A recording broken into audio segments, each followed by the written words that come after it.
It's 8 o'clock on Today. Coming up, extreme storms, tens of millions impacted by severe weather overnight, deadly tornadoes, heavy rain, wind, snow, and frigid temperatures. All on the move this morning. Al's got your full forecast. Then, star scammed. Andy Cohen joins us for an important message about email and phone scams that he fell victim to, what he learned, and how you can avoid them. Plus, Faye Watch. Tina Fey is here ahead of the new Mean Girls movie. What is going on? Don't worry about it. And Kurt and Wyatt Russell are stopping by. Hollywood's favorite father and son duo now playing the same character in a new show. The world is on fire. They're here live. And baby on board. You okay? Star Wars fans buzzing after news The Mandalorian and Grogu are hitting the big screen. The streaming stars hoping now to be a force at the box office. Today, Wednesday, January 10th, 2024. On a girls trip from Annapolis, Maryland. Because Bridget's turning 60. From Port Charlotte, Florida. My first trip to New York. Celebrating 55 years of friendship. Hi to my family in Portland, Oregon. Hey to our friends in Camp Lejeune, North Carolina.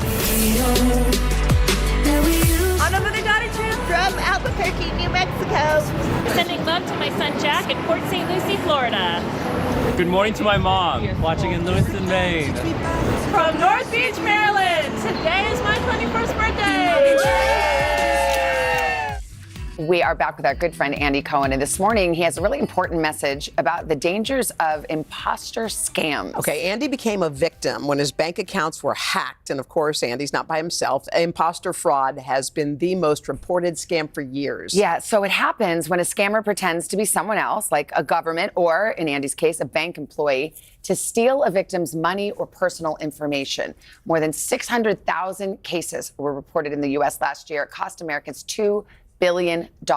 Andy, good morning. Morning. It's sort of like Andy, how we haven't seen him. When we're know. like, Andy's coming on to talk about getting I know we want to talk about the Salt Lake City reunion last night, but this is serious, and I really don't want this to happen to anyone, which is why I want to talk to you about it. So you started off, you just lost your bank card. I lost my bank card. Yeah. Fine. Reported it lost. The next day, I get an email that looked like it was from my bank's fraud alert. Yeah.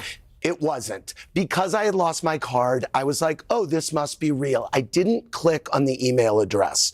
You need to click on the email address, even though it may say the name of your bank. If you click on it, you can see that it's not at betyourbank.com. Yeah. It's from something else. I didn't check. I clicked the link, which took me to my bank page. They asked me to sign in. I signed in. What I did there was give these scammers access to my account. They then asked me for my Apple ID. No one will ever ask you for your Apple ID. I said, this is a scam. I got off. I didn't think anything of it. Okay. I had already given them access. The next day, I get a text. Someone's trying, it looks like it's from my bank. Someone's trying to use your credit card at X place. Is this you? No. I type. Click, yeah. The phone rings. Again, the caller ID says it's from my bank. I pick it up. They say, this is X fraud alert. I said, yes, that's not me making that charge. Now, because I had given these hackers access to my account, they said to me, we want to go through some of your past charges and see if these are yours. Did you charge this? Yes, that was me. Did you charge this? Yes, that was me. So now I'm in. And they're like, we're going to send you some codes. Tell us what we send you. What they were doing then, they sent me 3 codes. They were initiating wire transfers out of my bank account. Oh my gosh. I think I'm on with my bank.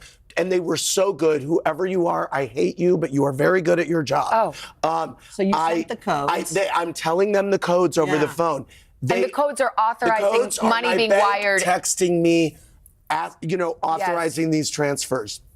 They then did something so nuts. And I'm on the phone with them for a long time. Yeah. And I had told the woman, wow, I got this email yesterday. I realized it was fraud when they asked for my Apple ID. The woman said, we would never ask for your Apple ID. Oh my God. She's the scammer. Right. You're my friend. You're my friend. Thanks for protecting me. They then say, we want you to get your keypad up on your phone.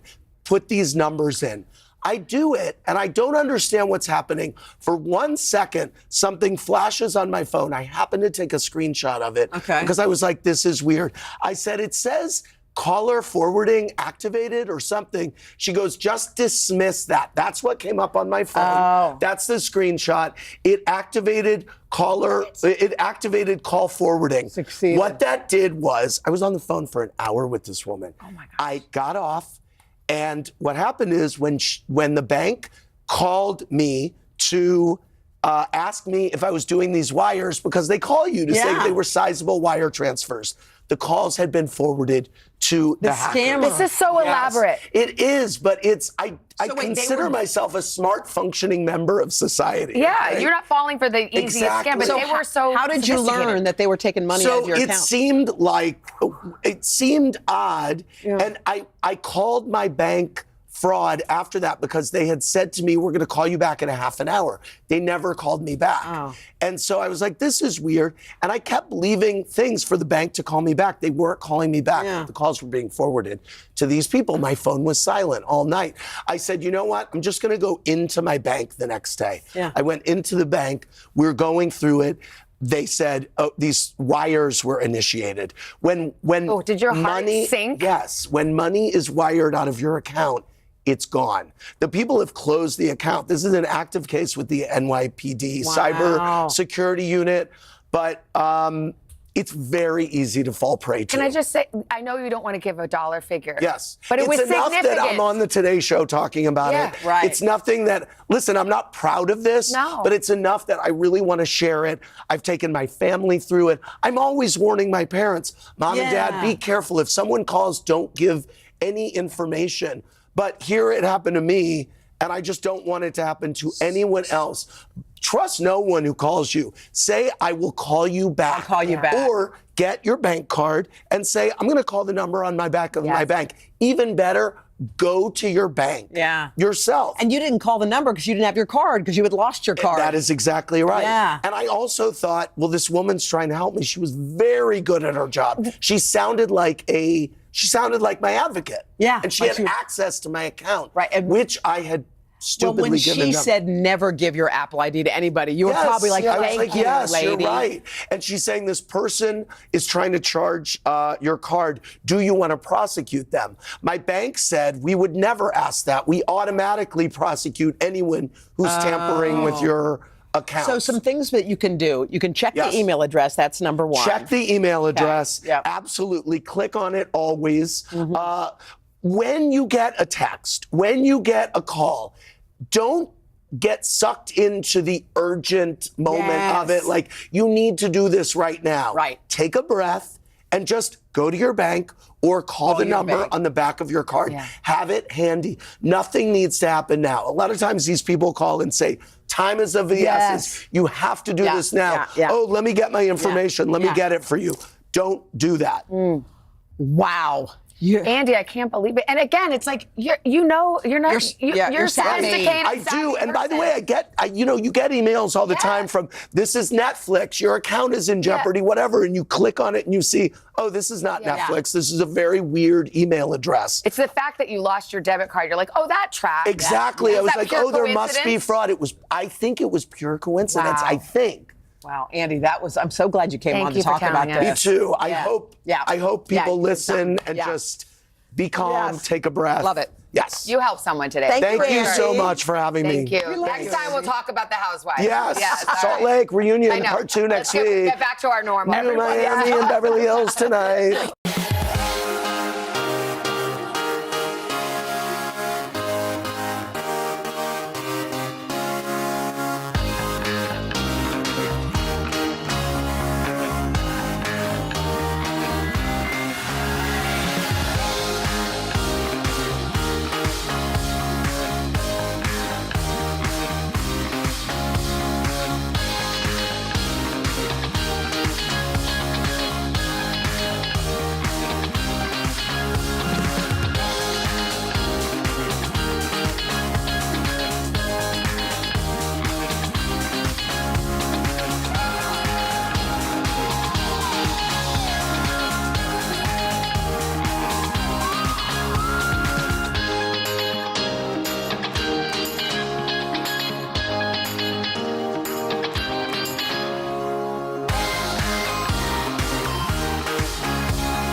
Welcome back. It has been 20 years since Tina Fey brought an instantly iconic group of mean girls to life on the big screen. All right, since then, the plastics have gone on to dominate pop culture, from new national holidays to the Broadway stage. And now, guess what? Tina's bringing the story back to movie theaters with a musical twist. Plus, she is reprising her role as the beloved math teacher, Mrs. Norbury. Take a look.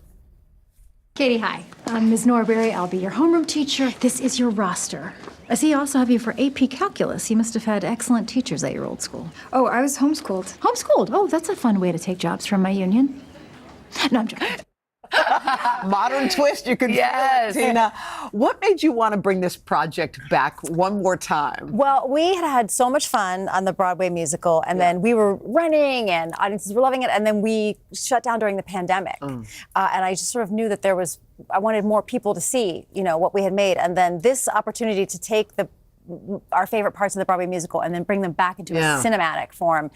It definitely doesn't feel like a filmed Broadway show. It's very like music video style shooting. It feels very fresh. Our directors did a really, really great job, and I'm hoping people will have a good time. I was kind of joking because they always talk about like the Marvel comic universe and this is the Mean Girl universe. Yes. I mean, we've had a movie, then we had a Broadway musical, now we have a movie with music. Are you going to do a cooking line and fashion as well? Absolutely. I think women, we need to declare our projects universes. Yes, it's a universe. I mean, but honestly, you also keep tweaking it to keep up with the times. Yeah, it is really funny. Like, what a gift. Like, sometimes you write something and 20 years go by and you go, oh, I wish maybe we hadn't said that.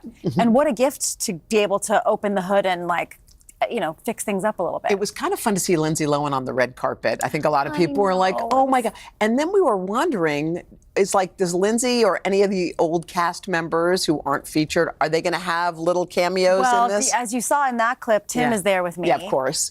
Which was a great comfort to me, because I was like, well, if I'm going to do it, it'd be good if Tim's with me. And he's still so funny. And unfortunately, he's aging a little too well. So I was like, I don't want to stand next to you either.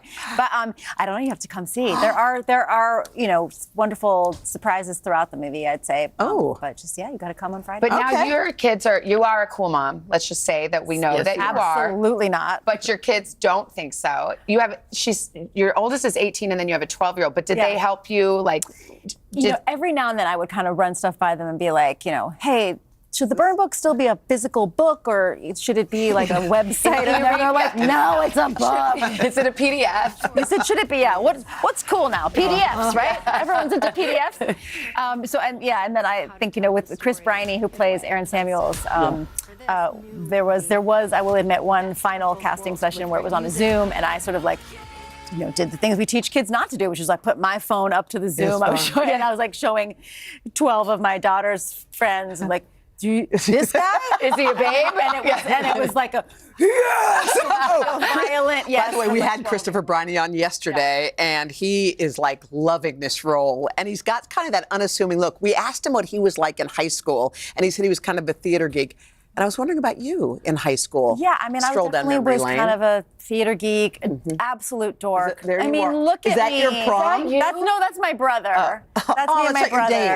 No, I did not take my brother to prom. I will draw the line there.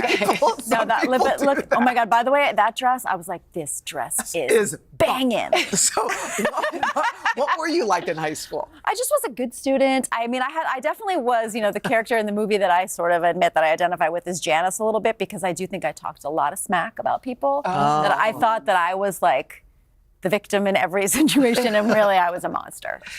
Yeah. Well, Tina, you're amazing. Thank you for bringing the Mean Girls. Just do something every year. A new iteration every year. We love it. Tina, I have to ask you, I was just thinking about Lorne Michaels. He said he was going to retire. He's not going to retire. He's not retiring? He's his own universe. He is? He's the Lorne Michaels universe. If he did, was there any chance some people think that you could replace some him? people are thinking that. Y'all better pass. People are talking about it. That's what people say, no? No, ma'am. Okay. All right, girl. He has an elixir, and he will live forever. Well, we want to just give a reminder, Mean Girls, I want to see it in theaters. I do too. And it's going to be this Friday. By the way, I was about to wrap up the interview, and you got Dateline Hoda. You know what? On the SNL. Lord Michaels was I just want you to know it wasn't me. It wasn't Savannah. It was. I'll take full blame. My sister. All right. Coming up next, we got a remarkable father-son duo sitting right over there. Kurt Russell and Wyatt Russell. We're going to chat with what it's like working together on this show. It's The Hunt for Godzilla and Other Monsters. But first, this is Today on NBC.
We're back with one of Hollywood's most talented father-son duos, Kurt and Wyatt Russell. I like that. I wish. You wish. They are starring in Monarch, Legacy of Monsters. It's on Apple TV+.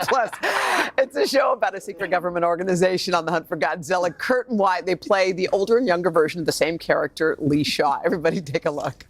We experienced an uncontrolled flight into terrain.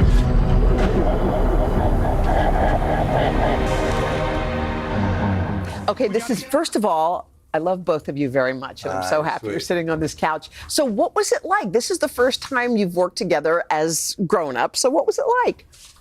Well, it was a casting idea, to play the same person. Sure. So we looked at a lot of father-son things, and nothing that really struck our fancy. And then we looked at this and said, well, let's look before we just say no. We looked at it and we started to figure what could be done with it. And it was fun. It was fun to work together before things started, because pre-production was going, okay, we need to make a character that's interesting and fun and watchable and has an arc and has all these things. And like you said, it was a casting idea, so it's something that we wanted to be able to make a little bit, as good as the casting idea was, we wanted to make, the execution. Yeah. Kurt, you have a very, very talented family with Goldie and Kate, all the rest. Of all the family members, who's the most talented in the group?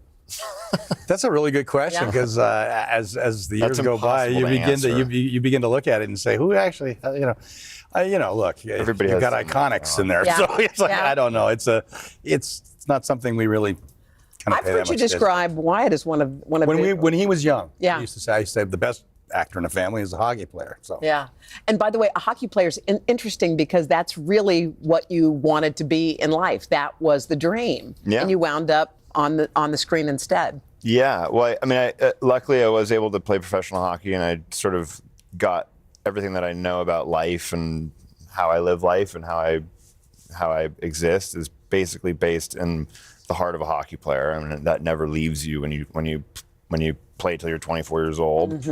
And so taking that with me, it did help, and entering this world, which was a very different world, but has a lot of similarities. And how much advice do you seek out from from your parents? None? Not really. It's like, nah. No, it's again, you go back to sports, like no one's going to do it for you. You know, you like I've said this before, you know, you get your foot in the door, definitely. It's funny, and some people say, you know, when I played with a lot of kids who had parents who were hockey players who played in the NHL, and it was like, well, when it comes to actors' kids, like genetics can't play a role at all. You know? And so in terms of how you do it, it's you go, you work hard, you show up on time, you know your lines, and get comfortable in front of the camera and work, you know. Kurt, talk about this project. A lot of people here are loving this. They've been watching it on Apple TV. Tell us about it. Well, it's been fun to watch the progression of it. It's a slow burn. It's 10 shows. It was very difficult because you're working with 5 different directors. It's like they're each doing 2 hours. So 2 hours is like a movie. So you've done like 5 movies back to back to back to back to back. It was a lot of work on our behalf, and the writers once the casting idea was going to go into effect. But I'm really pleased with where it's gone, because people are really having a great time with it. Yeah, and the ending of it is really the end. I think the last one's Friday, right? Yeah, it's strong. That's a good one. It's got a great last shot. It's got a great last shot. You got to give one other hint. It's good. Yeah, that's it is it. Very, very good. You really don't see it coming. Yeah, it's like okay, all right, that's a great tease. Did you have some kind of a weird confrontation with a bear? So what happened? The first day of filming, every time it's backstage, the first day of filming, we were in Vancouver, and in this place called Pitt Meadows, very beautiful place, and it was in the woods, and they send us down this trail because we're going to start 100 yards down the trail. We walk up, we're in these gas masks, and I have a gun on, and you know, you're looking whatever, Indiana Jones cool. And so it's like just before the yell action, someone goes, is that a bear? And I'm like, huh? I look behind me, and there's a bear. Oh my gosh. From 20 yards away. And I was like, go away, bear, go away, make yourself big. And Mari and Anders are there. And then my first reaction was, go to this gun that I'm wearing. And I pull out the gun, and I'm like, the gun doesn't fire. It doesn't work. What happened? Did it? So then the bear, as I was like, go away, bear, go away, bear. We have it on video somewhere. The bear starts walking towards us. Didn't work. And then a grip came by with an air horn and like shot an air horn. And the bear sort of like walked away. But I was like, good first day. You guys, by the way, I love each of you individually as actors, but I really love what's between you. It's so great to sit with both of you. Send our best to Goldie and Kate and the rest of your awesome family. Thank you. Good luck with this, you guys. You can check Monarch. Everyone's loving it. Apple TV Plus. That final episode with that final scene that these guys are saying we cannot miss is out on Friday. All right, Craig, over to you. All right, up next, we're going to cook with Chef Kevin Curry. He's going to show us how to make this takeout a little bit healthier. But first, this is Today on NBC.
And welcome back this morning on our Today Table series. We're going to help you stick to that New Year's resolution to eat healthier by showing you how to make a crowd favorite takeout meal at home.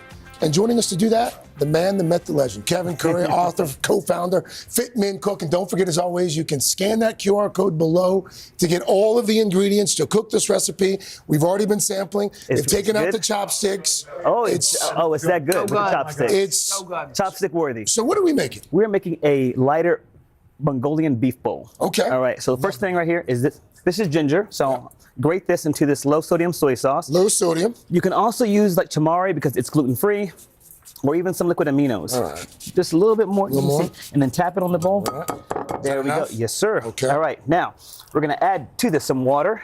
The water. Okay. Some coconut sugar. Coconut sugar. All right. Some sesame seeds. Sesame seeds, yes, sir. And that's some garlic. A little garlic there. Yeah. What is this? This is cornstarch. Cornstarch. That's a thickener for it. Okay. And then this is the sesame oil. It's going to give it a nice, sultry, kind of like that sexy taste for it. Those- you know? oh, so a sexy A little taste. sexy That taste. was sexy taste. Yeah, Nice. the umami a little bit. You know what I'm talking about? Umami. You get that. So Okay. now we shred. I This is always cabbage. find that shredding cabbage can be a little challenging, a little tricky, a little time It consuming. can be. So it's pretty easy.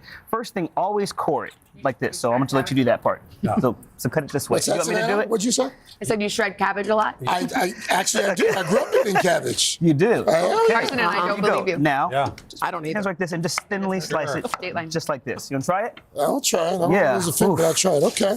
There, oh, see, look at that. Look at you. Look at him, y'all. Sharply too. All right, see? What are we doing There you after go. this? All right, then we're gonna hit it, the skillet, and we're gonna add in our cabbage. Cabbage. Now, what kind Cabbage. of oil do you use? This is Chef? some avocado oil because it's a neutral oil. It's also got a higher smoke point, so it won't burn. All right. Carrots, and then some onions.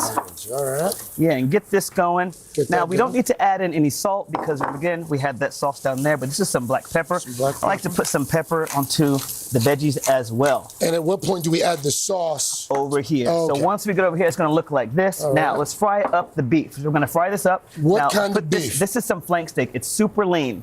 It cooks really easy, too. So you can't mess up flank steak, y'all. You can't mess it up. And it's not too saucy. You know, No. Mongolian beef can be really saucy. This you can Absolutely. actually taste the meat. It's It's good. delicious. It's lighter. It's like a gabagool. And we're going to add in some of this. I mean, capicola? Okay, wait. Okay, don't stir the beef. Don't stir the Don't beef. stir the meat. Not stir Let it. it- Why let not? it- because we're gonna let it sear. Let it sear. Okay? And then we're going to add in. Don't touch the meat. No. Let it sear for about 2 minutes. The bean sprouts. Bean sprouts? Yes, sir. All right. And then this is what it's going to look like right here. Pardon? That's just so good. Thank you. Chef, where's the savings? You didn't use brown sugar. You didn't use It's certain coconut oil. sugar. Yeah. You used not white rice, brown rice. It was also Some brown rice. Yeah. So this is a pretty light dish. It's really easy to make. So I'm going to And a pump lean this up and steak. actually put a in. lean piece of meat. Actually, put in the veggies first and then the sauce because what we want to do is make sure that the skillet is hot enough so that sauce begins to shine and bubble. Yeah. And once it bubbles, that's when you get like this wonderful restaurant glaze. And you maintain you could even swap out the grain. Yes, what you else can. could you With use besides? farro, quinoa, some cauliflower rice if you're trying to go like low carb. See, I knew. I got you. I got you. I see you. I got you over there. And it also doesn't seem like it takes a long time to That make was either. a really easy recipe.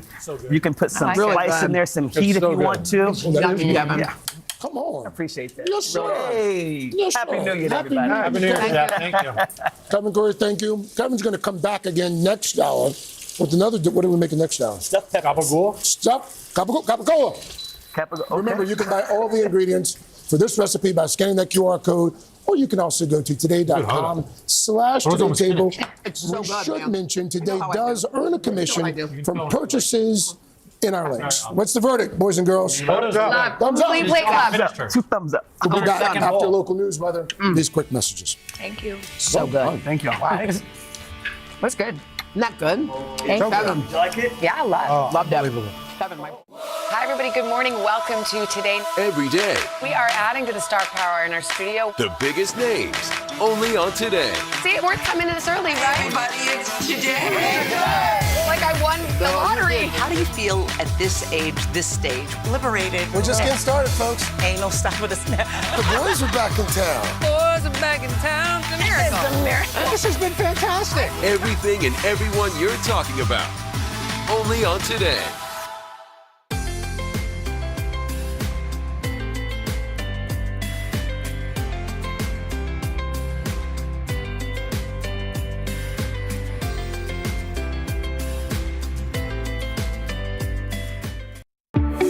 This morning on the third hour of today, more wild weather. That massive winter storm spawning twisters in the south, burying millions under heavy snow and soaking the northeast. And we're already tracking the next threat. Then, a look back at The Sopranos.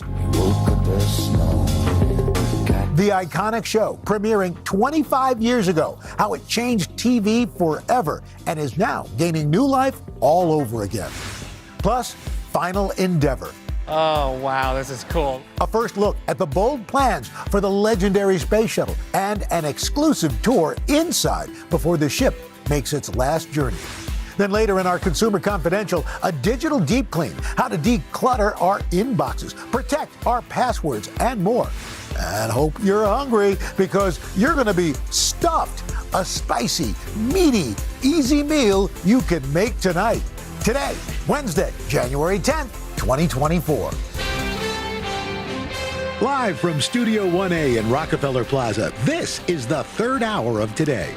Good morning and welcome to the third hour of Today. I'm Chanel with the whole gang here this morning. We're all here. Al and Craig. What day is it? And Dylan. What day is it? Mike. What day is it, Mike? Hump day. Wednesday. The good thing is, it feels like we do that all the time. So clearly, it's always a Wednesday. It kind of feels that way. That's why If it's not, we're in trouble. Well, there's that. So it is a very messy morning, really all across the country. That storm, Al, that you've been talking about arrived overnight. It spawned tornadoes down south, across the Midwest. Millions of people are waking up today and grabbing those shovels, firing up the snow blowers. And here's the thing. Al's already tracking the next storm. You did say that. Yeah. So we'll get to that in just a moment. But first, let's head out to Maggie Vespa. Let me not go first. First, she gets it. She looks happy, though. She's like, toss to me already. Can we wrap this up? Good morning, Maggie.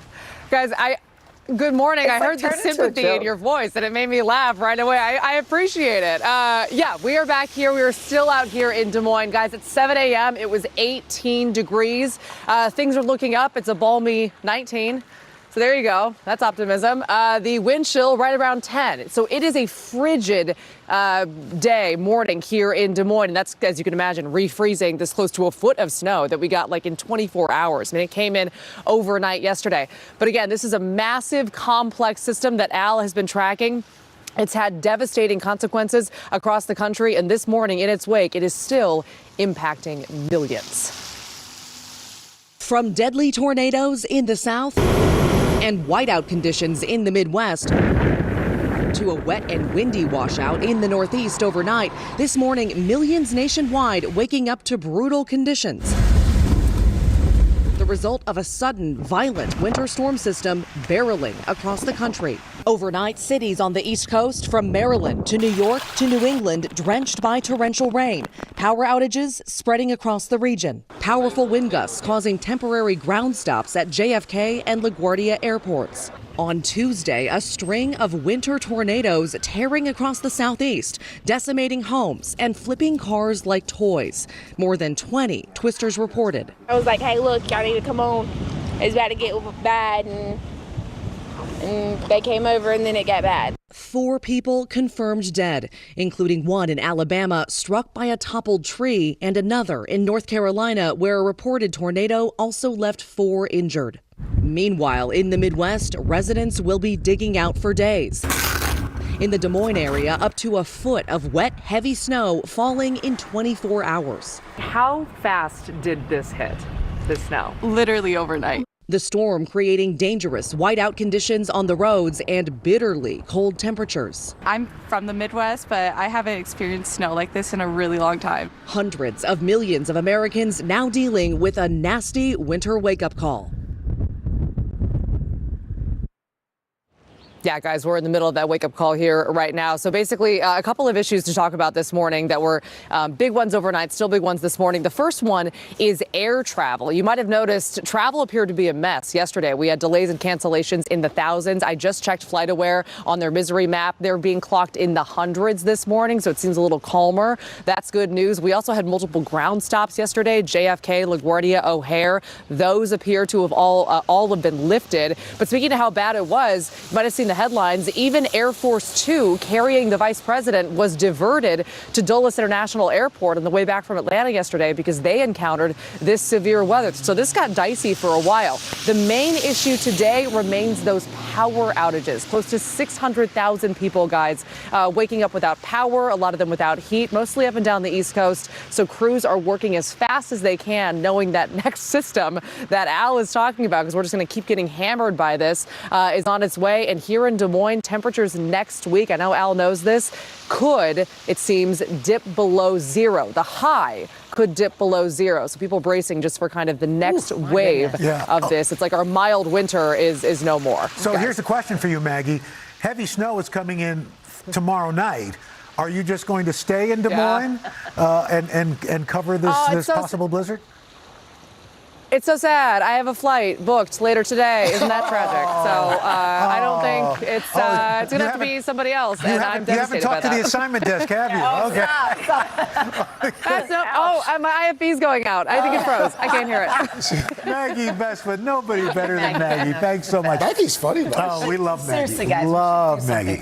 We should send her something. Yeah. Send her something. I was thinking, like, I don't know. A snowblower. You want to go out and replace her? No. Like, maybe we should send her to, like, I don't know. We can send her Dylan. Hawaii. We could swap a Dylan. Yeah, let's just swap that up. That's right. Dylan's got a suggestion for you. Anyway, let's show you where the storm Maggie's talking about. Now, here's the current storm. This one's finally blowing out, so that good news, but to bad rubbish. We're looking at winter weather alerts for 12 million people. This is the storm we're going to be affected by over the next 72 hours at least. It brings snow to the Rockies tomorrow. Cold air back behind it into the Central Plains. Then we move into tomorrow night. We're looking at the possibility of wind gusts of 60 miles per hour. Hopefully, the tornado risk low. We continue on into Friday. Blizzard conditions from Missouri all the way to the upper Midwest. More torrential rain here in the Northeast, so flooding is going to be an issue. Then Friday night, unfortunately, we've got an enhanced risk of severe weather from central Alabama all the way to the southeastern Atlantic coast. Overnight tornadoes, very possible. We move into Saturday, bands of snow. The lake effect snow machine starts cranking up. Powerful winds here in the Northeast with an icy mix. Rainfall amounts back through the Mississippi River Valley about 3 inches or more. In the Northeast, about an inch. And then look at that snow back through the Great Lakes. We are talking about upwards of 12 inches of snow. And behind that, behind that, we've got a massive cold outbreak. Coldest air of the season is going to plunge down, bring temperatures. Some wind chills will be like minus 20 to 30. I read this morning that the Saturday football game in Kansas City between the Chiefs and the Dolphins is expected to be one of the coldest NFL games ever. Is that an open? Oh yeah, there's no dome in Kansas City. So, and by the way, exclusively on Peacock. Yes. That's right. So in Florida next week, it's like 30s in the morning and 50s in the afternoon. In Florida? In Florida. Wow. Yeah, so it's just cold everywhere. Winter's here. All right. Oh, yeah. All right, well, now let's take a turn and talk about the 25th anniversary of one of the most iconic shows in television history. 25 years ago tonight, believe it or not, HBO debuted a new crime drama that would go on to become appointment viewing for tens of millions. Perhaps you've heard of it. Perhaps you've seen it. The Sopranos. NBC's Joe Fryer live with a look back, not just a look back at the show, but what that show led to, how it really transformed television and pop culture. Yeah, it really did. You talk about appointment viewing. I mean, before we had DVRs and social media spoilers, there was The Sopranos or The Sopranos. I listened. They said both on the show. Tony Soprano was unlike any character we'd ever seen on television. Now his former castmates and fans are marking the milestone by revisiting the groundbreaking series. Perhaps you woke up this morning realizing it has been 25 years since we first met Tony Soprano. You're not just in my life. You're my life. His family and his family. You'll give me what I tell you to give me. Oh, Tony. Take it easy. Take it easy. The New Jersey crime boss could be ruthless yet relatable with panic attacks and a lot of therapy. It's in the blood. It's hereditary. Genetic predispositions are only that, predisposition. To commemorate the anniversary, HBO released never-before-seen footage from the show on the streaming service Max. You're just afraid she's going to find me irresistible, that's all. Doubtful. And a new TikTok page features 25-second recaps of some episodes. When are you getting back into therapy? Don't yell. Don't scream. It's a series that raised the bar for TV, proving the small screen could be as complex and gritty as the movies. 5 years ago, on the 20th anniversary, Harry Smith sat down with the cast. Edie, did you think this thing had any chance at all? I never know. I had been wrong so many times about things I thought were great that nobody else could care less about. Yet the show lasted 6 seasons, winning 21 Emmys and helping usher in the era of prestige TV. Are you in the mafia? Preparing us for future anti-heroes, from Mad Men's Don Draper to Breaking Bad's Walter White. Are you ready? All thanks to the man who played Tony Soprano, the great James Gandolfini, who passed away in 2013. You people don't have any idea how great it was to work with James Gandolfini. He was the best. 17 years after it ended, with a scene that had many wondering if they forgot to pay the cable bill. Don't stop. The Sopranos is regarded as one of the greatest TV shows ever, ranking #1 on Rolling Stone's recent list. A reminder these Sopranos are still singing. A lot going on. Special screenings of the pilot episode happening today in LA and New York. Some of the cast getting together for what's being dubbed a family dinner. A private event, but some lucky guests do get to attend. And today, a Sopranos-inspired pop-up restaurant is delivering sandwiches in New York and LA through the app Postmates. There you see it on the menu. Tony's favorite cold cut. Gabagool. Gabagool. That's right. Gabagool. Gabagool. That's right. Get a little prosciutto with that, a little mozzarella, a little provolone. My Joe, husband's in thank the process of rewatching all of the episodes, Yes. which really stinks in the morning when I go to put Sesame Street on HBO Max, and it's They're- like, oh, that was last night's episode of The Sopranos. They're different shows. Yeah, little That's right. different. The kids are going to have Brian whacked. Anyway, coming up, we've got an exclusive look at the final journey for a piece of American history, the Space Shuttle Endeavour. Our good buddy Jacob Soberov had a blast heading inside the shuttle before it makes one last trip. Then later, hold the phone. Literally, our Vicky Wynn is helping declutter our devices and sharing the big password mistakes a lot of us make. Third hour of today, I'll be right back.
We are back with a different kind of liftoff for a piece of American history. The California Science Center is planning to lift the Space Shuttle Endeavour into the launch position in a one-of-a-kind display. NBC's Jacob Soberoff is live in Los Angeles this morning with an exclusive look at how they're doing it. Good morning. Hi, Chanel. What's up, you guys? I want to show you this because you really have to walk around it to get to experience it to the fullest. This is the Space Shuttle Endeavour. And if you're wondering why it doesn't say Endeavour, where the American flag is, all that, it's been kind of like shrunk wrapped, I don't know what you would say, into this current state because this facility is open, and it's open because they're going to eventually dismantle this entire structure and take the Space Shuttle Endeavour, along with the solid rocket boosters and the external fuel tank, to position it vertically in a one-of-a-kind exhibit you're not going to see anywhere else in the world. They let us inside exclusively. I got to sit inside the flight deck in that thing. Nobody else may ever get to do it ever again once it's vertical. There was nothing like it. Take a look at this. 6, 4. The last time NASA's Endeavour space shuttle was in launch position, and liftoff for the final launch of Endeavour. It was on its final mission to space. Now, more than a decade later, Endeavour is about to embark on one last journey. as the California Science Center in Los Angeles prepares to lift the shuttle upright for a first-of-its-kind exhibit that'll be the centerpiece to the museum's new Samuel Ocean Air and Space Center. So whose crazy idea was it to take it from this position and stand it up as if it's going to be launched? This is a vision that actually we had 30 years ago. We said the best way to display it would be in launch position. Not only the best position, but the most technically challenging position to possibly put it into. Absolutely true. This won't be the first time Endeavour makes a big move. In 2012, when the shuttle first returned home to California where it was built, Endeavour was flown atop NASA's shuttle carrier aircraft, past the Golden Gate Bridge, and over the Hollywood Hills, before a team of engineers helped inch the massive spacecraft through the streets of Los Angeles, a project my own dad worked on, and land at the California Science Center. Endeavour's next mission is even more complex, as the team meticulously stacks the space shuttle system piece by piece, starting with the aft skirts, then solid rocket boosters, followed by the 154-foot external fuel tank, and finally the nearly 100-ton shuttle itself, all to create the only display of an authentic space shuttle system in the world. Oh, wow, this is cool. Look. The museum's president, Jeffrey Rudolph, let us drop in on the construction project as the team lifted the last piece of the solid rocket boosters into place. So look at this. The workers are basically going to catch it and then fasten it to the top of the solid rocket booster. I've never seen anything like this. For an even better view, we climbed 15 stories. Heading up, 150 feet in the sky. Let's go. To get a glimpse of what's to come. So the museum, quite literally, as you're moving these pieces into place, is being built around us. Yeah, we're actually putting in the shuttle, and then we'll finish the rest of the building around and above it. I made the mistake of saying you're going to drop the shuttle in. We're not going to drop it. We're going to lower it gently. Very gently and slowly.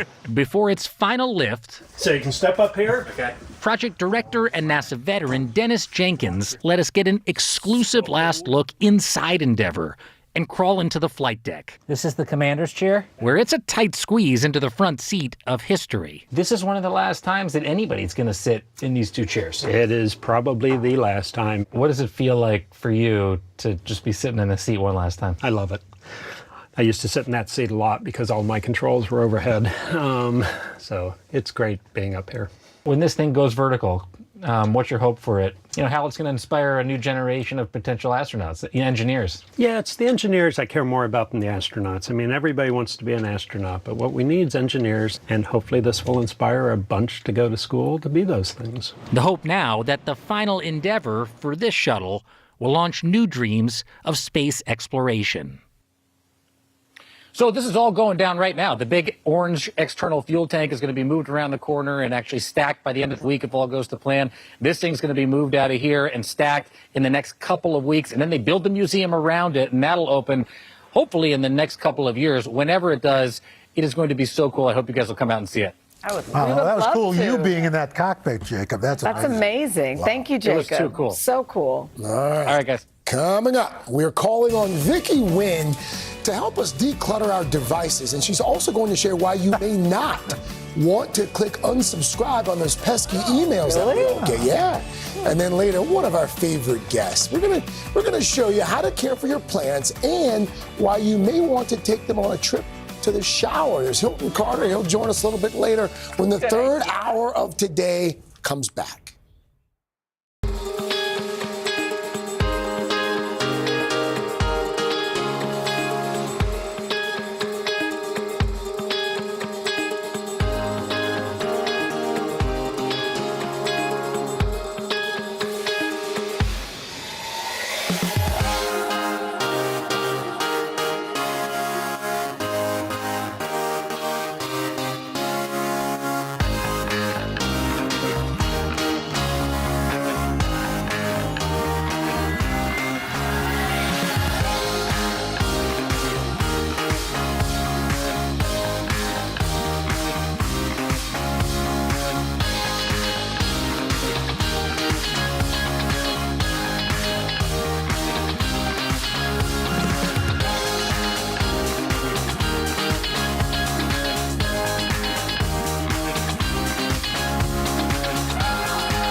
Time now for a really important Consumer Confidential. The new year is a good time to declutter, and that includes our devices, because doing a little digital organizing can make your life so much easier and, down the line, protect us from online threats. Here to help, NBC News senior consumer investigative correspondent Vicki Wynn. Vicki, good morning. Hi, good morning. Happy New Year. It's great to see all of you. Happy New Year. Okay, so we want to get this going. So step one, to declutter and protect our devices. The first thing you need to do is take stock, take an inventory of all the different devices that you have data on your phone, your tablet, your laptops, and what are the accounts that you're using most often. For a lot of people, it's photo accounts, it's financial accounts, and emails, of course, right? And here's the thing, it seems daunting and overwhelming to go through literally the thousands of photos that we may be taking in 1 month, but maybe you're in the car pickup line for your kid every day, and you know you're sitting in the car for 10 minutes. Instead of mindlessly scrolling through a social media app, take that time, go through your photos, delete all the pictures that you have of Craig with his eyes closed, right? That's going to clear up a lot of space for you. And same in the messages apps. I don't have a lot of pictures of you.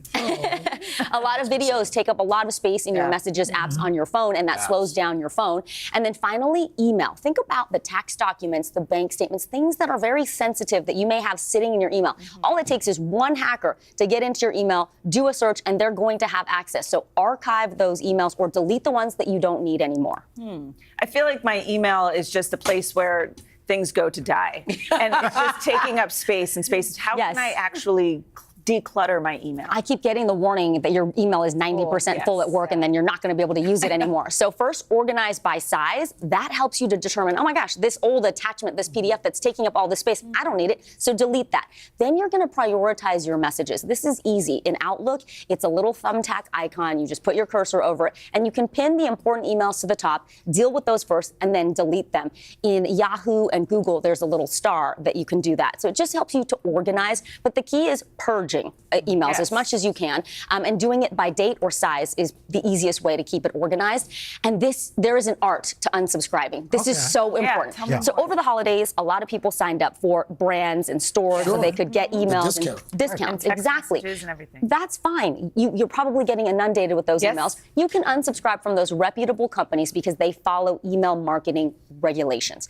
Now, the spam and junk emails you're getting from companies and brands you don't recognize at all, do not click unsubscribe. Really? That can inadvertently verify that you have a real email account. You want to block those senders and send them directly to junk or spam. Really? Yes. Because I get them sometimes, and you put in your email address to confirm that you want to unsubscribe. Exactly. So if it's some sketchy site that you don't recognize, they're just going to send you more. Why do I keep getting emails from them? Oh, okay. There you go. Let's put them on blast. Do not be emailing Dylan anymore. And that's it. That's the key, is marking it as junk. All right, let's get into passwords. And this is so perfect for you. Listen, they're just too darn many. Like, they're I onerous. Seriously. Everybody, it's the scourge of our time, right? Pew Research actually did a survey. They found 7 in 10 Americans said they feel overwhelmed by the number of passwords they have to deal with. I'm one of those 7. Have anxiety over how secure they are. But despite all of that, half of us are very lazy. We don't do anything to make them secure. So the mistakes to avoid: do not recycle. No 1, 2, 3, 4, 5, 6, and don't just add a number or add an exclamation point. That's not enough, because once those hackers, and these are like massive organized crime groups, they get one of your passwords, they can easily figure out the rest. So that's why you don't recycle. I know. It's so I know. We'll talk about I don't passwords. want to be a pirate.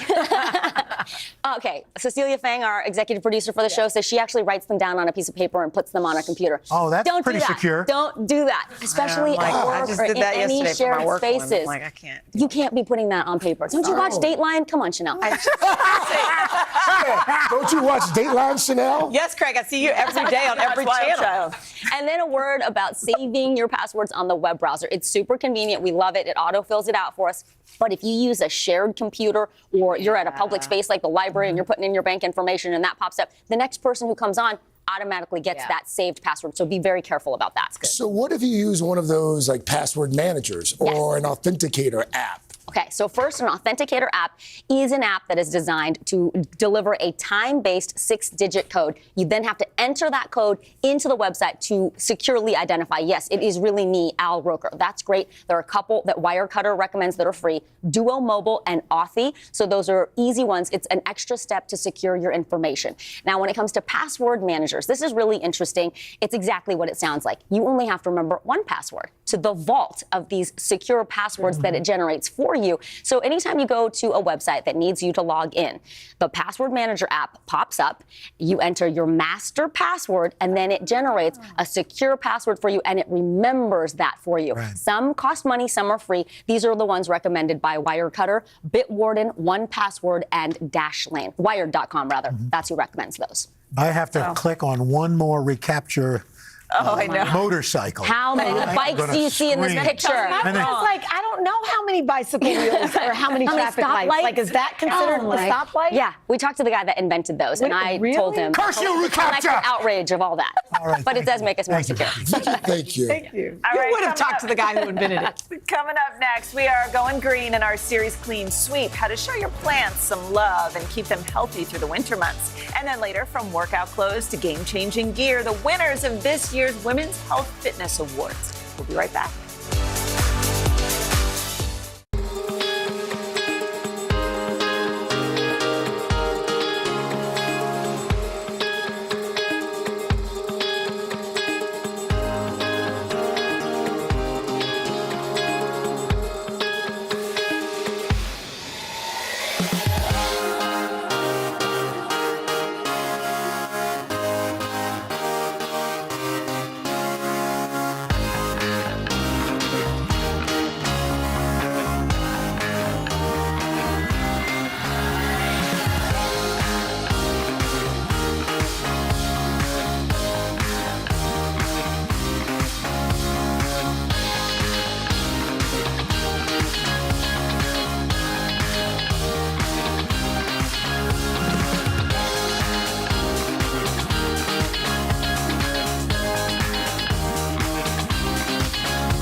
Oh, we're excited about this one because this morning in our Clean Sweep series, we are celebrating National Houseplant Appreciation Day. Yes, we are. Yes, it's a thing. It's the day. So now is as good a time as any to spruce up the greenery in our lives. So here with some tips to show up how we can show our plants some love. The guy, the man when it comes to greenery.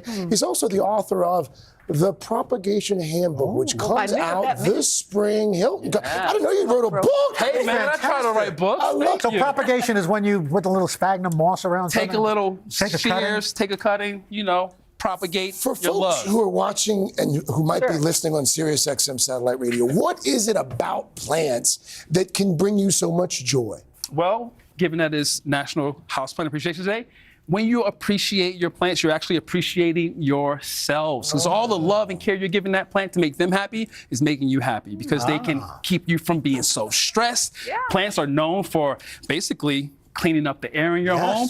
And they also add a lot of humidity to your space, which for one, keeps your plants happy, but can also make your skin very dewy sweet, which... Dewy sweet. I'm Another high school in 2020, in 24. That was your name? It was not. Speaking of names, it's also important if you can appreciate your plants, you should name them. So maybe if you have a plant at home, maybe you should name it Dewy Sweet. One of the things you don't think about during winter is our pests. Pests love winter. They love dry climates. So right now, pests are trying to get all over your plant. So when you have a plant in your home at this time of year, you want to appreciate them by checking for pests. On top of the leaves, under the leaves, at the top of the soil, just looking in there. If you see a pest, don't freak out. It can be managed by really taking care of them with wiping them down and just, talking to them as well. And we'll talk a little bit more about that later. Okay. But you also want to keep them clean too, right? Always keep them clean. The clean part, when you're keeping your plants clean, that is also removing pests because you're in there, you're dealing with them. And when you're keeping them clean, you kind of want to, just like everyone wants to feel like they're in their natural habitats, you want to water them in some sort of way, maybe. Put them in your shower. You don't have to shower with them unless you want to. Craig might. But you want to give them that same sort of idea of like this watering bell here, where you just give them a little water like they're in the shower, right? That will remove any sort of, that's pretty cool. What water temperature should you be using? lukewarm water. You don't want to freak them out by giving them hot water or cold water. Just like we don't like to jump in the bath that's too cold, it's too hot. Same thing with your plants. You also want to make sure. Put your thumb on it. Yeah, Craig, that is not working. Straw. Thumb. Craig, jeez. Now, when it comes next, where do you want to move next? When we talk about appreciating your plants, you also want to talk about pruning your plants. Pruning your plants helps to actually. But if it's kill the plant. Well, just no, it never if it's kills alive the plant. already, why are you messing it up? This plant here has a yellowing leaf. You want to cut it back so that it's not giving all of this energy. It's something that's already dying. You want to help give it that energy. It helps promote new growth. The healthy parts to grow. This is still healthy. I feel like, so it helps to push out new growth. And talk to your plants. Like I was saying before, you should always talk to your plants. Words of encouragement. This is Sarah right here. Chanel, can you say a little nice something to her? Hi, Sarah. I like that. Craig, can you tell Sarah something like, you grow, girl? Sarah, you grow, girl. That's what I'm talking good. about. Better. Grow, Sarah, grow. That's what we all need. We wake up in the morning, we feel good. You tell yourselves you look good, you're feeling good. Sarah? What'd she say? Sarah said you need to back off. Sorry, Sarah. I'm taking Sarah home. Hey, Sarah started to leave home. Sarah saying, help me! Help me! All right, when we come Hilton, back, thank you. the Always a winners pleasure. of this year's Women's Health Fitness Awards, like stylish gear and small weights that make a big difference. Then later, we're putting a spicy spin on a classic staple when we show you how to make beauty stuff. Ooh, yum. Dylan, say something nice to Sarah. Who's a good plan? I love the voice that comes.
Exercise is top of mind for a lot of people this time of year, and this morning we are excited to share some of the winners of the Women's Health Fitness Awards for 2024. Here with 6 of her favorites is Editor-in-Chief Liz Plosser. Craig just turned on a massage. I know, Craig turned on the massage. It's not your TV, okay? Yes. So we had 75 winners, Dylan. We're showing you 6 today. We have been testing these products all year. Our editors, our trusted trainers. Okay, we're just going to get into the first one. I'm like, meet the Myo Mount. Amazing. So this is a device that has a suction on the back. You put it against a hard surface. And then you can add an attachment like your own massage gun. You no longer have to ask your partner to rub that hard-to-reach spot. You can just move around and get to it. This might lead to some divorces. It has another attachment, this rolly ball. Yeah, God, it gets that hard-to-reach these are spot in going the to lower change your back, life, too. melt away those aches and pains. I'm going to turn this off before Craig. Is it expensive? Please. Craig's going to go off and have a cigarette. It is $65. I believe it's on sale right now. What's the belly booty? This is the Bella Booty. Okay. Yeah, so this is a Again, strap. your nickname in high school. You're on a roll today. You're on a roll. So this is an awesome product. This is Nellie. It allows The model here is yes, Nellie. please meet Nellie. Nellie What's is your one of name, our Nellie? strength and diversity trainers at Women's Health. She also tested products throughout the year for us. Okay. Now, these Velcro attachments on the side allow you to put dumbbells, kettlebells, weights, whatever. So, you know, when you're doing moves with a barbell, or maybe you're doing hip thrusts or glute bridges and you've got that barbell across you and that can be painful against your hip bones, this completely eliminates that pain. So it's a genius product. And a lot of us don't have the bars at home. So That's right, exactly. So you can keep it at home. So Liz, full disclosure, Al and I were both talking about this. These come in men's and women's. This brand, Yes, Vuori. It's fantastic. We agree completely. We have named the Vuori Performance Jogger the best jogger. They're soft, they're lightweight, they're excellent for working out in. Now they're meant, see Nellie's got them on, they're meant to be a little bit short and croppy, that's the style. cute. But they do come in different inseams, so if you're taller, they'll work for you as well. Super cute for errands, but also for the gym. So cute. And wait, Nellie's also rocking these sneakers. These are really cute too. Yes, okay, these are the best walkers. Everybody who tested them raves about them. They say they're like walking on air. They're from Reebok. It's the DMX Comfort Plus. Go like this. Yeah, here's the deal. DMX. They have these extra special touches like padding under the tongue of the sneaker and extra cushioning under your heel. And look at all these adorable colors they have. Adorbs. Super affordable. How about these weights? Yeah, these are kind of cool. Yes. All right. So this is B Half Moon, and we have Helix weights here. These are only 3-pounders. So when you're doing, Do they come in different weights? they're just they're 3 3-pounders. Yes. So when you're doing lightweight and high reps, these are great. They're silicone. The Helix shape is ergonomically designed to fit perfectly in your hand, so it's super comfortable when you're doing your reps. I actually think it looks like a little sculpture. I would like keep it on my shelf at home. It's like fitness art. And to remind you to do something with it. Exactly. Liz, full disclosure, Gooder. We got the best. What I love about them, again, the price point, when you lose them, because we all lose them. Bingo. You don't feel bad getting another correct. pair. When my dog is eating them, I'm like, okay, I'll order some more. So why are they so great? Why do you guys Okay, love them? so here's the deal. Gooder's sunglasses, they're only about $35. This is the Aviator Mac G model. They do not, you look Top Gun right now. They do not budge when you're wearing them, no matter how sweaty you get. So you can jog, you can hike in them, they won't fall off, and the lenses never fog up. These are fantastic. I love Gooder. Can we also just highlight Chanel for a second? Because Women's Health magazine featured Chanel and her accomplishment running the marathon this year. Yeah, Chanel is the breakthrough page in our January-February issue, which is full of inspiration for the new year. Chanel, as you know, I am so proud of you and your marathon achievement, and everybody should pick up a copy and read all of your words of wisdom. To Women's Health, you guys are the gift that just keeps on giving, whether it's social media or in the actual magazine. Check them out. Like every day, there's just something, whether it's a workout, whether it's an affirmation, like you encourage us to keep going. So thank you. That means a lot. Absolutely. We lost Craig to his date. Thank you. If you would like more info on any of these products, go to today.com/shop. I'm proud of you too, Scan the Chanel. QR code to sign up for text messages and get the link sent right to your phone. Lost your mind. Go get him a plant and he's done. Like he's like happy. All right, up next. Nellie, thank you too, by the way. After you work out. Craig, you want to have something to eat too? Yes, let's eat. We're sharing a healthy, spicy Hungry after recipe this. that is so easy. You're going to want to make it All he tonight. needs is a beer, and he's never coming home. We'll be right back. This is a genius idea, though. Think about that.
We're back with today's Table Series. This morning, we're going to make a restaurant-worthy meal right here at home.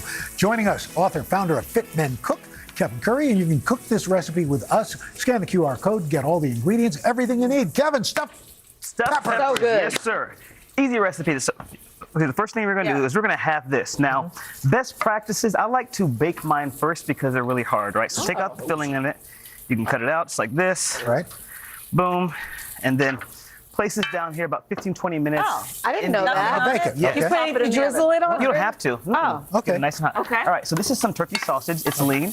Then we're going to add in some celery, some onion, and then bell pepper. The Holy Trinity. I was about to ask. Hey, he got it. The Holy Trinity of Cajun cooking. So here we go. Just like this. All right, so I'm going to cook this down. Okay. Okay. Now, it's going to look like this afterwards. And this is when you begin to bring everything together, right? They're nice and caramelized. Delicious. You're going to get that heat up, and then we're going to put in some chicken breast. Yes, you can use chicken thighs. So you can use some chicken You cook thighs. it first, and then add that. and then add this in right here.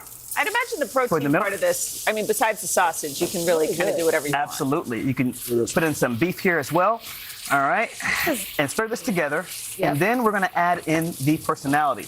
Okay. This is some Italian seasoning. Okay. This is some chili powder. Hold slow. Okay. And then this is some fennel. Yes, sir. And then this is a little bit of cayenne, some heat. Do we want the heat? Yes. Do we want the heat? Yeah, Hey, bring the heat. Bring the heat. Okay, there we go. That's how I like it.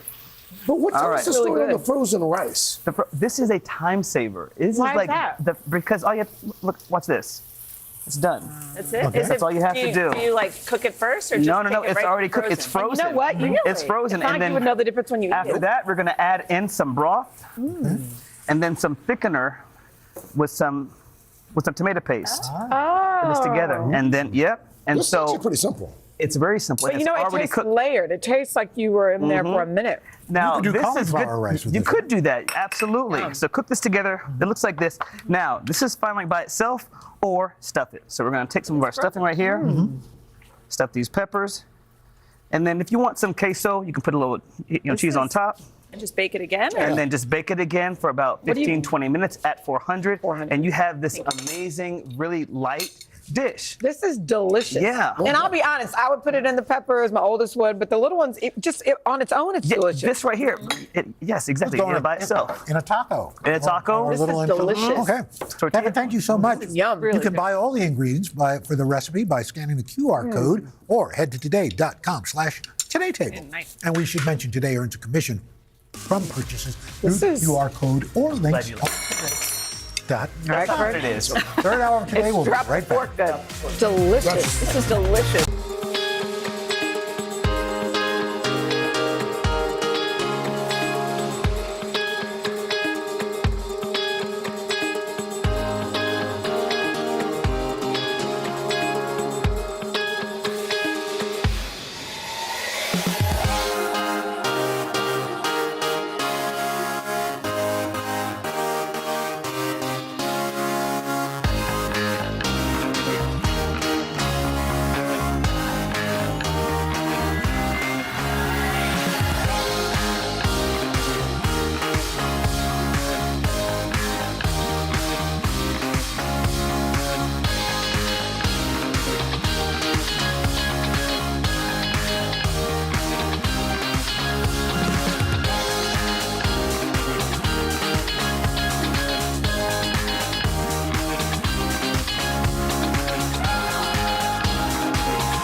Please join us tomorrow on the third hour of today's special. John Baptiste is going to be here with his new project and perform live. Coming up on Hoda and Jenna, Mean Girl star Busy Phillips. We will see you back here tomorrow.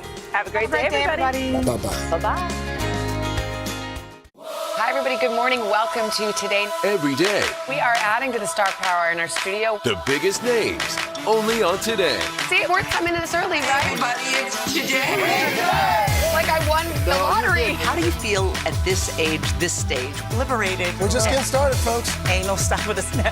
The boys are back in town. Boys are back in town. It's a miracle. This has been fantastic. Everything and everyone you're talking about, only on Today. Welcome to Today. So happy to see you guys. Would you like my boost? Yes. Back, here we go. Sometimes we just do things to help. That's our Hoda. Happy birthday! We got an awesome crowd, y'all. Good morning, everybody. Here's what's happening in your neck of the woods. You deserve to be celebrated. Way to go, Reynolds. Oh, Al, you're all of our heroes. Y'all love Al Roker.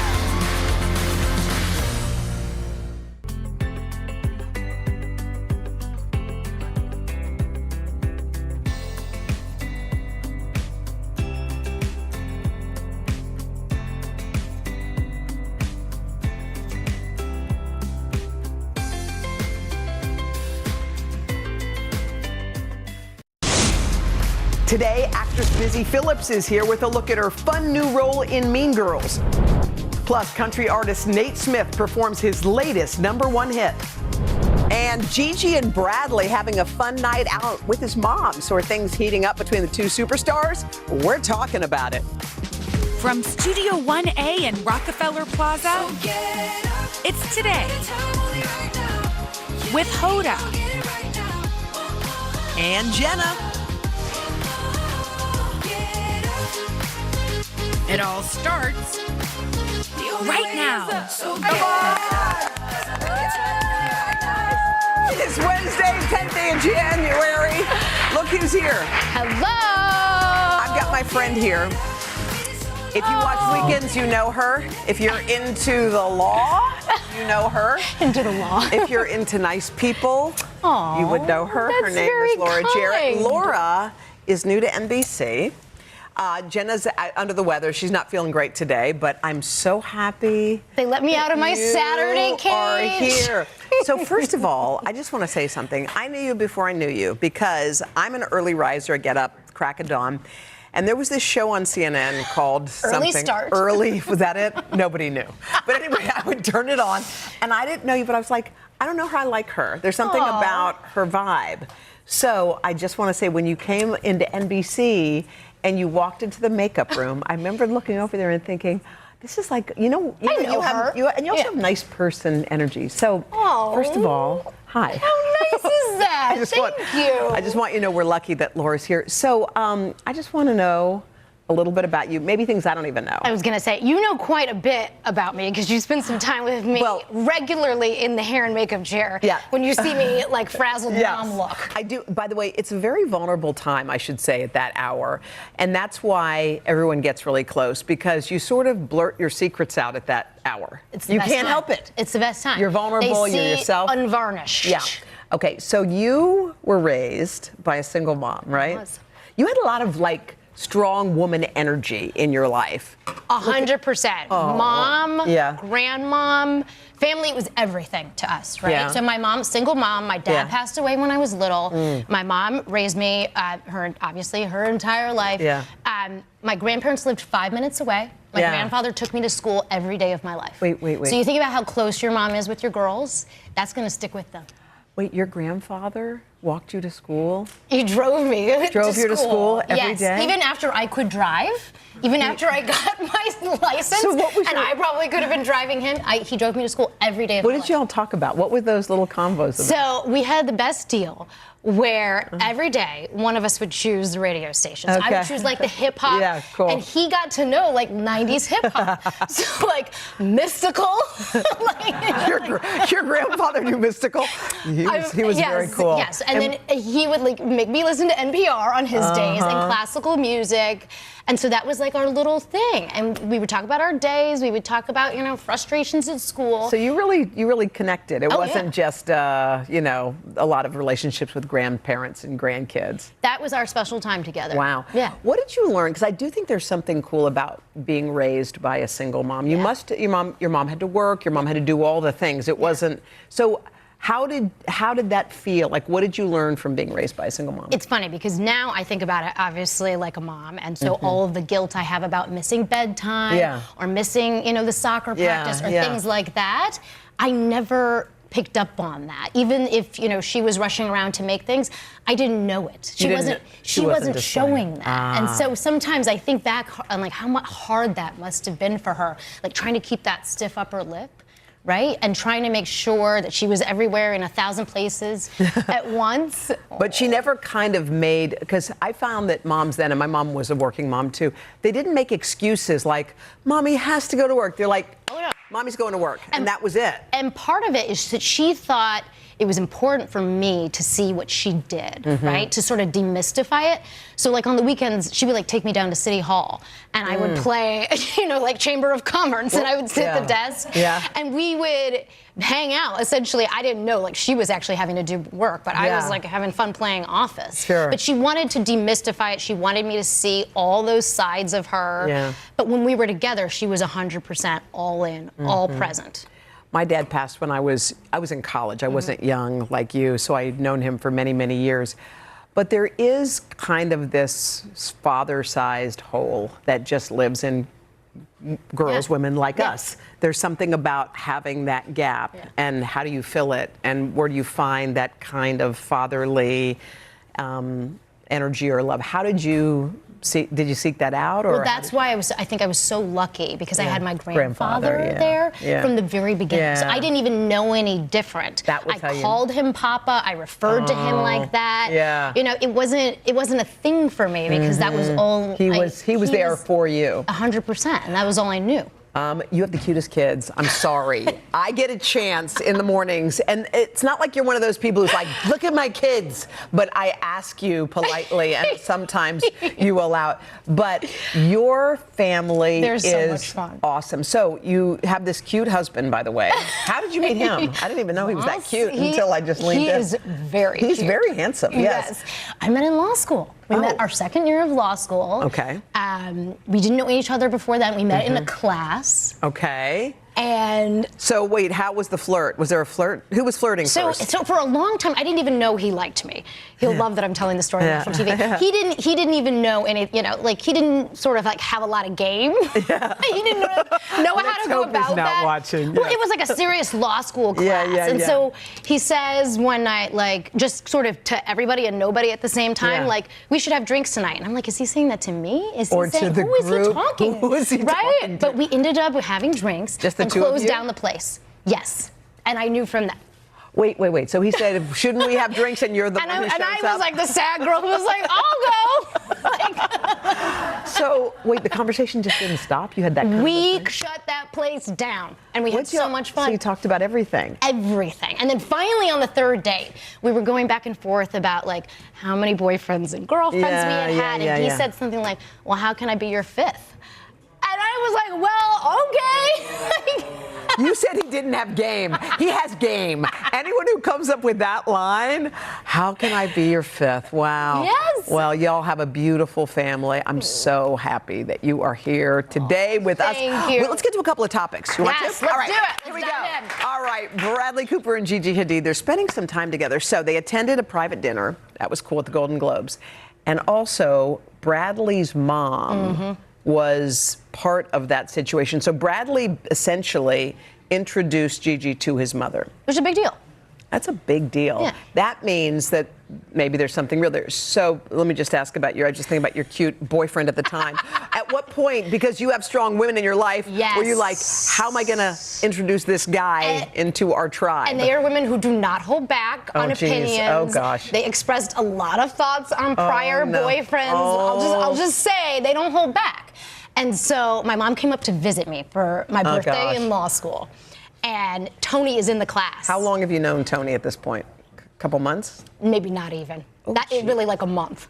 But we were like talking and Okay, so your and mom I had comes told in. her there's this guy. I'm not even sure if he likes me.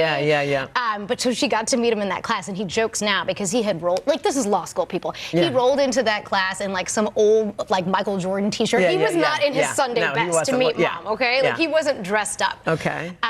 But I felt like I was like happy she got to meet him because this is somebody I felt like a connection with, and that I didn't know we were going to get married then, but I knew it was someone I wanted her to meet. So you thought, so it didn't didn't matter that you didn't know him for a long time or you didn't think it was a thing. No, because you're in law school. You're in your 20s. You don't know any better. Now, if I was So- meeting someone, I would have a very high bar. So what was your mom's initial opinion of him when she first met him? Like, he seems nice. Yeah. But she was reserved. She you know what? She I think felt for me like she wanted me to have some time single and by myself. Right. And I was one of these sort of like habitual people who had been in relationship after relationship. Oh, so when you broke up, there was another one. I was like that. I always had someone on that back burner. I'm shocked. I'm kind of shocked. I feel like you're this We're wildly... doing a deep dive. No, right but now. I just imagined you as being like, I am woman, hear me roar, boys on the side, but you had the boyfriend. I had the boyfriend. Since I was like 13, I have been in a relationship. And so I'm blowing her mind right now. Yes, you are. Okay. And so my mom was like, can you just have a beat by yourself? Can you just like take a minute? And you couldn't. And I was like, but I really like him. You love love. You love love. By the way, how did he propose to you? Oh, he took me to my favorite restaurant in Chicago because I grew up in Chicago. He took into RL, our favorite restaurant. It was a total surprise. We were not like ones where like we had talked about rings or anything like that. It was a total surprise, which is awesome. That's the cutest thing. I'm so into you. I loved you before, but I love you more. Okay, let's talk about another topic. Dua Lipa and Seth Meyers. So they're pals. She was on his show, but they've taken their friendship to a new level. So he does that thing where he day drinks, he does shots, and they did some shots, and they agreed, I guess, to get matching tattoos. So Dua Lipa has several. Seth has 0. You don't have any tattoos. I don't have any tattoos. I don't either, but I think that's because we're rule followers. We do follow rules. We're like, we can't. I can't believe Seth did. Oh, what? That looks like a freckle. Oh, jeez. You know what? That is not a tattoo. When you said a tattoo, I thought a real tattoo. That's like a speck of dust. That looks like a pimple. You know how many people are going to go, you got something on your arm? Like, So, that's not that. When you get your tattoo with Jenna, it's got to, if you do it, it's got to be bigger than that. Yes. If you do it. We're going to do it. We're going to do it. It's going to be bigger than. Okay, now that you've said it. No, we're doing it. We're doing it. All right. Coming up next, she is anything but a mean girl, the very funny and talented Busy Phillips. We will catch up with her right after this.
That's how I know.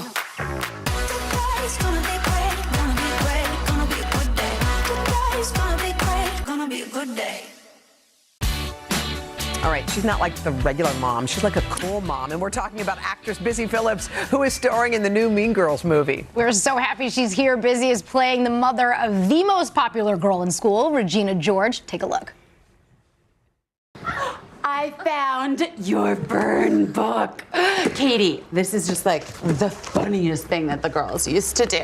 Please leave. You got it, baby. But girls, I'm gonna be right downstairs. If you need to talk to me about anything, I mean at deep stuff or boy troubles or blackheads or alcohol poisoning, you know I have been through it all. Honey, I am not a regular mom. I'm at Cool Mom with 6 O's, hashtag aging hotly, hashtag Get out. So good. By the way, Busy, you're made for that role. I'm sorry. You are, wow. Thank you. You're like the shining star in this. Well, that is really sweet because it was some iconic shoes to fill. Yes. From the 2004 original with Amy Poehler playing Regina's mother.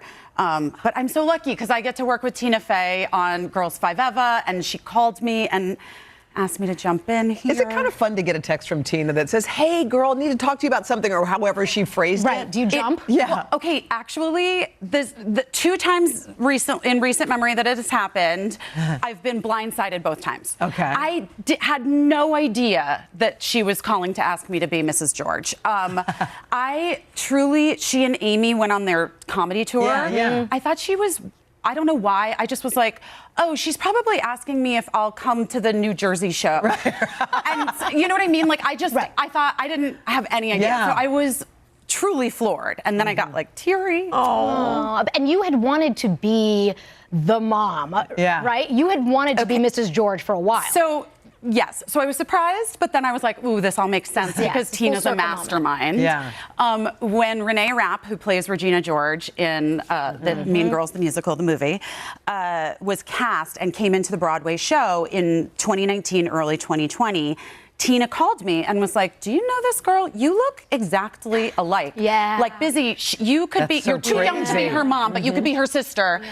You should think about this summer if you wanted to come to Broadway. Maybe you come in as Regina's mom on Broadway. And then 2020 happened and the shutdown. And here we are, 4 years later. Well, she loves to be the cool mom, your character. Yes. I don't picture you as the cool mom in real life. No, I'm not. What are you in real life? What kind of mom? I think I'm, I think I'm like an incredibly communicative mom. That's good. And I'm really open to letting my kids have their own autonomy. You know, it's hard when you grow up and your mom is in the spotlight and you feel like you have to share your mom or people have an idea of who your mom is. And it's really important to me that they get me and also that they get to be themselves. But also boundaries. Oh my God, boundaries are the #1 thing. Yeah. And I really reject the idea that like you're best friends with your kids. No. You can't, not when they're kids. Maybe as adults you can become close friends, but we just had Kurt Russell and his son on, and his son, who's an actor in his own right, was saying, you know, I used to kind of hate to go to big games because it was like I wasn't with Dad, I was with Kurt Russell. And I was wondering how Kurt navigated, or how you navigate it, how you go, because they're looking at you and you want them to be looking at your kid and paying attention to your child. Yeah, I mean, I think that it's really complicated, and we just try to talk about it. And, you know, for Birdie, who really grew up on the set of Cougar Town, and because she was 6 months old when I did the pilot, You had to take her. and she was 8 when we stopped filming the show. She gets it more than Cricket, who really hasn't been around me as an actor, and sitting in the theater for Mean Girls for the premiere was the first time Cricket, I realized, I was like, oh my gosh, she's never seen me in anything. What did she, how did she react? She just was like, she's 10 now, my little one, and she was like, I saw her but not face. you. Yeah, and she was just like, and she goes, this is weird. Is that what she said? Yeah, she said, this is weird. And so we talked about it the next day, and I was like, you know, was that too much for you? Did you not like it? And she's like, I don't think I want to watch things you're in. It was weird. And I was like, I get it. And she's like, luckily you're not in the movie that much. Is that what she said? Yes, because she loved the rest of the movie. She was like, I can just skip forward. That's so, you know what? Kids are hilarious. I know. Will you stick around? We want you to weigh in We on have some more. hot topics. Yes. Coming up after this. Did they have fun on the red carpet, or did they think it's weird?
morning. Welcome to Today. Every day, We are adding to the star power in our studio. the biggest names, only on Today. See, we're coming in this early, right? Everybody, it's Today. Like I won the lottery. How do you feel at this age, this stage? Liberated. We're just getting started, folks. Anal stop with us now. The boys are back in town. Boys are back in town. It's a miracle. It's a miracle. This has been fantastic. Everything and everyone you're talking about, only on Today. We're back with Mean Girls star Busy Phillips. She threw on a judge's robe, a pink one at that, to give us her verdict on some trending topics in our segment that we call All Rise for Judge Busy. Okay, Busy, here are the rules. We're going to give you a topic, and then you're going to give us your hot take on it, all right? This is so exciting. All right, here's the first one. Are you ready, girl? Yes. All right, here's the first one. Low-rise jeans. What is your verdict? Rejected. And why? Give us your reasoning. I mean, I lived through it, and no, we don't need them back. No one needs them back. No one needs them back. No, my 15-year-old doesn't need them. I don't need them. We don't need them. We don't need them. Nobody looks good in them. Not flattering. All right. Okay, next one. 2024 in and out list. Hoda and Jen are a big fan We of made our list in-and-out making. list. Oh, they no. make a lot of. Busy's They make a lot Busy, of lists. But look, isn't it good? Okay, let me see. Out is mindless scrolling. Our kids saying bruh, peppy, and what the? I mean, I hate that. Low-rise jeans are out. Jeans, Thank you're on the same page as Hoda and But Jen. what do you think of in-and-out lists in general? I mean, I'm kind of anti. Oh, why? I'm with you. I'm with why? you But on this. why? Because I think that I don't like to, have like a blanket statement about anything. I don't know. I might change my mind tomorrow. I can't say this that something's out for the whole year. Except for low-rise jeans. Except for low-rise jeans, out. For the rest of all time. All right, next one. Couples getting matching tattoos. Okay, well, I saw the thing about Dua Lipa. Yeah. Yes. Do you have a tattoo? I have many tattoos, which I started getting at age 39, just FYI. Wow. So I just got best friend tattoos with my best friend, Christine, in honor of our third best friend who passed away. Aww. And it was like a painting that my friend had done when she was sick and going through treatment. And so I think it's really beautiful. And so I am meaningful. And meaningful. And so I am a fan of meaningful tattoos that you get with someone. So yes. So Hoda and Gemma might be getting a tattoo. We might do it. They might be. You should do it. Should we? Something It's fun. Cute? Okay, something cute. Okay, next one. Having your friends edit your dating profile. 100%. Yes? Yes, you need another set of eyes or like 4 other sets of eyes of people who know you best. And like, yes. And even before I was single, I would do it for my friends. Have you ever done online dating? I have, yes. And? No. No, it's not It's the not thing. for her. It's- No, I'm happy for who it's for, but it's not for me. Not for I like it. All right, here's the last topic. Soft launching on Instagram. Like relationships? Yeah. Yeah, I mean, this is complicated because what even is a soft launch? Right. Just taking a photo, but it's like a little obscure. You can't Maybe tell. you're just at a basketball game. You know what I think? I think I like a hard launch. Yeah. But I think we can leave the soft launches. All right. Forget that. You know why? Because why put yourself through it? Yeah. Unless you're really sure. Yeah. You know what I mean? A soft launch feels like you're hedging. Or it feels like it's for someone else's benefit.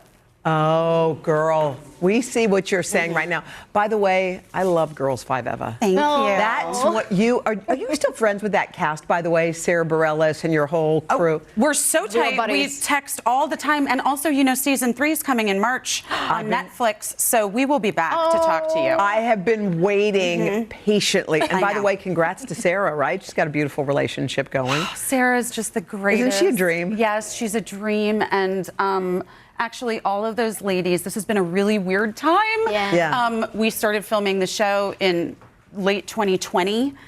And the last 4 years, we've really gotten each other through a lot. And You need your girls. It's like alchemy. Like, we are so close and so tight. And I love them. I love them all. Renee is incredible. Paula Pell is incredible. Yeah, we just have the best Well, time. well, come back. We okay? will. We want to do Girls 5 Eva the next season.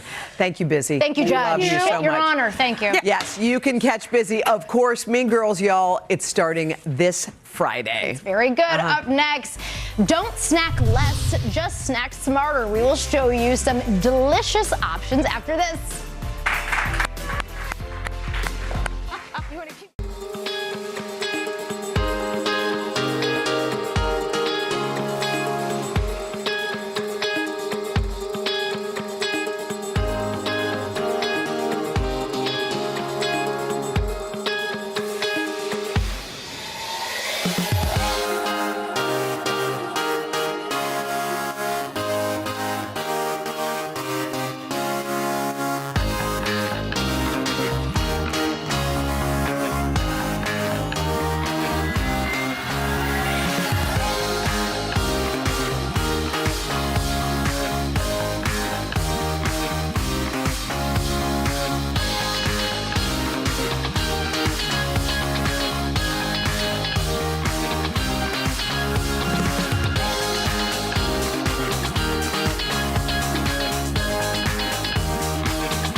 Good morning, everybody. Here's what's happening in your neck of the woods.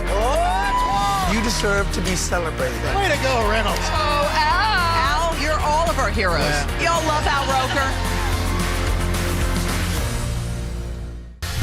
All right, so when an afternoon snack attack hits, we got some goodies that'll do the trick.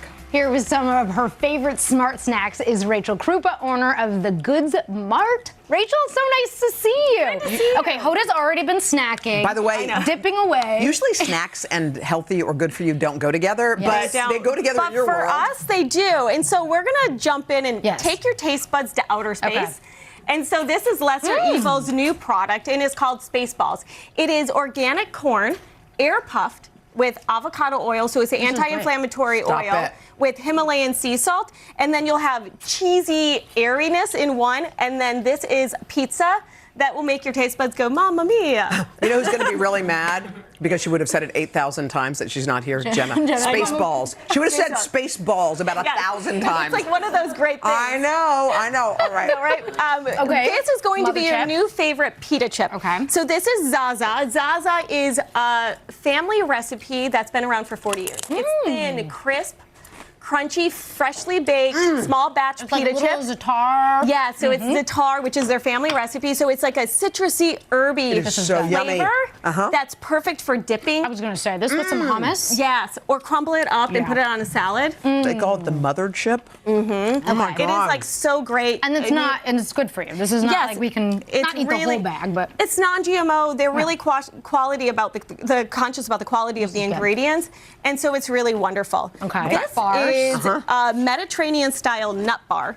The founders like to say, "You see what you get," and so if you look, you'll see that it's whole nuts. It's honey, and if you look at the ingredients, there's only 4.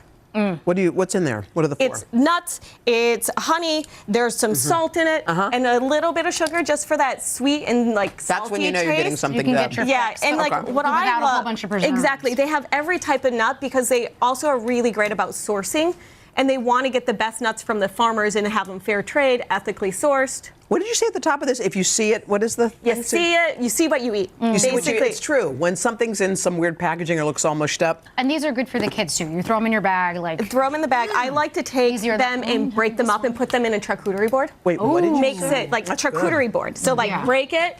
Easy. You don't have to do anything else. You put it in your purse. You're always in the board, thinking, what right? is this next thing? And so this is super fun. So this is the next generation sports drink. It's called Local Weather, and it not only hydrates your body, but also your mind. And so again, if you look at ingredients, you'll see that there's vitamins, minerals, electrolytes, but also adaptogens and nootropics such as ashwagandha and L-theanine. No caffeine. What are those last 2 things you said? They help reduce stress. They help calm your body down and your mind. So when you have like that raciness, and it's incredible. But what's even better is 6 grams of sugar in the entire bottle. versus a traditional sports drink that has 28 plus. It's got a sweet taste, though. Yeah. It does taste sweet. And it I doesn't like have it. that fake sweet taste. Like, it doesn't have an aspartame. Nope. And it's the first sports drink in a fully aluminum bottle. So it is not only great for you, but also the environment. For the environment. Mother Earth. Yeah. I love a gummy. Okay, this one is all about having fun. Okay. And how fun is it to say blobs? Blobs. Okay. Blobs. Would And Jenna if- like to say that over and over again? She'd like balls, space balls. Baseball. Yeah. And so blobs is a chewy, fruit-bursting gummy, but again, 2 grams of sugar in the entire bag, 50 calories, 7 net carbs. It's It's very plant-based. dense. It is. Yeah. I like it. Plant-based and also no artificial colors. Okay. And so that's like in one bag. And where do you get blobs? Like, if I haven't seen it at a grocery store, where do you get blobs? Yeah, you can get them at our store. You can get them on Amazon as well. Okay. And so it's really great, and it's just like a nice candy for the entire family. But they want to bring fun back, but not make it serious. Right. It won't make your kids go high and low the way candy does. All right, take us. Okay. Little chocolate. Chocolate to end it. So this is Tony's Chocolonely, and this is their brand new innovation. So this is the first we're seeing it.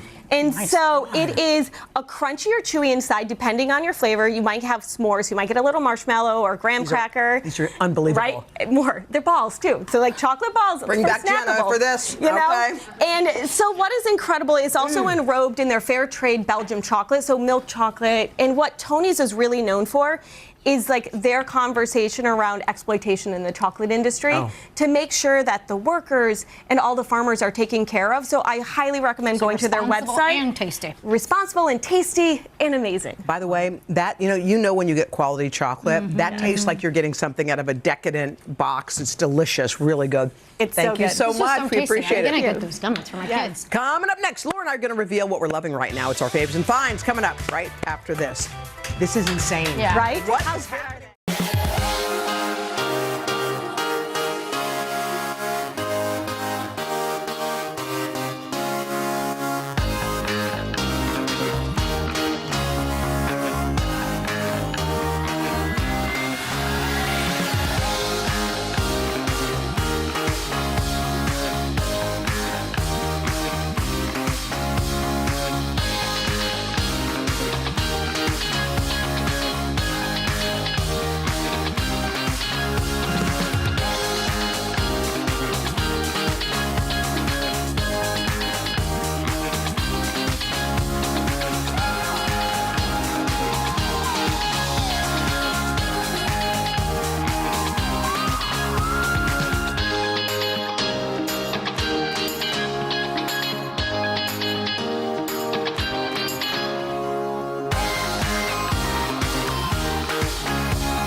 Hi, everybody. Good morning. Welcome to Today.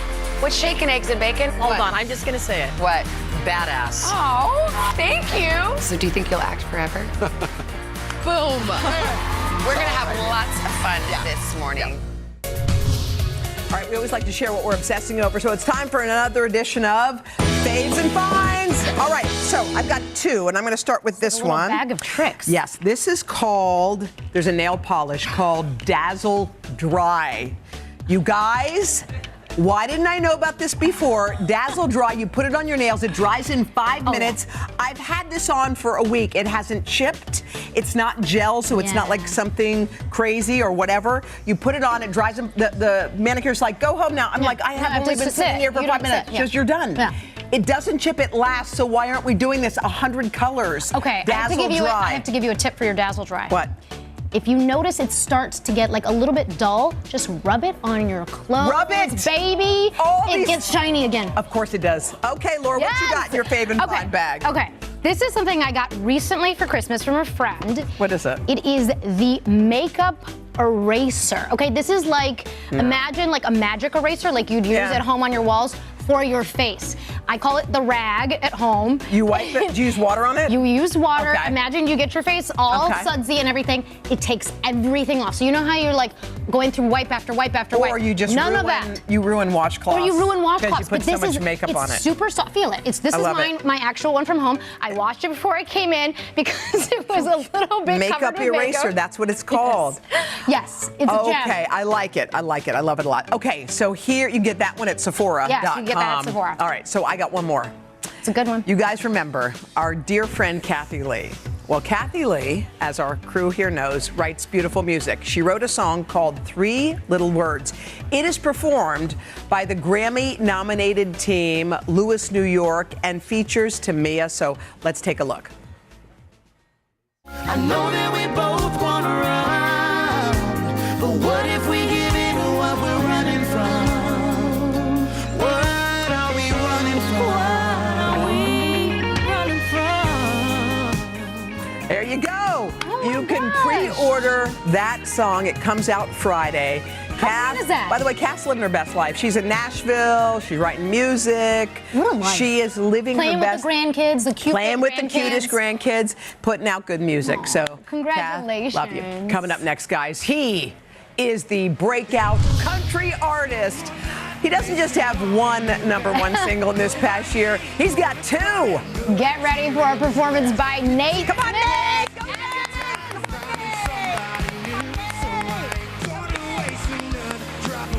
Nate.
Welcome to today. So happy to see you guys. Would you like my boost? Yes. Back, here we go.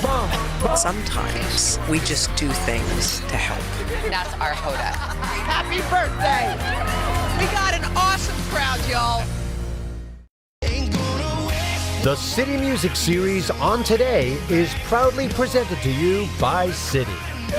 Okay, it has been quite a ride for this guy, Nate Smith. His debut single, Whiskey on You, became #1 platinum certified, and now he's making his national morning show debut. We're so happy he's with us, performing his second #1 hit, Just for Us. It's called World on Fire off his self-titled album. Welcome, Nate. Thank you for having me. Let's go. I'm so excited to be here. By the way, we love your energy. Hey. Your energy's in the room before you are. But you know what I love about your story? Laura and I were talking about it. It began in a place that most people would have been filled with despair. It was one incident that ended up bringing you here to this day. Tell us what happened. Yeah, in 2018, Paradise, California was set on fire. It was the craziest thing, and a lot of people lost their homes and stuff. I lost my apartment with everything I've ever owned. Had to start over from scratch. That's and a picture of you with your apartment. That's my apartment right there. Yeah. Wow. So it's pretty wild, like losing like stuff from your grandparents and all this stuff. So it was tough, but it's crazy because like if that didn't happen, it wouldn't have set me on the course that I'm on right now. So I just have this weird feeling that it's really never too late. And things are meant to be the way they are, and so I mean, it's You just drove across country. drove across America. I slept in my car. Yeah. I stayed in rest stops and did all this stuff. Ran out of money, of course, and had to call mom and dad to help me with my mac and cheese addiction. Help me out with that. And you were just playing in dive bars and stuff. Is that how you did it? Dive bars and just honestly, just like relationships and friends that were willing to champion me and give me a chance. And TikTok helped. Yes. TikTok helped as well. And I'm so grateful to be here. This is crazy. I mean, platinum #1 though is crazy for your first. When you got the news news about that. Did that just blow your mind? Man, it really did. It really did. It was just an absolute trip. Yeah. Well, we're so excited that you're Yes. here. What are you going to sing for us? Your new World number on one? Fire. World on Fire. What's up? I'm so excited. Come on, Nate. All right, take it away. Here we go.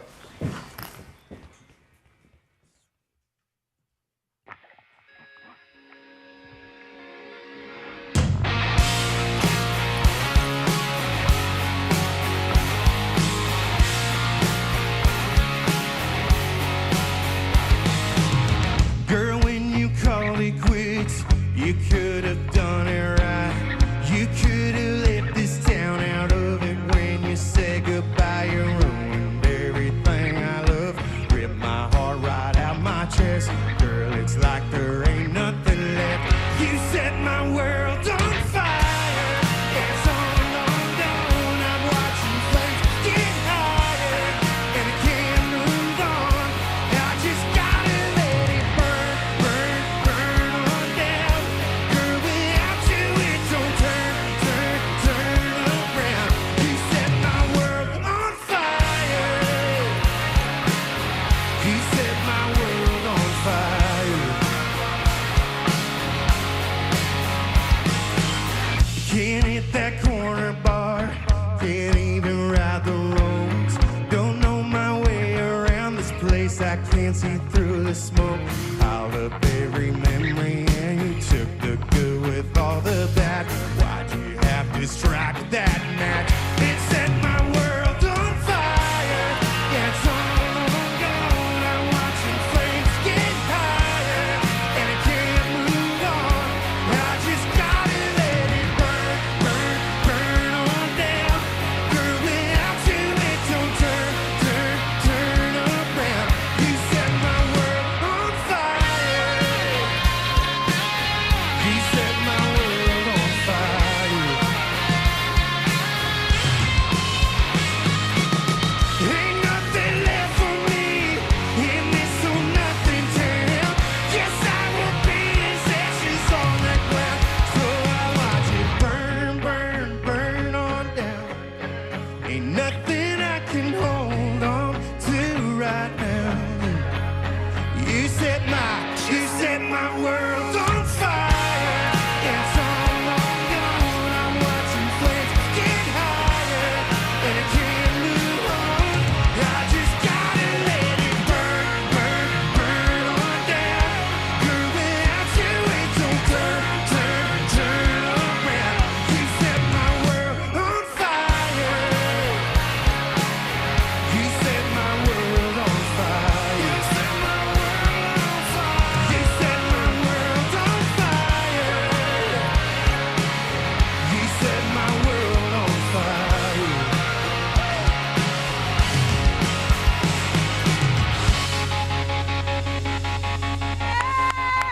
Yes! Today's show! We just made the Today Show! We just made the Today Show! We just made the Today Show! We just made the Today Show! Yes, you Okay, did! I think you just set 1A on fire. You just slayed that. Thank you That so is much for having me, y'all. exactly how you do Oh it, my Nate. God. I appreciate you All guys. right, so you got a tour, right? Got a coming up? tour. Where are you going to be? Do you know where? All over the place. All over. We're gonna be in New York City this weekend as well at Irving Plaza, which is super exciting. That's a And great venue, by got a the way. couple. So Oh, much fun to cannot play. wait. So iconic. And then we'll be out with Morgan Wallen this summer Do and you ever everything. just pinch yourself and say like, well, oh my God.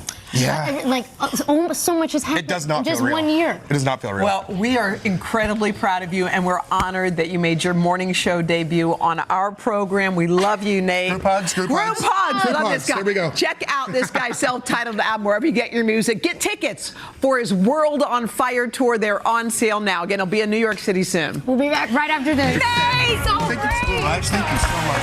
You had such great energy.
love about this show? Sometimes there's just a large tour group here. You guys are from Syracuse University? You know what? They're just visiting the Today Show. It's a lot of fun. A big thank you to Laura. You can catch her Saturdays. Tomorrow, or no, the day after tomorrow, whatever it is. All right. Anyway, we love you guys. Bye.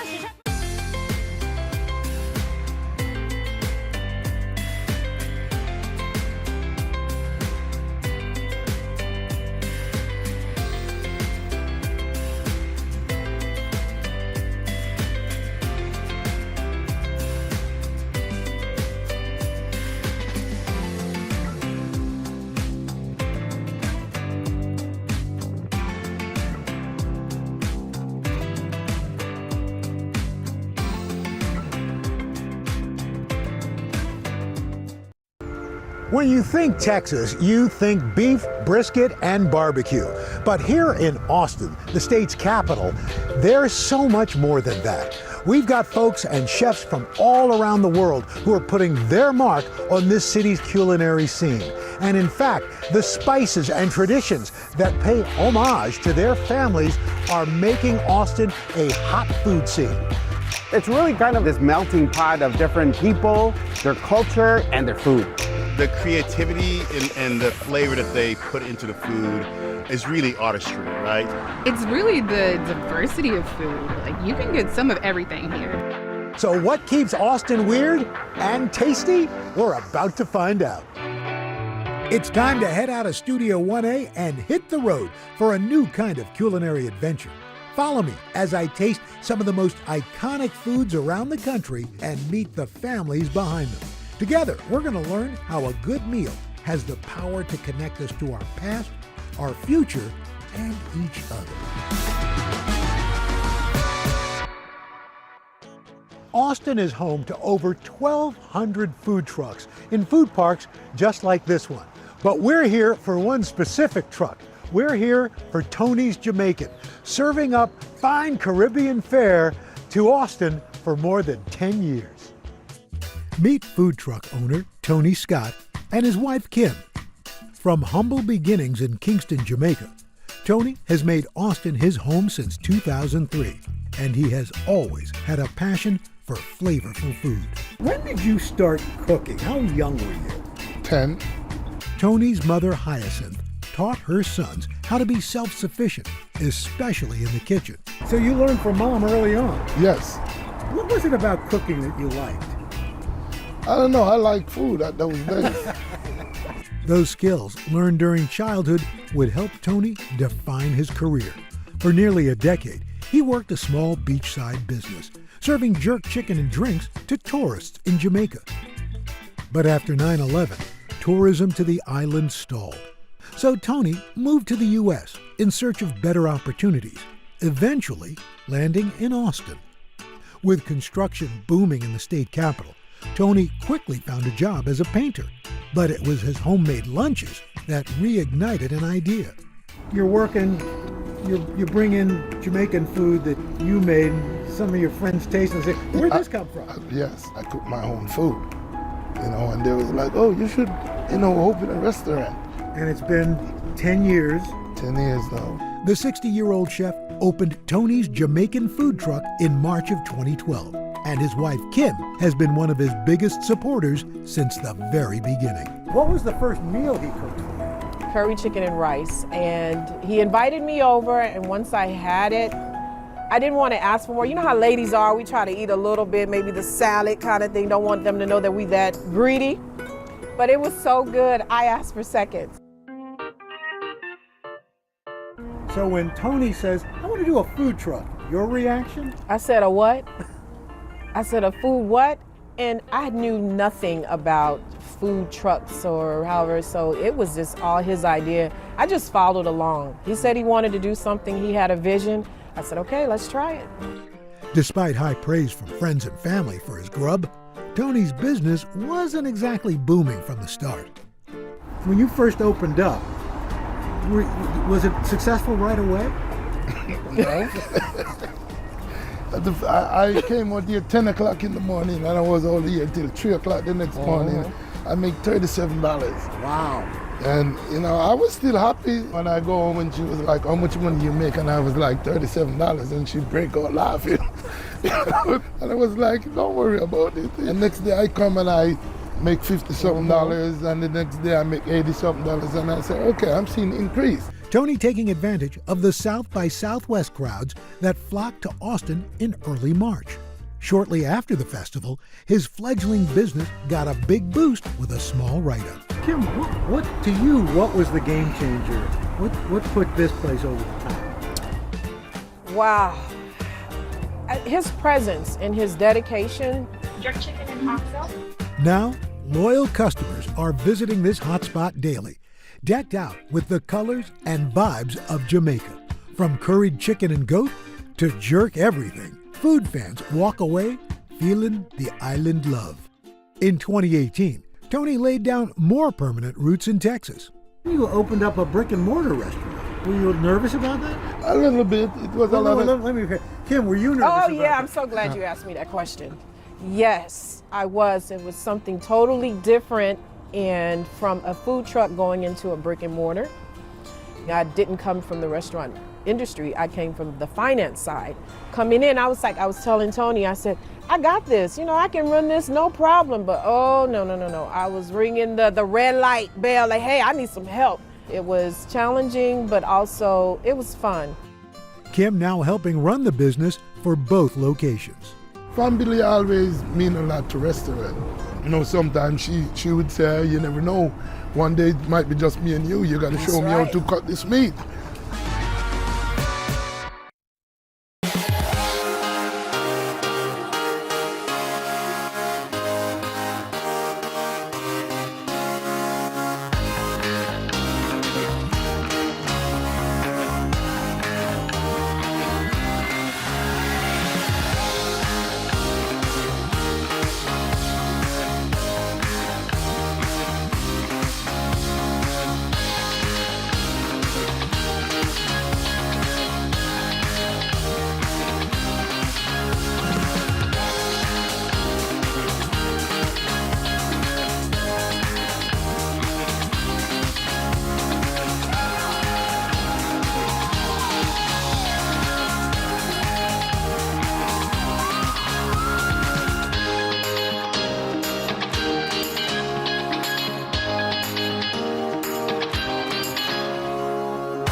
Jerk chicken and oxtail. Thank you very much, sir. Have a great day. You too. God bless. Tony Scott dishes out hundreds of plates to hungry customers each day, but he's best known for one Caribbean specialty.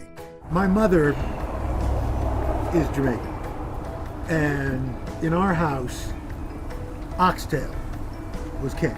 Yes. Oxtail stew, oxtail and dumpling. Yeah. Oxtail. My mom is Southern, and she actually mentioned it to me. I said, oxtail, and she just said it was a beef. So I've never really had it. And then when you first had it? It was delicious, and I eat it all the time now. That's the problem. Isn't it interesting that it was the cheapest cut of meat? Now it's considered a delicacy. You go to all these upscale restaurants, oxtail ravioli, oxtail rice, all the. It's now everybody's into oxtail. I know. No, I'm scared to go in a restaurant and not oxtail.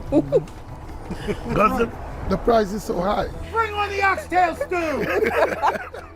Tony frequently sells out of the succulent oxtail, and it was finally time to see and taste why.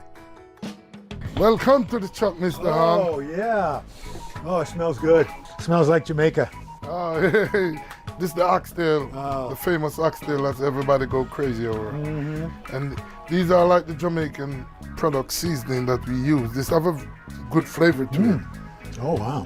Tony's oxtails are seasoned with a spice mix that includes garlic powder, dried onion, paprika, black pepper, sugar, salt, and a few chef secrets. This is my product that I make. It's have like onion, bell pepper, Scotch bonnet pepper. Also have a little bit of garlic in there. So this is like your own concoction? Yes. And then this is another Jamaican product they call. You ever have Blue Mountain coffee?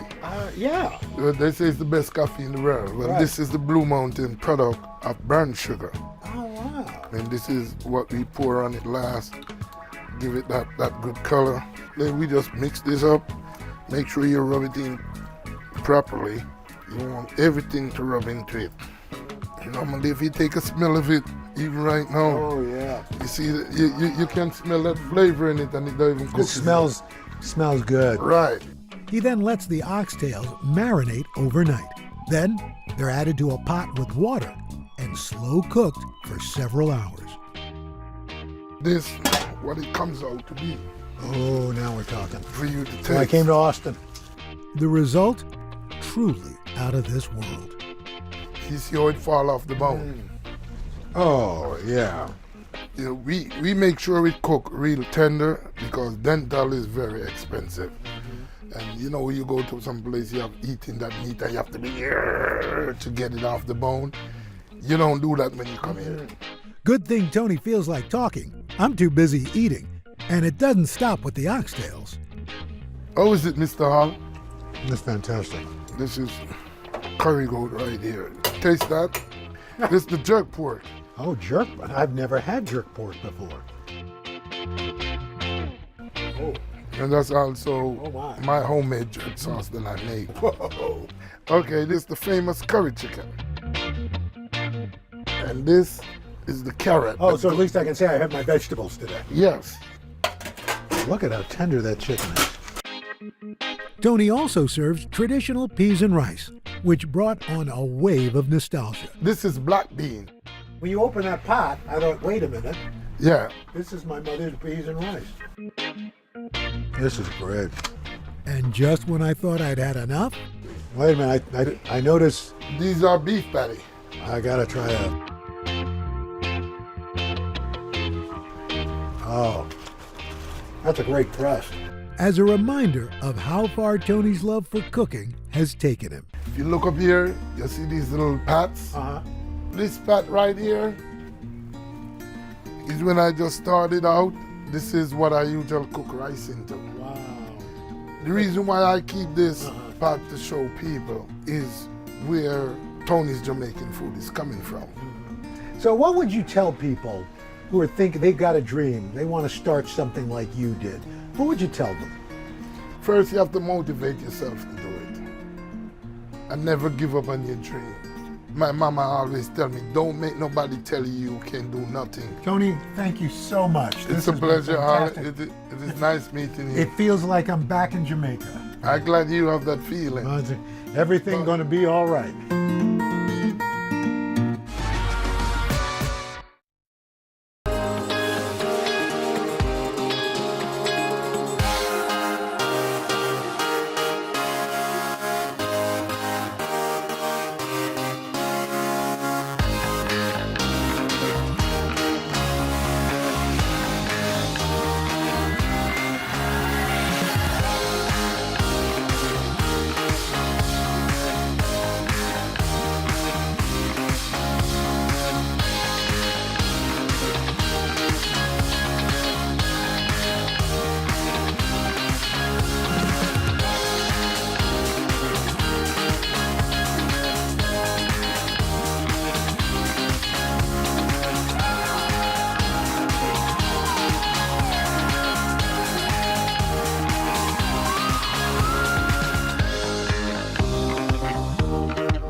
Just a few miles from the hustle and bustle of downtown Austin is Mekon Bistro.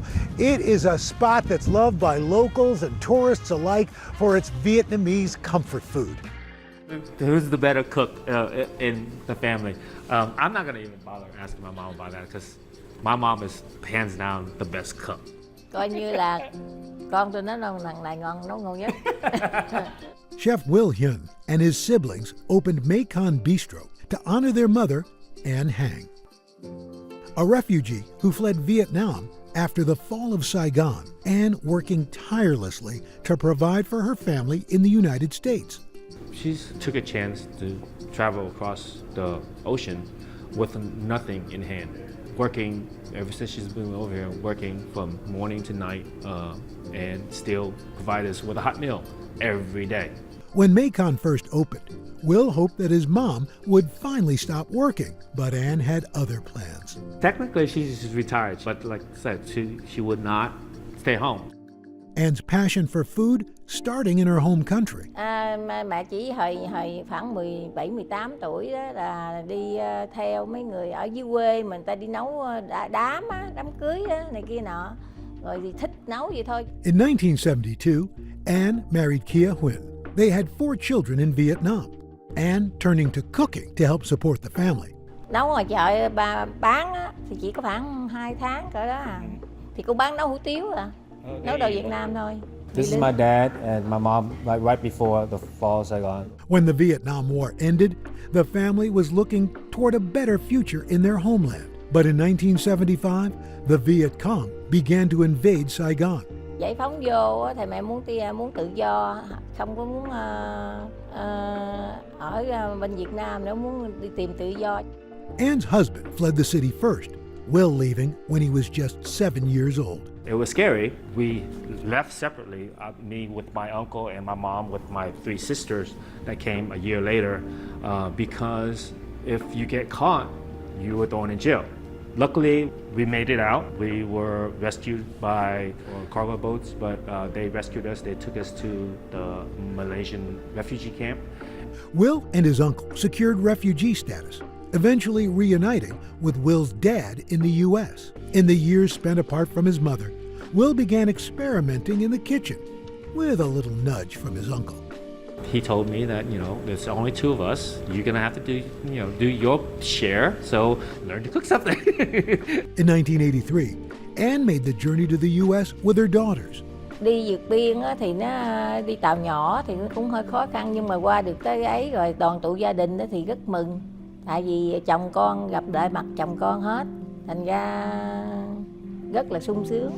But adjusting to a new country as refugees was a struggle. When we came over, nothing in our pockets. We relied on government assistance a little bit. Luckily, she's a great cook. So it wasn't bad for us at all. Growing up, that's how she shows us that she loved us by putting all that love into the food. The family moving from Houston to Louisiana, finding work in the seafood industry. But Will wasn't so happy living in a small town. When his uncle invited him to attend high school in Austin, Will said yes right away. I fell in love with Austin. The beautiful lakes, the miles of trails, the music scene. What's there not to love? Austin's vibrant culinary scene struck a chord. After high school, Will found work in several restaurants, dreaming of being able to showcase his mom's cooking. In 2015, the entire family moving to Austin. But Ann still wasn't sure about opening a restaurant. Asked her many times in the past to do something like that. She's got set against it. She said it's just way too much work. Eventually, Ann agreed to share her recipes for just one reason, her family. Thích làm với con cái mới lên hát với cho con. Chứ giờ lớn tuổi rồi thì cũng còn sống được bao lâu nữa. Thì là giờ cho con được là ngày nào thì hay ngày nấy, thì hát cho con mình ngày nào thì hay ngày nấy thôi. She's emotional because she basically she's doing everything for her kids. The first dish Will added to the menu, his mom's pho. So pho, at a restaurant is basically how we do pho at home. When we cook pho at home, it's a big pot that's gonna feed us for at least 3 days. We have pho for breakfast, we have pho for lunch, we have pho for midtime snack, we have pho for dinner, and pho at night for snack at night, until the pot's gone. With the help of his family, Will created several new dishes. Our menu does incorporate a lot of fusion Asian dishes, and that is because of the family business. My mom's a cook, I cook, my sister cooks, my brother cooks. Second beef dish was something that I've tried out. I consider myself a Texan. We love beef. It's a dish that my mom and I collaborated together to put out. Basically, just cubes of real nice tender beef that's been flashed in a wok. It's been 6 years since Macon Bistro opened, and Will and his mom still love working together.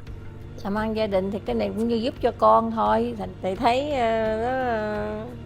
nó tự xúc động rồi mình ấy thì thôi, chứ mà đâu có biết làm sao giờ. Mình thấy nó hy sinh cho con mình được từ ngày nào thì hãy ấy vậy thôi. Mình thấy nó xúc động vậy thôi. I admire her greatly. The courage it takes just to make that journey and to just stick with us no matter thick and thin. She's my hero. She really is my hero.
Using food to bring younger generations closer to their heritage happens in families all across America. And it's happening here at Habesha with a husband and wife team who's using their restaurant to bring their daughters closer to their Ethiopian roots. We want, more than anything else, people to be familiar with not just Ethiopian food, but Ethiopian culture. My name is Yune Fantu. This is my wife, Salama Bebe. We ran an Ethiopian restaurant called Habesha in Austin. When it opened in 2013, Habesha was the second Ethiopian restaurant in Austin. People stay coming in here, we give them the food, they said, "Where's the fork? Your hands." Ethiopian food is eaten with injera, a fermented flatbread made with teff, a gluten-free grain. You'll see a family dining, and everyone is on their phone eating and really not enjoying the event.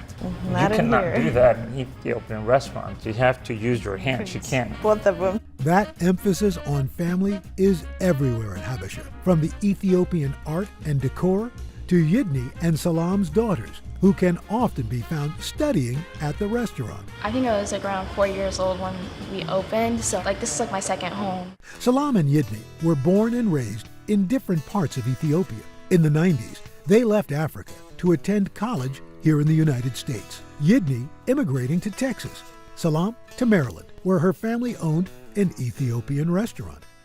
A chance meeting bringing them together. My dad was visiting a friend dining at her family restaurant, and she happened to be the waitress. And he overheard a music playing and asked her, "Hey, where could I get the CD? And she was nice enough to grab the CD and hand it to him. But Yidney's dad was thinking about more than music. When he got home, he immediately gave his son a call. And he said, hey, just call her and thank her for me.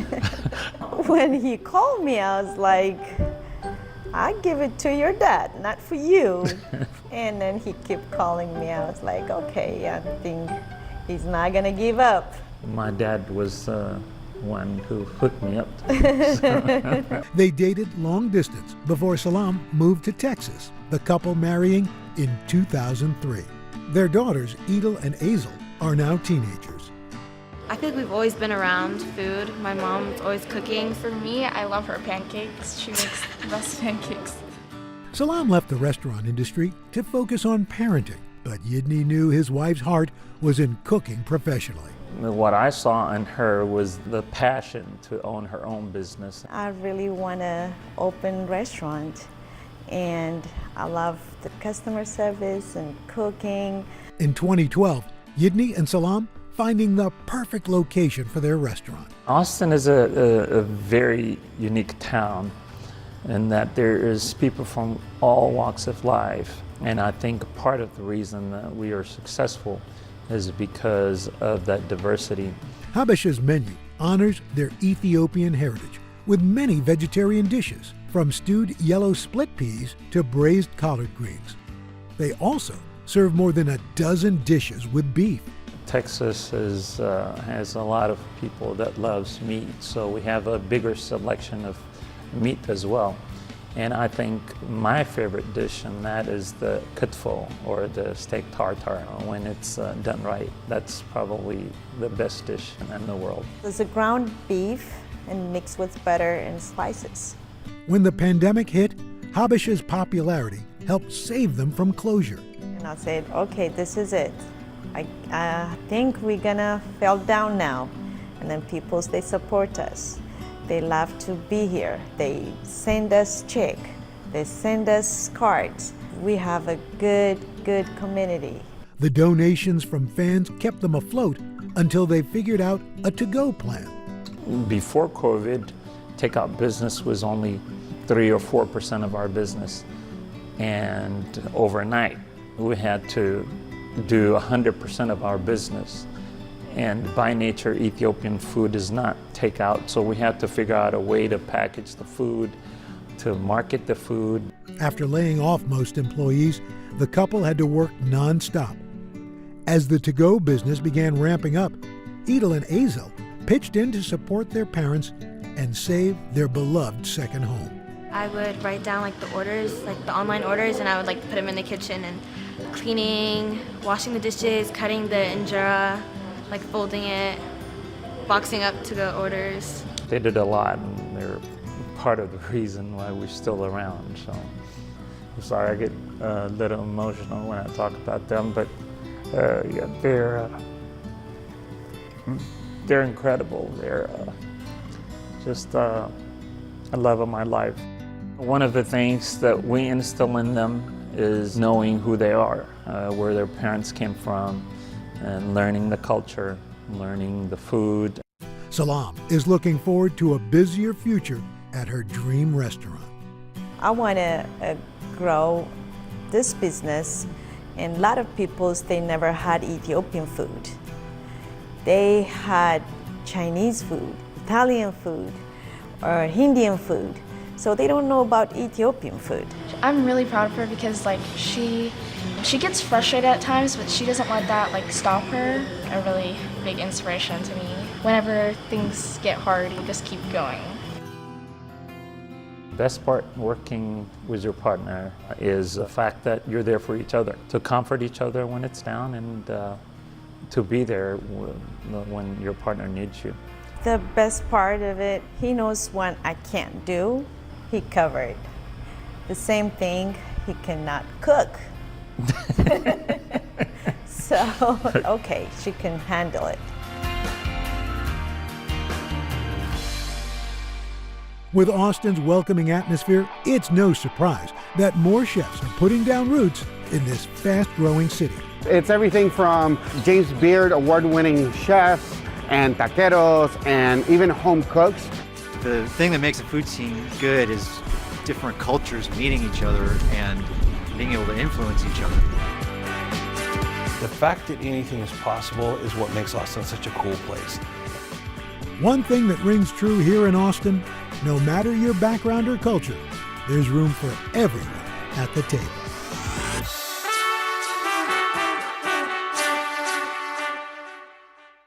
Ah, the avocado. From toast topping to sweet treats, even mac and cheese, this tasty green fruit is pretty much everywhere. But did you know the most popular variety, the Hass avocado, was developed right here in Southern California? So I came all the way across the country to find out how farmers and restaurant owners are making sure we're enjoying these for years to come.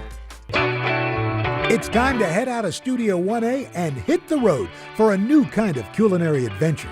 Follow me as I taste some of the most iconic foods around the country and meet the families behind them. Together, we're going to learn how a good meal has the power to connect us to our past, our future, and each other.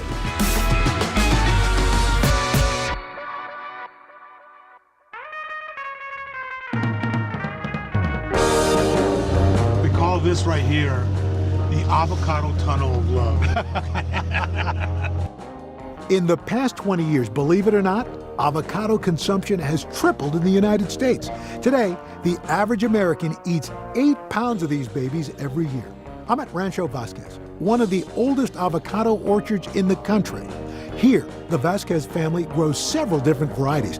Let's avocado check it out. Oh, welcome to Rancho Vasquez. Art? Yes, Nice Art. to meet you. How's it going, sir? Damian Vasquez. Damian, nice Welcome to see the you range. guys. Army veteran Art Vasquez has turned his love for avocados into a true family obsession. Rancho Vasquez! 4 generations live together on this scenic ranch. Many of them work in the orchard and help run the business. I've never been to an avocado farm. Wow. So This will be a lot of fun. You guys going to give me a tour? Absolutely. All right, let's go. Art's grandfather, Refugio Morones, moved to the U.S. from Mexico in the 1920s. He picked avocados and citrus fruit on several farms, but always dreamed of having his own orchard.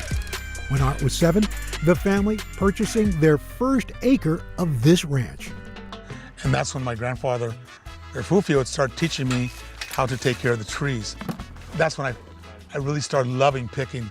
My brother and I would pick the avocados, take the avocados down to the town, knocking on doors, selling the avocados.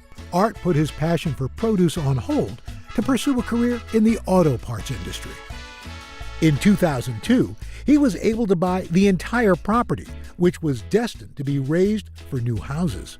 We've taken it from 250 trees all the way up to 3,750 trees. This is something, a sustainable legacy that I can leave here and teach my children, grandkids, and the family how to work the earth, how to grow things organically. Art had also saved a piece of Golden State history. Avocados are native to Mexico, but some of the first avocado trees in the U.S.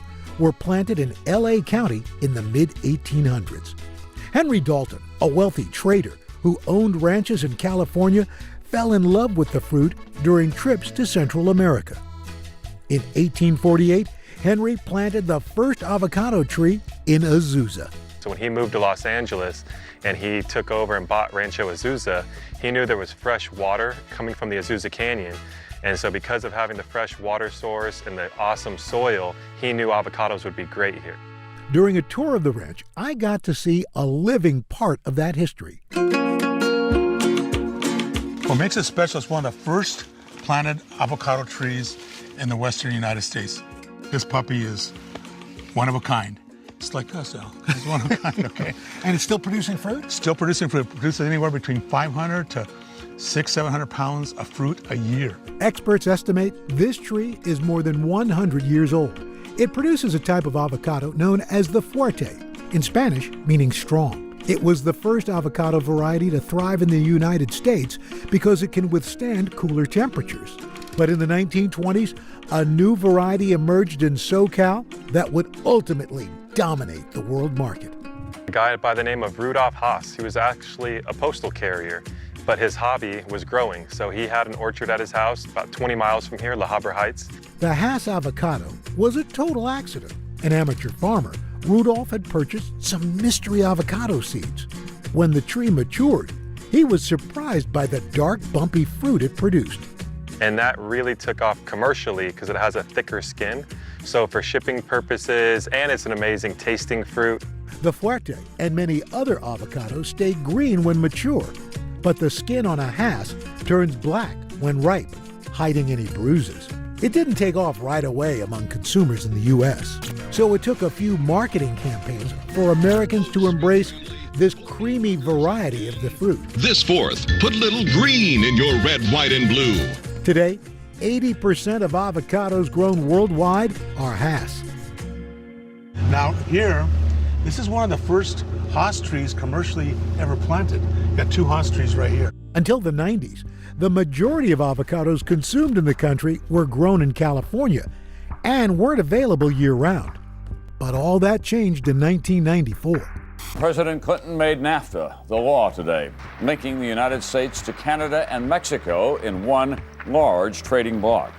When NAFTA passed, avocados from Mexico became available everywhere, and folks could enjoy them anytime. Today even named avocado toast a top trend of the 2010s. Avocado toast. I'm not sure how this happened, but there came a time in the past 10 years when people began to realize that their lives were not complete without it. Thanks to clever campaigns, new diet trends, and an abundant supply, avocado consumption has boomed in the last 2 decades, growing into a multi-billion-dollar industry. Now, 90% of those avocados come from Mexico. However, this has led to major environmental impacts, like deforestation. Rancho Vasquez wants to combat the negative effects of monoculture farming. As an organic orchard, they follow strict guidelines to help protect the land.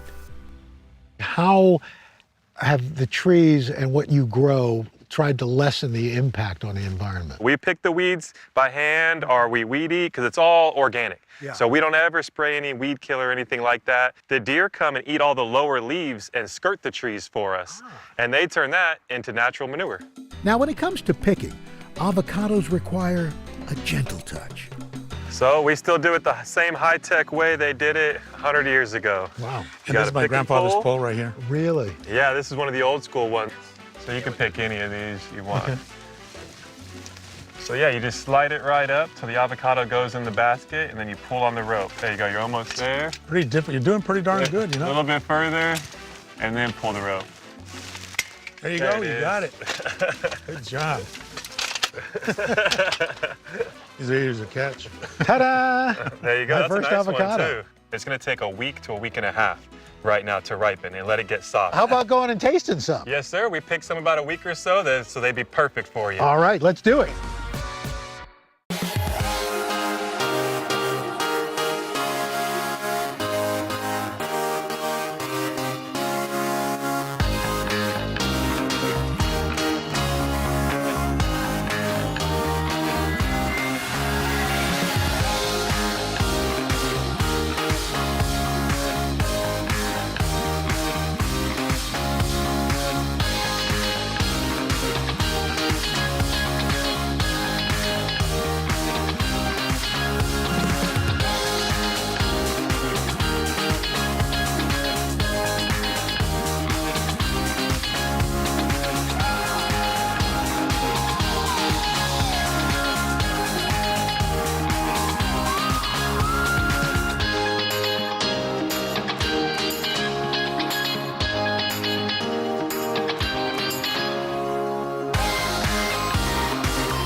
Believe it or not, there are more than 400 varieties of avocados. Rancho Vasquez in Azusa, California sells 6: the Fuerte, Hass, Lamb Hass, Reed, Pinkerton, and Gem. Each has a different shape, taste, and growing season. I've never seen such a round avocado. The ranch's avocados are prized by chefs and customers for their high oil content. That comes from the area's climate, nutrient-rich mountain soil, and secret farming techniques that have been passed down for generations. The higher the oil content, the better the tasting fruit is. And then the longer it'll stay green. You can taste and see the difference with their organic Hass. It just keeps it Wow, really you can literally fresh. see the oil coming out of it. Yeah, so if you want to try just a little chunk, we'll give you a little chunk. Oh, that's great. Next up, the family favorite, Fuerte. Oh, really a different flavor. Absolutely, absolutely. It's almost like a saltiness and a creaminess in there. Aside from his wife's guac, Art's favorite way to eat avos is actually with honey. It's called avocado dulce, which is avocado candy. Oh my gosh. Oh, that's fantastic. Isn't it great? I would have never thought of that. Guys, this is just amazing. What does it mean for both of you to be owners of this legacy? This is a legacy I do want to leave. My family, my grandkids, Damien, and this will be around for, I'm hoping and praying, for at least another 100 years, you know? And what does it mean for you, Damien? Oh, it's like he said, just a place where history can keep going. Because the trees were here before us, and they're gonna be here after us. So we're just kind of stewards of the land in the meantime.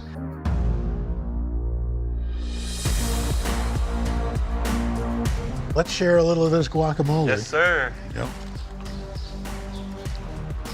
Let the chips fall where they may, as long as they've got guacamole on them.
Avila's El Ranchito is a Southern California staple that's been in business for more than half a century. They've got 13 locations and counting of this family-run chain, but no two restaurants are exactly the same. Every Avila's owner puts their own spin on the family's traditional Mexican recipes. But here at the Seal Beach Outpost, they claim to have the best guacamole. So I've come to learn their secrets. It's time to guac and roll. Hey there, wow, got a lot of folks here. The aunts, uncles, siblings, and cousins behind Avila's El Ranchito really treat their guests like family. This location is run by Elise Avila Smith, a third-generation restaurateur. She credits the family's success to her grandma Margarita's hospitality. You know, she just focused on really what we focus on, good, fresh food. Salvador and Margarita, or Mama Avila, immigrated from Mexico to the U.S. in 1958. How did they get into the restaurant business? My father had an opportunity to buy a restaurant and talked to my mother and decided, you know, this is a great opportunity. Salvador using his life savings to purchase the old restaurant property in Huntington Park. He turned to his 6 kids, including Elise's dad, Victor, for support. We would go after school and help them do whatever needed to be done. And my father was pretty much during the day taking care of the whole restaurant, and my mother was in the kitchen. So she was the only one in the kitchen. And Grandpa Boulder was washing dishes. Mama's traditional recipes have been passed down through many generations. They've come from way, way back in Mexico. When it first opened in 1966, Avila's was the only Mexican restaurant in the mostly white neighborhood. Many customers had no interest in Mama's traditional dishes, so she developed a strategy to draw people in. It seemed like natural for my mother to offer the people whatever they wanted, so it's more like a home. If they didn't have it on the menu, then my mother would go in the kitchen and make it anyway. Over the next 3 decades, the Avila siblings opened 6 new restaurants in Southern California. This expansion wasn't a coincidence. Americans at the same time were falling in love with Mexican food. In the early 80s, there were an estimated 2,500 Mexican restaurants in the U.S. Today, there are more than 60,000. I was bussing tables here as a child. Elise witnessed that growth as a kid, watching her dad expand the family business. So I grew up doing homework in a booth. On top of that, I grew up with my grandparents living 1 street over from me. So I grew up cooking with her for years and years. After college, Elise tried working in other fields, but she was always drawn back to the restaurants. I'd be working by day, you know, I worked for a magazine. And then my brother opened his first restaurant and I ended up serving tables at night. So no matter what I did, I kept ending up back in this business and I loved it. I realized that this was my passion, it's in my blood. How do you qualify to open up an Avila? Well, it's a process, let me tell you. Is it really? I had to work every position in the restaurant. So I washed dishes, I worked in the kitchen for a few years. I've done it all. After proving herself for a decade, Elise opened her own Avilas in 2015. When I first opened my restaurant, I worked for several months from about 6 in the morning till midnight. And finally, I remember my dad and my brother came in for an intervention and said, you need to go home. You gotta sleep. You gotta sleep. So I went home and they ran my restaurant for the night. And I knew with my dad and my brother here, there was nothing to worry about. Every Avila's restaurant is unique, reflecting the family member who owns it and the location. They have different decor and specialty menu items. Elise puts her own spin on the brand by offering an extensive tequila cocktail menu. Dad, I'm gonna make you a drink right now. Make it strong. Salud, mija. But there are several dishes you're going to find at every location. Avocados are crucial to many of the family recipes, including the signature guacamole and their beloved chicken soup. Tell me about Mama Avila's soup. That soup that feels like home to me. But it is a chicken breast and rice soup. We make it from scratch every morning, including the broth. We put fresh avocado, cilantro, onion, and tomato in it. And people go, and the first thing they do when they get off the plane is go to have some chicken soup. You mentioned avocado goes into the soup. Tell me about the importance of avocado. It's part of our culture. Bottom line is, nobody wants to eat Mexican food without avocado and some guacamole. So I'm curious, first you, Victor, what's the secret to a good guacamole? You have to make it, you know, almost really as on a daily basis, almost an hourly basis. It needs to be fresh. It needs to be well seasoned. And a little bit of love. I like to think I make a good guac, but I'm sure I can learn from the best. So how about showing me how you guys do guac? Before making some guac, I enjoyed a cucumber margarita and got a taste of Mama's famous soup. That's great. I would never think about avocado in chicken soup. Oh my God. I can't take credit for that one, Al. That's all Grandma. All right, you ready to make some guacamole? You bet. All right, so the first thing we're gonna do, we're gonna dump some fresh garlic in here. Okay. This is a traditional molcajete. From there, you're gonna sprinkle a little bit of salt Just on a top. little Just bit a of little salt. bit of love. And then you're gonna use the chop to go ahead and grind it in there. A molcajete, a Mexican mortar and pestle, is made from volcanic rock. And it's the family secret to great guac. The rough surfaces help crush the ingredients, releasing their natural oils better than chopping them up with a knife. And we're gonna get in some fresh avocado. All right. And then you go ahead and mix that together. And I gotta be gentle with the avocado with some love. Gentle. In go diced onions, lots of cilantro, and a good squeeze of lime juice. Keep on mixing there, and you got yourself some good, fresh guacamole. I'm gonna dig in here with you too, Al. Oh, yeah. You make good guacamole, Al.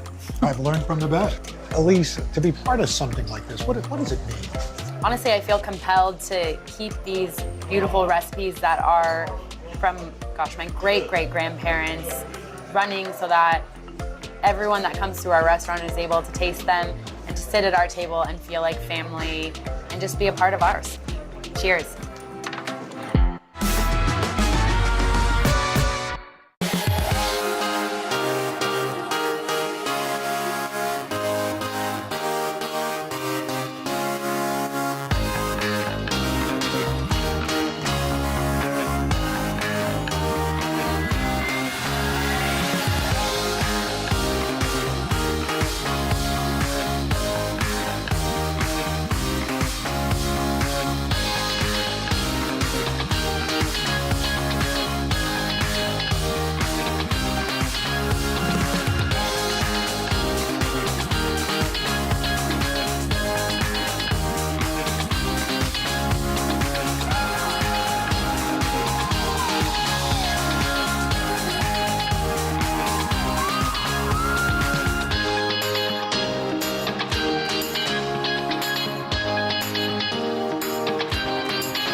How does a ceviche bar a little different from a sushi bar? It's like a sushi bar, but more Mexican. Uh-huh.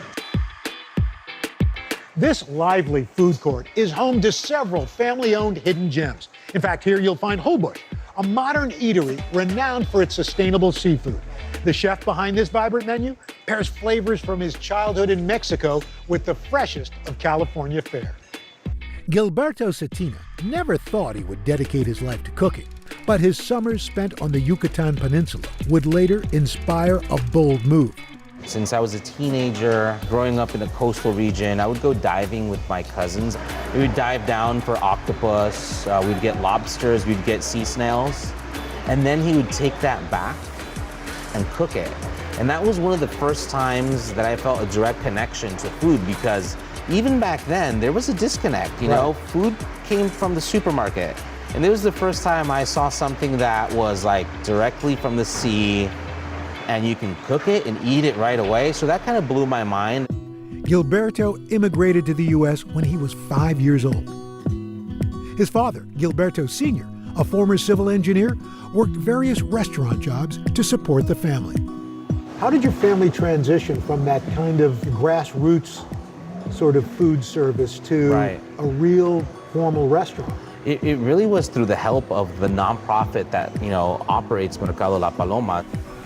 This bustling market is run by Esperanza, or Hope, a nonprofit dedicated to revitalizing South Los Angeles and helping first-time business owners. They gave us small business training, basic restaurant health department training. They co-signed loans so my dad could purchase the equipment. It was my dad's dream to have a restaurant that represented our Mexican food, the food of the Yucatan, which is very distinct from other regions of Mexico. In 2001, Gilberto Sr. opened the family's first restaurant, Chichen Itza. The menu featuring traditional dishes like cochinita pibil, salbutes, and panuchos. Lo empezamos la mamá de Gilberto y yo, o sea, mi esposa y yo. Al principio éramos dos personas nada más. They needed help, but Gilberto was reluctant to join the family business. I didn't want to cook. I didn't want to be in the kitchen because I grew up in a household where we always, cooking was always used to make ends meet, like a lot of, immigrant families. So when we opened the restaurant and my dad asked me to come along and help him out for 6 months, I was front of the house. Slowly, I just discovered the cooking and that I enjoyed it and, started learning from my dad. Even without formal training, Gilberto quickly learning the ropes, becoming a savvy businessman. 10 years in, Chichen Itza was thriving with dozens of employees. They even released a cookbook. Con el paso de los años, finalmente empezó a sentir la misma pasión que yo tenía por el negocio. After taking over at Chichen Itza, Gilberto was ready for a new challenge, one inspired by those summer boat trips in Mexico. Where does the name Holbox come from? So Holbox is a place. It's an island off the coast of the Yucatan Peninsula. He wanted to bring tropical, fresh from the sea vibes, along with an elevated experience, to diners in South Los Angeles. When Holbox opened in the same market, it changed many perceptions of what Mexican food could be. We go outside of the realm of Yucatan and we do food from all different coastal regions of Mexico. Gilberto's fusion dishes allow the freshest fish to shine. Menu staples include seasonal ceviches and an octopus taco. His innovative cooking has wowed locals and critics alike. How does it feel to be nominated for a James Beard Award for this? After the shock, I think the first thing that I felt was extreme pride in my team. To a certain level, I guess it feels a little bit like validation because we're doing something slightly outside of the box. You look across Mexican cuisine, and one of the commonalities is the avocado. Why does the avocado work so well across cuisines in Mexico, but especially your cuisine? The pairing of avocado goes extremely well with raw seafood preparations like ceviches and cocteles, and they're very bright, light, and acidic.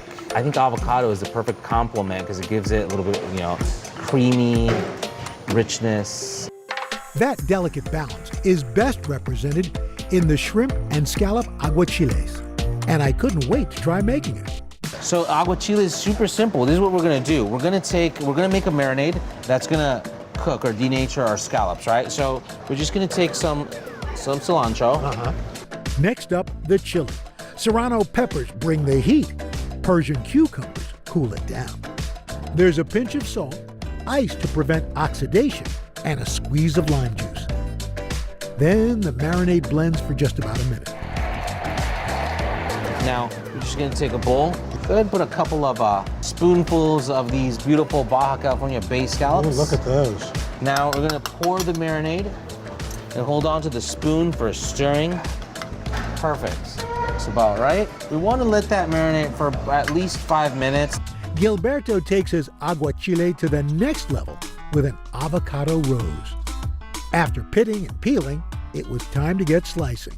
Your knife can be straight because your avocado is at an angle, and we're pull cutting. You're just gonna do this now. Look. Okay. The key to a great rose? Super thin slices. We're hiring, Okay. Now the next step, hands, right? We're gonna do this motion. We're gonna fan out the avocado, right? So, you see that? Oh, wow. Yeah, there you go. Looking good there. I think that's good enough to roll. You're gonna start at the tip right here, and you just roll this one like that. You see how that's forming a really big flower? Yes. This is a pretty advanced skill, but I think it's one worth practicing. Oh, yeah. And it's a nice party trick, Sure. Impress your friends. Yeah. So, which one should we use? I think that one. Made by the professional. Time to plate it up. That's looking beautiful. You're a lot neater doing this than I am. I'll take like a spoonful of them and just drop it on there and then arrange them on the plate. Ah, pro tip. And of course, the finishing touches. Wow. This is our scallop aguachile. And I helped make it. Can something this pretty taste as good as it looks? That looks like a good bite. That's amazing. Thank you. I'm glad you enjoyed it. but yet so simple. Thank you, sir. Al, it was a pleasure. Fantastic.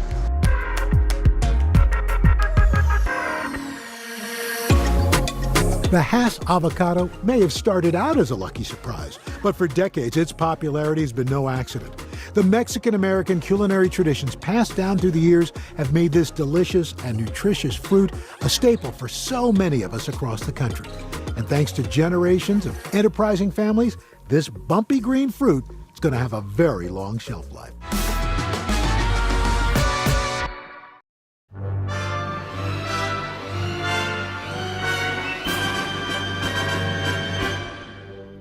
The hills are alive with the sights and smells and tastes.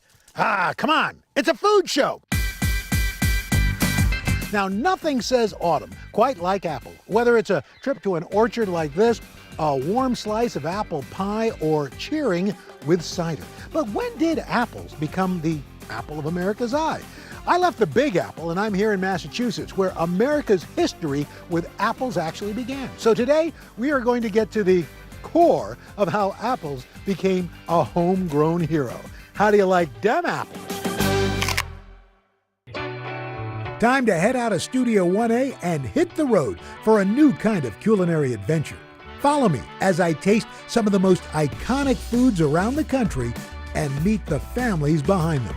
Together, we're going to learn how a good meal has the power to connect us to our past, our future, and each other.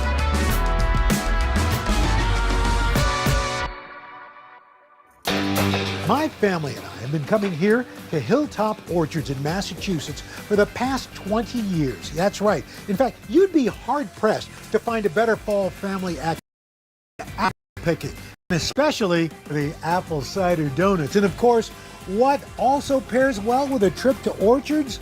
Cider. And they make a lot of it here at Hilltop. Oh, and did I mention the donuts?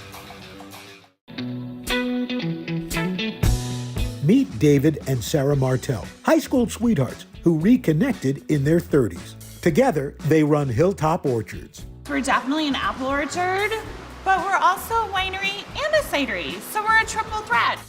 Today, David handles the operations of the orchard, cidery, and winery, with Sarah focusing on guest experience. The orchard's historic cider mill, where David played as a kid, was renovated in 1997. Now, they call it home. I started coming to this orchard when I was about 6 years old. My father worked here then. David left the Berkshires and worked in construction for several years. When he decided to return home, he really went back to his roots, taking a part-time job at Hilltop. I've been in the orchard business for about 12 years now. David's the third generation in his family to work on the 100-something-year-old orchard. Did you ever think that you would be running the orchard someday? Not in a million years. I quickly fell in love with these apple trees and decided that's what I'm going to do. Diving in and learning about all of the different apples and the history of apples. And that history is pretty sweet. I like to think of myself as an apple nerd.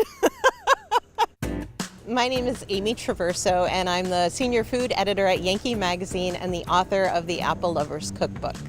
Crab apples are the only variety indigenous to North America. Sweet apples were introduced to America by early colonists in the 1600s. Sweet apples have their origins in this area of Western China, sort of the border between Kazakhstan and Kyrgyzstan, called the Tian Shan Mountain Range. Those apple seeds came over with the Jamestown expedition, and trees were planted at Plymouth. But in the early days, colonists weren't making pies and tarts.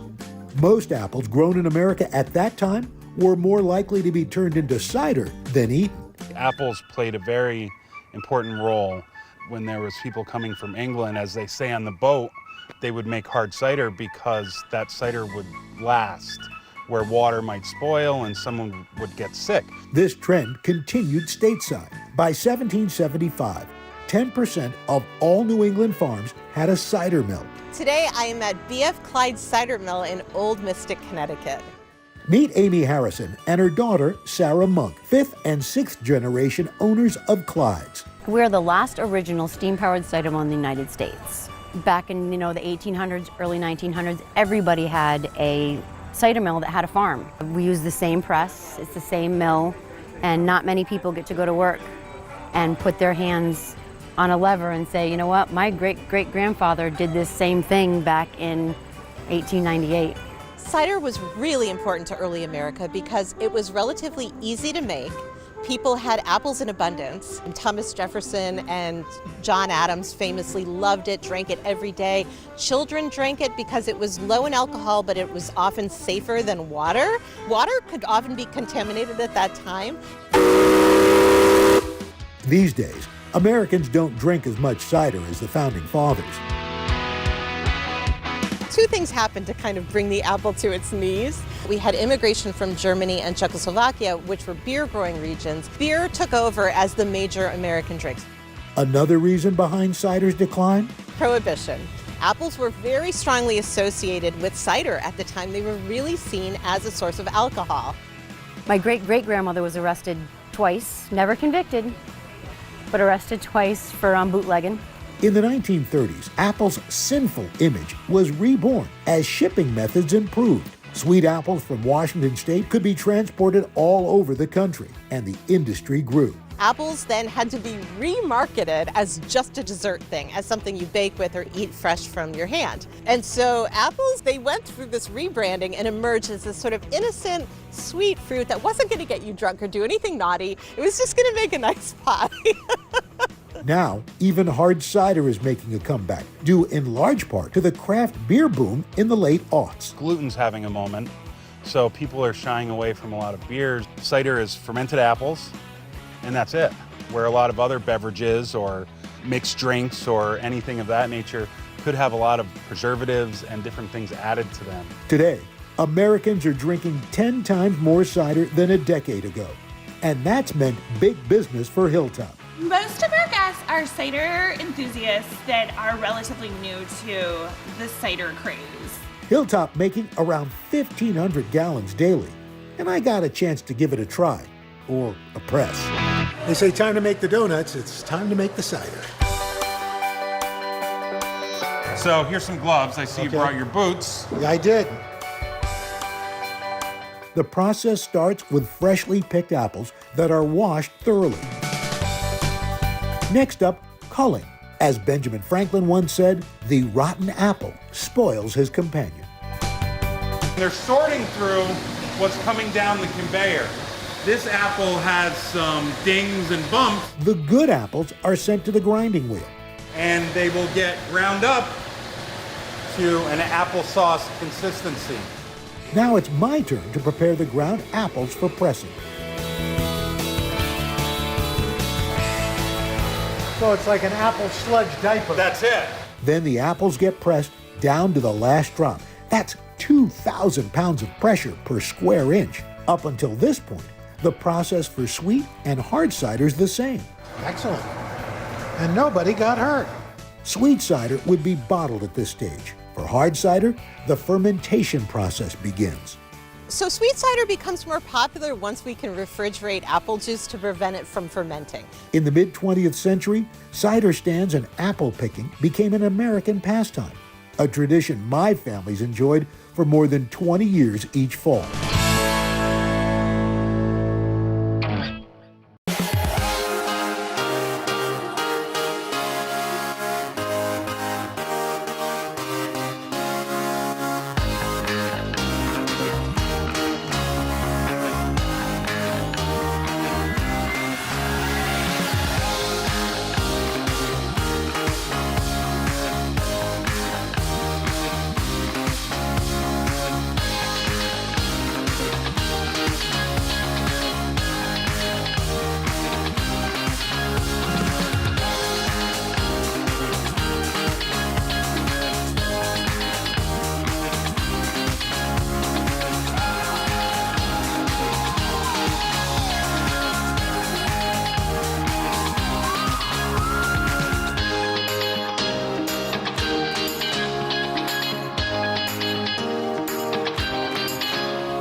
There's just something about apple picking that inspires my best dad jokes. What apple sayings have you heard? There's a lot of insider sayings. Okay, I got one for you. Okay. They say the family that plays together stays together. The family that picks together sticks together. There you go. As far as my kids are concerned, my jokes are as much a part of our annual tradition as the apples themselves. It's like, oh, Dad.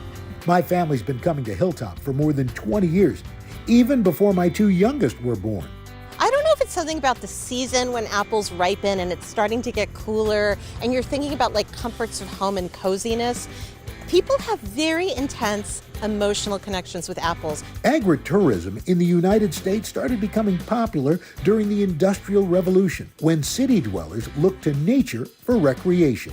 Labor shortages during and after World War II saw farmers calling for volunteers to help pick crops. By the 1960s, enterprising farmers recognized America's love for apples. In the fall, the You Pick tradition became a profitable pastime at orchards all across the country. Is there a right way and a wrong way to pick an apple? Spoiler alert, there is a wrong way.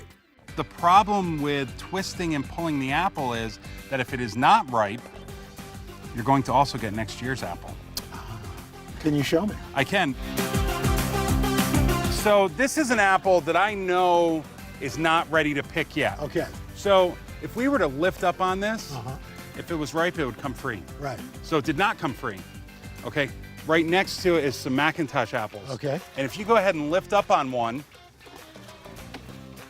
at a kind of at an angle into the sky, it comes free. Like that. So that means that it's ripe. Okay, and the other thing is, well, that's the worst thing you can do when you're picking an apple.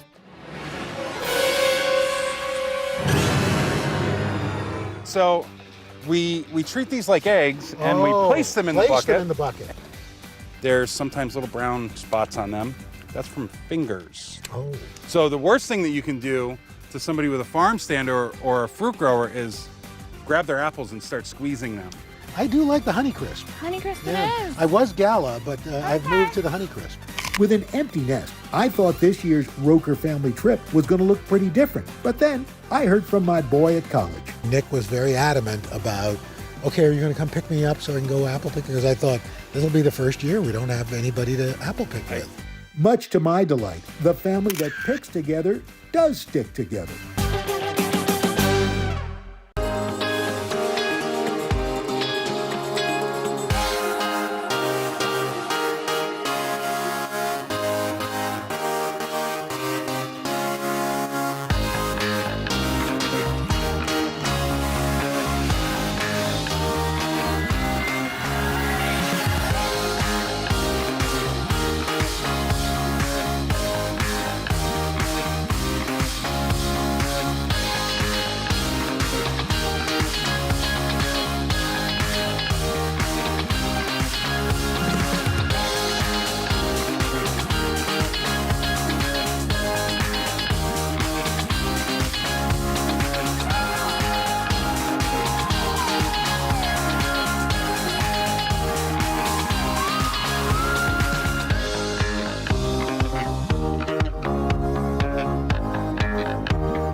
American pie is certainly an American icon. And in Southern California, one local family's pies have achieved all-American status. And this holiday season, they're gearing up to make over 50,000 of these each week. I love apple pie. Every time I eat apple pie, I think, man, my mom just hit it out of the park. I'm Dave Smothers. I'm Tim Smothers, and our mother started the Julian Pie Company in 1986. From a young age, Liz Smothers developed a passion and a knack for baking. She often tells a story of standing on a milk crate next to her mom. I was probably 4 or 5 years old. I would crawl up on a box and take the little leftover pieces of dough and put them in a jar lid. I would put the little apple in my jar lid and cover it, and she would bake it in the oven just along with hers, and I would eat it. I would say that if I had not had that experience, I would never be in the pie business. In the early 80s, the Smothers family moved to Julian, California, a picturesque mountain town near San Diego. Funds were tight, so my mom ended up taking odd jobs. When we moved here, I had to go to work. The only place that a job was available was in a bakery. And I tell you, after I started working with pie making, that old love just came right back. That love was mutual. Liz's pies were in high demand at the local bakeries where she worked, quickly gaining a loyal following. She had built up a reputation. There were stories that they would go in and go, I want one of her pies, and point at my mom. A historic gold mining town, Julian thrives thanks to agriculture, namely its award-winning apples. Once we came out here to Julian and she saw the opportunity, she just never looked back. Wild horses couldn't have stopped me. Honestly, I was not thinking of how much money can I make. I just was dying to make a good pie like my mother made. 2 years after moving to Julian, Liz opened her own shop, the Julian Pie Company. She was 50 years old, proving it's never too late to embark on a dream. My mom baked 120 pies, and she sold out the first day. It was a great grand opening. In this shop, there's an apple pie for everyone. It's the apple crunch with vanilla ice cream. It's not too sweet and it's really fresh. This is the most amazing pie I have ever had in my life. From cherry apple to apple rhubarb, today, Julian has 15 unique apple pie varieties in rotation. Thank you so much. The most popular seller is the Dutch apple. My mom's kind of joke was that that's the pie that pays our rent. Today, the busy bakers here make up to 10,000 pies a day. Pie production beginning around 3 a.m. It's no surprise that fall is their busiest season. Thanksgiving's the Super Bowl, and Christmas is like another Super Bowl. The pies are primarily made by hand, starting off with 4 ingredients. Pie crust is just flour, water, shortening, salt. That's it. It's the way you handle the dough, so you get a nice short bread crust rather than a chewy crust. The brothers say their mom had a gift for knowing just when to stop kneading to make it perfect. If you don't get the dough right, you might as well not have the business. Miguel's worked with my mom. He knows exactly the precise measurements of how to do things. We add a few hundred pounds of flour, very ice-cold water. The twin arm mixer blends the dough. That's what I think of as grandma's hand. The 400-pound batch of dough heads to the extruder, where it's cut into individual portions. So a 9.2-ounce puck falls into a pie shell, smashes the dough into a perfect shape. Then they go into our freezers and we use them as needed. Next up, assembling the pies. Apples are peeled, sliced, then spiced. Cinnamon, sugar, and salt. This is all my mom's original recipe. There'll be a little bit of butter. Every time that dumps, I just get giddy. I'm like, yes, we hit it out of the park. So these pies have all been packed. They're nice and round, kind of like a mushroom. Patty's going to begin lifting, which is separating the crust from the pie tin. If you don't do this step right here, that pie will bubble over in the oven. My mom was a queen fluter. The pies are brushed with an apple cider egg wash before baking. Then they're cooled, boxed, and ready to be shipped. Julian's pies are sold in hundreds of stores, including big grocery chains like Albertsons, as well as mom and pop shops throughout San Diego. My name's Sierra Smothers. I'm Liz Smothers' granddaughter. I grew up baking pies with my grandma. This job was actually my first job in high school. These days, Sierra pitches in wherever she's needed, including driving the delivery truck. I said, Sierra, do you want to spend the day with your dad and help me deliver pies? And she, of course, jumped at the opportunity. So we had a whole day together delivering pies. Everybody loved Julian now has 2 locations, employing almost 70 people. So many admire their company's founder. It's the best part. Everything I do is very, how would Liz want it done? Liz's perfectionism and attention to detail is really what's brought this company to the magnitude that it is. And if we don't carry that on, then what are we doing? Liz passed away peacefully, surrounded by family in May. But her legacy lives on through the beloved recipes her family works hard to preserve. I just hope that she's looking down and whatever that we do, we have her in our hearts and that she's proud. Oh, this is where you get choked up. No, it's very special. I really miss her. She left a huge legacy with big shoes to fill. As for the future of Julian, the Smothers continue to welcome customers, old and new, with open arms. Come again, sweetie pie. That's my mom. Coming up next, a North Carolina family is giving candy apples a glow up with their colorful and creative creations.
How do you make apples even sweeter? Well, you dip them in candy, of course.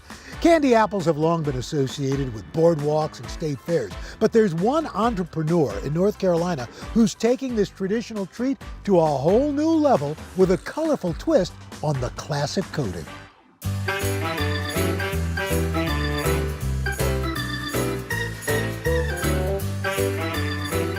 My name is Kim Battle, and this is my husband Travis Battle, and we are the owners of Candy Apples by K. Thank y'all. I would describe Candy Apples by K as the world's first hard candy apple shop.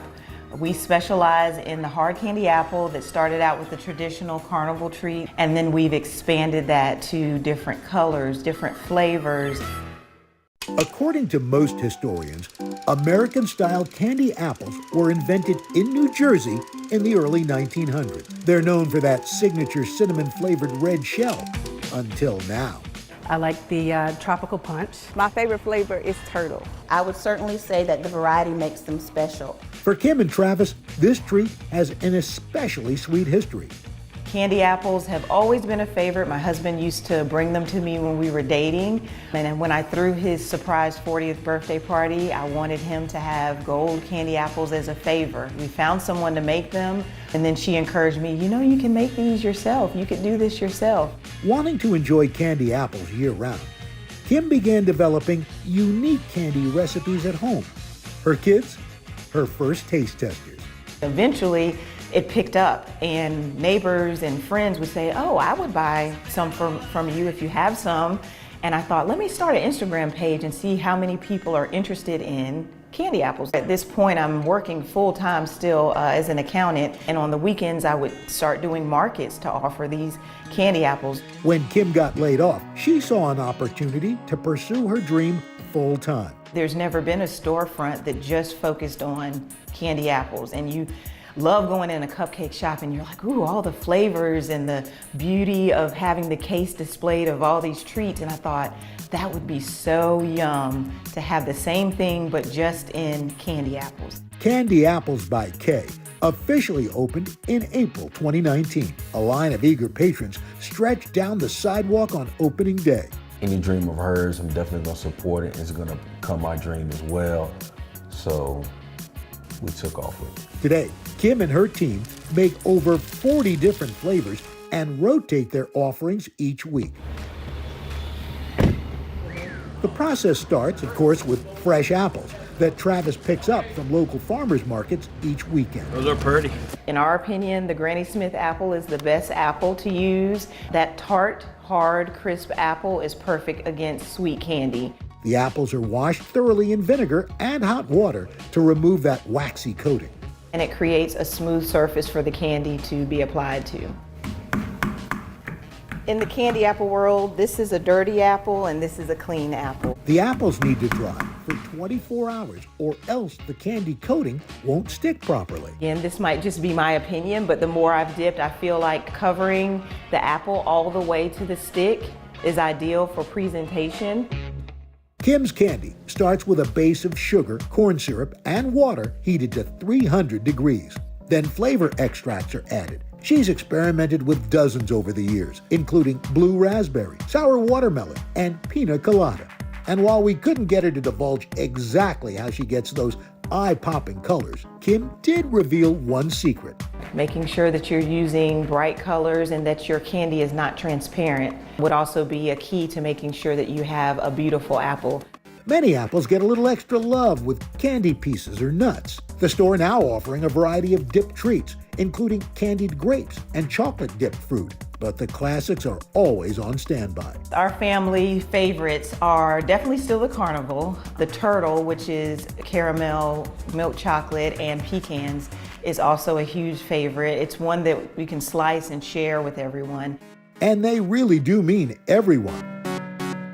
We have 5 kids ranging ages 2 to 22. They all contribute something different even to the family business, and they're very familiar with candy apples. They're so used to seeing them that I think the 5-year-old's first word was apple. It was apple. Elena, the couple's oldest, works at the shop. She also handles their social media to help boost business. This is carrot cake.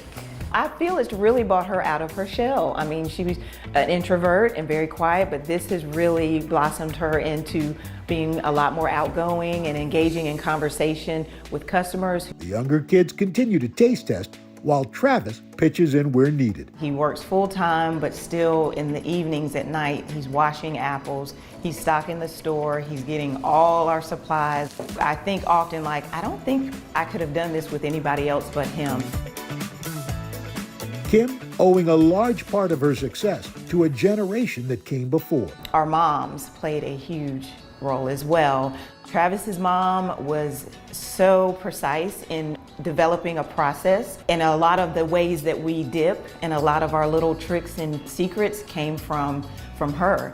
And then my mom working the store, she was actually washing apples as well. She's grateful they were able to enjoy her success early on. Last April, my mother-in-law passed away, and after losing her, that was very traumatic and hurtful for our family. She was the matriarch of the family, and so 2 weeks later, my mom passed, and we weren't expecting that of, either situation. We are definitely keeping them a daily part of our lives, remembering everything that they've taught us and instilled in us, knowing how tickled they were about how far the business had come. I don't think there's a day that goes by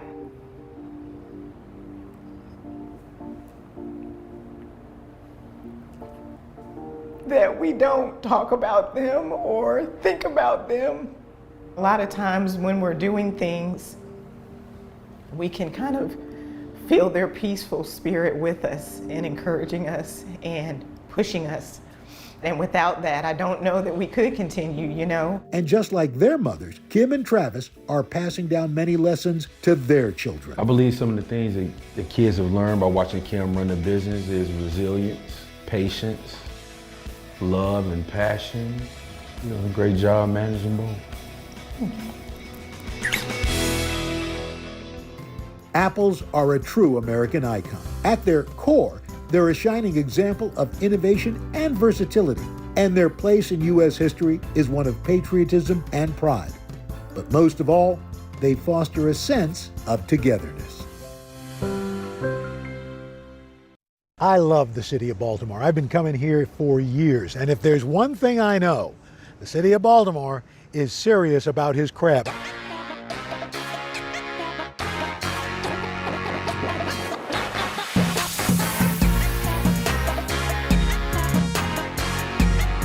I love Baltimore crabs. This is the stomp and grind of crabs. And I've been eating crabs since the time I could sit up at a table. It's a little spicy, salty, and savory, all in one. If I could describe the taste, you can't. You just have to try it. You just have to try it. It's time to head out of Studio 1A and hit the road for a new kind of culinary adventure. Follow me as I taste some of the most iconic foods around the country and meet the families behind them. Together, we're going to learn how a good meal has the power to connect us to our past, our future, and each other.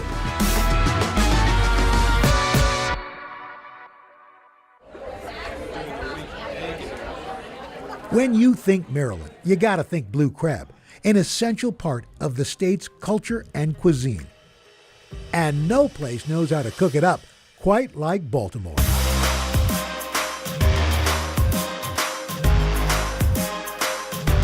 I mean, just as many ways as you can count, you can find ways to eat crab. Of course, there's your basic, your steamed crab with the beautiful spices, and you just start whacking that bad boy. You can get all that beautiful meat out. You can get canned crab if you'd like. Of course, there's also the fabulous crab mac and cheese with a hot dog. There's the crab dip, there's your crab soup, and of course, the king of crab, the crab cake. Yes, but this is a cake that needs no icing.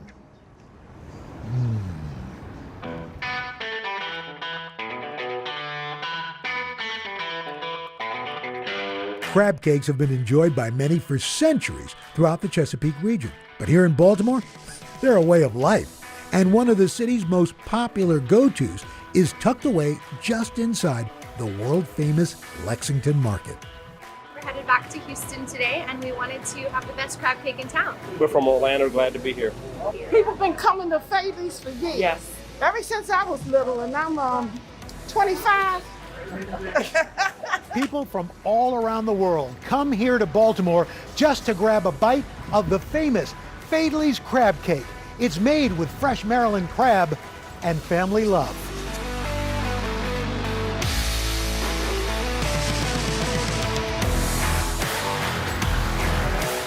Everybody looks the same. How are you, my dear? Hello. Hello, hello. So good to see you. How are you, sir? You looking good? You're looking great. Got something for you. All right. There you go. There you go. You need one of those. Oh, yeah. There you are. Now I'm feeling really crabby. Pardon me, I've got to get a lawyer because there's a clause I have to have checked. I've known the folks at Faidley's Seafood for years, but they've been serving up fresh crab cakes even longer. Hi, I'm Nancy Faidley Devine. I own Faidley Seafood. It's been in my family now for, 4 generations, and the 5th is coming up, so we've been around a long time. I think people are astonished to see my parents at 84 and 89 still working. You can get another 5 pans and do a second batch if you need to with them. People ask her for an autograph, they ask her for a picture, they ask her to hold their babies. You know, it's really fun. I mean, here's this company that's been part of Baltimore for over 130 years. Right. What is it about your place that has people coming back? Right. I think it's that people come in here and go right away. There's a warmth. Uh-huh. It's like walking to somebody's home that's they're happy to have you. Uh-huh. You know, come and you feel, oh my gosh, I feel at home. And I get people, we were here 20 years, it's exactly the same. In fact, Faidley's still stands in its original location, founded here by John W. Faidley Sr. in 1886. Started off as a seafood stall, but over the generations grew into a Baltimore tradition, led by Bill and Nancy Devine, along with their daughter. Damie Hahn, and I am the 4th generation of Faidleys, so I do everything. Give them a little bit of a smorgasbord of everything. Going over here to fillet a fish, over here to shuck an oyster, over there to steam a crab, back here to fry, up here to make a crab cake, back down on the phone, running in the shipping department. A tray like that is about, 1, 2, 3, 4, 5, 6, 7, 8 bushels of crabs in order to get that tray. That's a lot of picking, and I don't think people realize how much work goes into getting an all jumbo lump. Growing up, did you think you were going to end up here? You were going to be doing this? No, but it was hard to get away from, and I couldn't see it going away. I couldn't see it ending with my parents. So the pandemic hit. Yes. You really had to step up. My father called me and I said, Dad, you guys cannot come in here. You know, we don't know anything about this virus and the effects, especially on the elderly. And I know you want to be here, but you can't. And he said, Damie, do whatever you do, whatever you can to make payroll. It just makes me cry when I think about it. He said, just make sure that we don't have to lay anybody off. I don't want to lay anybody off. I don't want anybody to lose their job. And we did it. And I saw it back when I came here in the 90s, and I still see it today. This truly is a family. Oh, it is a family. And it's funny because I often tell people, Mom and Dad don't treat the employees any differently than they treat me. And that's the God's honest truth. Which could be a good or a bad. That's the God's honest truth. And that's why you end up having so many multi-generation families staying here. That's right. Faidley's isn't just a family-owned business. It's run by family as well. Multiple generations of employees, father and daughter, father and son, mom and daughter, all building a home here. I've been here since a junior in high school, so I've been doing the thing for a while. I'm gonna say it's been around 33, 34 years. And I started in 79, a week before my son was born. I started at 14 years old, and I'll be 42 years old in December. It's always a challenge working with family. A lot of personalities, but you love each other and it always works, you know, it always works well.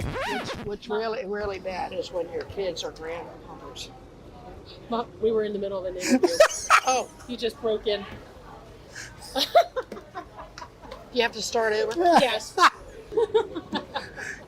You were saying about the challenges of working with family? Just a few of them, you know? Just a few. While the family spirit makes customers feel at home, it's Faidley's crab cakes that keep them coming back. What kind of oil do you cook your crab cakes in? Soybean. Soybean, thank you. So excited to have this crab cake. And I watch people for the first time put it in their mouth and they go, oh my God.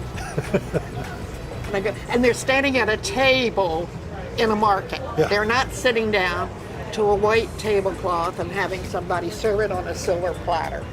It's on a paper plate, but it belongs on a silver platter. Nancy created her recipe in 1987, saying she's never changed it. So, besides yourself, how many other people know the Faidley's crab cake recipe?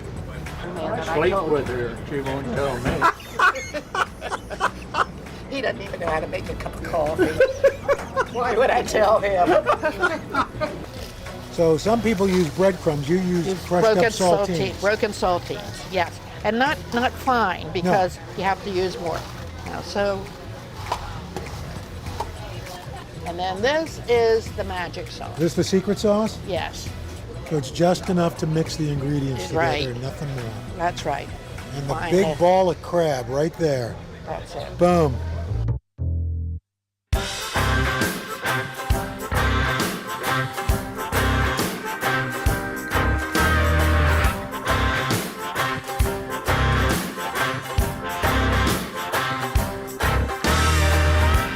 Look at this. Oh, boy.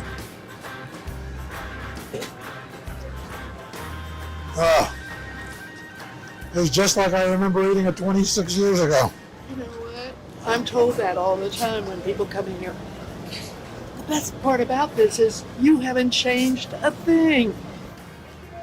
Now this is a legacy. Well, we know how the crabs end up, but how do they get them? Let's go find out.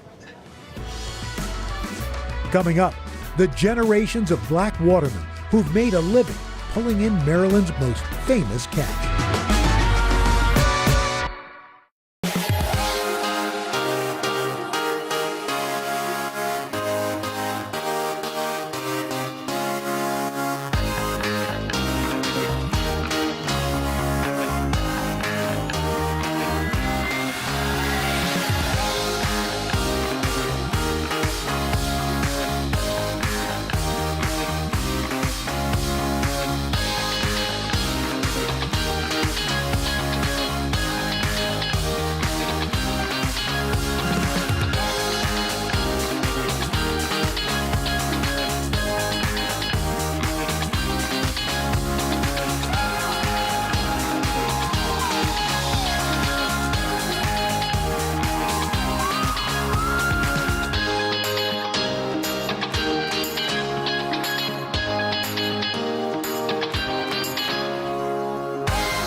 The Chesapeake Bay men and women who work these waters are probably just as famous as the legendary catch that they pull out.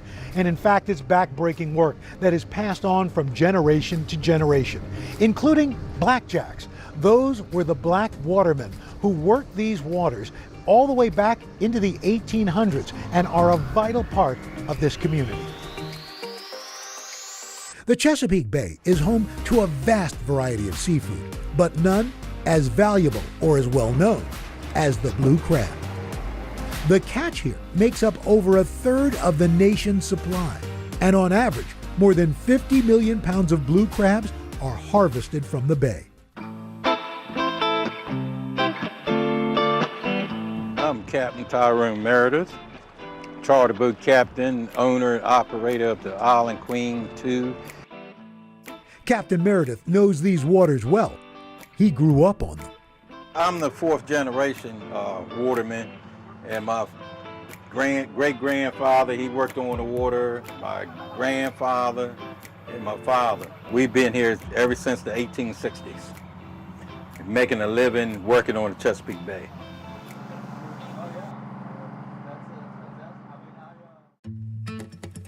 This has been the way of life for generations of watermen here in Kent Narrows, a town just 50 miles south of Baltimore. For hundreds of years, they've caught, processed, and sold blue crabs to markets up and down the eastern shore. By the mid to late 1800s, Kent Narrows had also become one of many unlikely havens on the bay for free and enslaved African Americans. There's more black watermen anywhere on the whole East Coast, probably in the United States. Those watermen, also known as blackjacks, forged their path to liberation on the water. Their expertise essential to the booming seafood industry. So much so, the government granted some black watermen Seamen's Protection Certificates, providing sailors with American citizenship and a path to economic freedom. Hey, Lois, I'm coming up on you now. Okay, I got you. Yeah?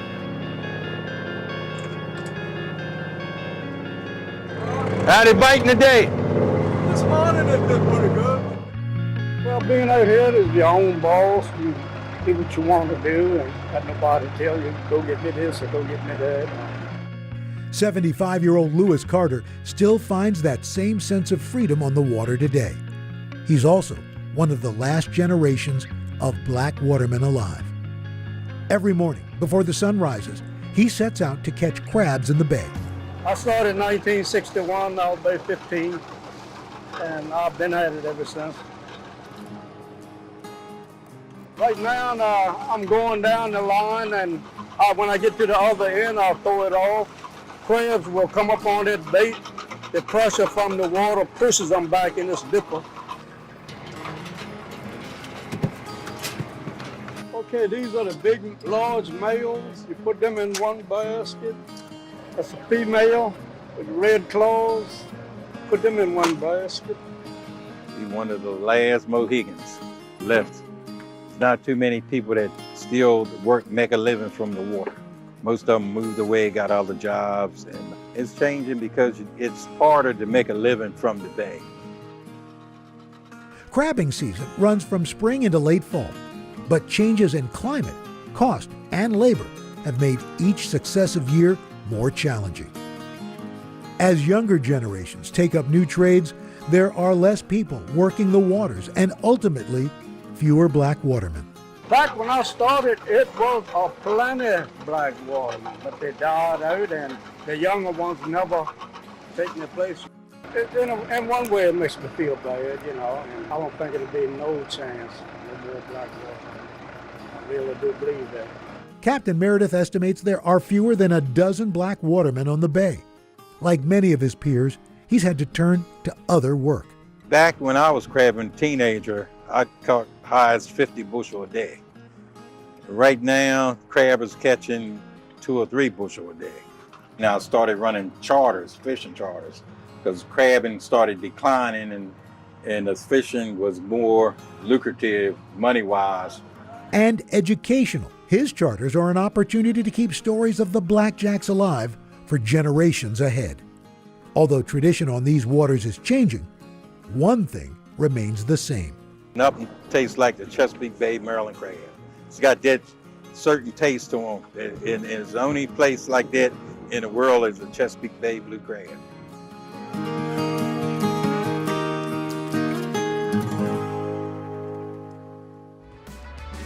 Next, an up-and-coming Baltimore chef inspired by his family's love of cooking.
Back in Baltimore, a new generation is putting a spin on the crab cake. So I'm Alex Perez. I'm the owner of Poppy Cuisine. I'm an artist at heart, so cooking, the arts of culinary, that's something that I'm very passionate about. Not necessarily having a recipe to go off of and just getting in the kitchen, freestyling and coming up with a masterpiece. It's that freestyling approach that brings people through these doors, clamoring for a taste. Jumbo, crab, lobster. Crab is king in Baltimore, so you're gonna see crab cakes, crab cake fries, crab cake egg rolls. Everyone's been going crazy over it as well. This is the bomb. So I just come back to that, and I enjoy it every time I come here. We actually live in DC, so we rode all the way up here an hour just to come here. Right now I'm drizzling our warhead and our aioli sauces on it. I have family from the Dominican Republic. I'm Afro-Latino. I'm black on my mother's side. And pretty much just always had a love for food and cooking food, eating food. So learning how to cook from my dad. So my dad taught me how to cook at the age of 10. I grew up, watching my grandmother cook a lot as well. So I started pretty much combining the foods that I learned to cook from my grandmother with the foods I learned how to cook from my father. And that's kind of like how the whole Poppy Cuisine, was born in her kitchen, essentially. That was 8 years ago. While working a full-time job, Alex began building a new business on the side, catering food out of his grandma's kitchen. In February 2020, he was finally able to open a restaurant. Then, the pandemic hit. Of course, a month later, we get the news that we have to shut down and only do takeout. So that just opened up the floodgates, essentially. And you had people standing in line, hundreds of people on the block in that mass, cars double parked up and down the streets. And it was mayhem. During a global crisis, the city Alex was born and raised in rallied around him. Now, Poppy Cuisine is packed with locals and tourists alike. But the chef stays true to his roots, running it with close family and friends. My little sister, Natasha. Hi. How's it going? Natasha, my big bro, Alex. I can employ family members, friends, and so forth, that people who I grew up with, people that I'm close to, and it's very rewarding, Coming up, I'm going to grab my apron and join Alex and Grandma Gloria for a lesson in cooking crab.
Hey, how's it going? Nice to meet you. I wanted to meet Alex and his Grandma Gloria, the inspiration behind his cooking. So I dropped by their kitchen to say hello.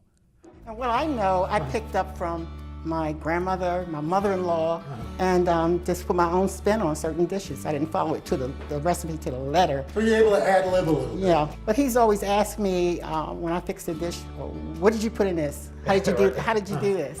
And I would tell him, I said, you don't have to follow to the letter, put your own spin. And Alex has done just that, turning the classic crab cake into an egg roll. Genius! The ingredients, simple. A pound of jumbo lump crab, panko breadcrumbs, aged cheddar cheese, egg roll wrappers, and a couple of sauces and microgreens to top it off. There's the star of the show, the crab meat. Put on an apron. I've got rubber gloves on. All right, patient's ready. So how do we get started, Alex? Yeah, so first what you want to do is say we have some Maryland jumbo lump crab here. So for the most part, it shouldn't have much shells in, but typically I like to sift through it. Just gotta see if there's any shells, and if so, you can put the shells right back in this container. There you go. So Gloria, did you know you were helping raise a culinary genius? Well, no, but I know he liked to eat.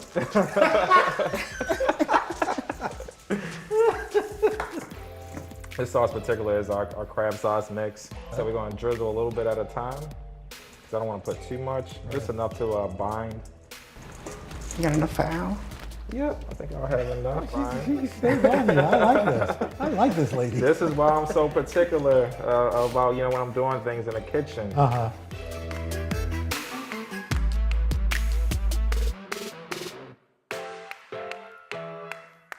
Gonna start actually rolling these things up. Yes. Why do you think this recipe is so popular at the restaurant, the most popular? Well, I think because it pretty much gives you the ability to take a Baltimore favorite and make it handheld and on the go. It's throw in your hand Kind of a street eat. food. Yeah, exactly. Yeah. So I think that's one of the biggest reasons it's very popular, other than the taste as well. Right. Well, exactly. Yeah, because that's you can take it with you, but if it doesn't taste good, exactly. Come back for it. Yeah. So what we're gonna do is we're gonna take like a pinch of crab. It's around like a quarter cup or so. We're gonna sit in the middle. Not too much? Yeah, we want to take a little bit out, a little pinch out. Actually, we want to put a little bit more in. Yeah. Which is it? All right, so that's perfect right there. That's perfect. And we're gonna literally fold them up envelope style. What is it about cooking and family that is so important? Yeah, I think for me, living a busy life as a business owner and a dad, a husband, and things like that, I feel like food is an opportunity for family to come together, talk about things, especially if you haven't seen each other in a long time. And it's a way for us to connect. So, here you go. Is it true you've never done this before? No, I haven't. It's true. Oh. Could have fooled me that you never did this before. Well, look at that. Bam! Done! Faster than I did. Wow! Wow! It's a natural grandma thing. Love it. So now we're going to get the deep fryer up here and fry these bad boys up. Oh, absolutely. Woo!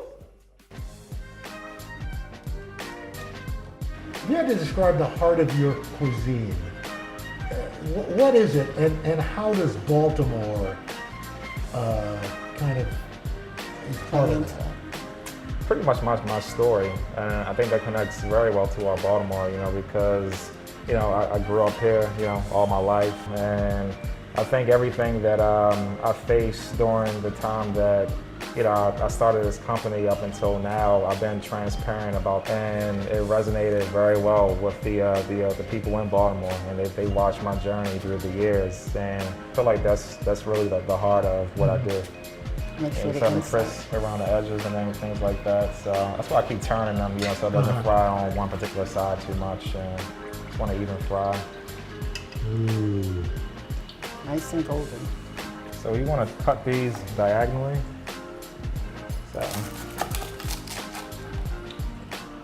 So I'm going to drizzle. This is our aioli sauce, house made, and this is our warhead sauce right here. So the sauce is kind of sweet, has a tangy bite to it.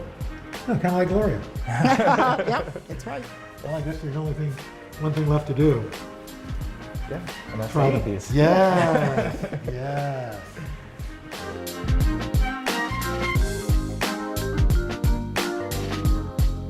Crab cake egg roll. Yeah. Here we go. Wow. Chef Alex, you have done Baltimore proud. Thank you. Our time here in Baltimore is coming to an end. We tried the traditional crab cake, tasted a modern spin with crab cake egg rolls, and even went straight to the source on the Chesapeake Bay. At the center of it all, one thing still ringing true: food tastes better when you eat it with family.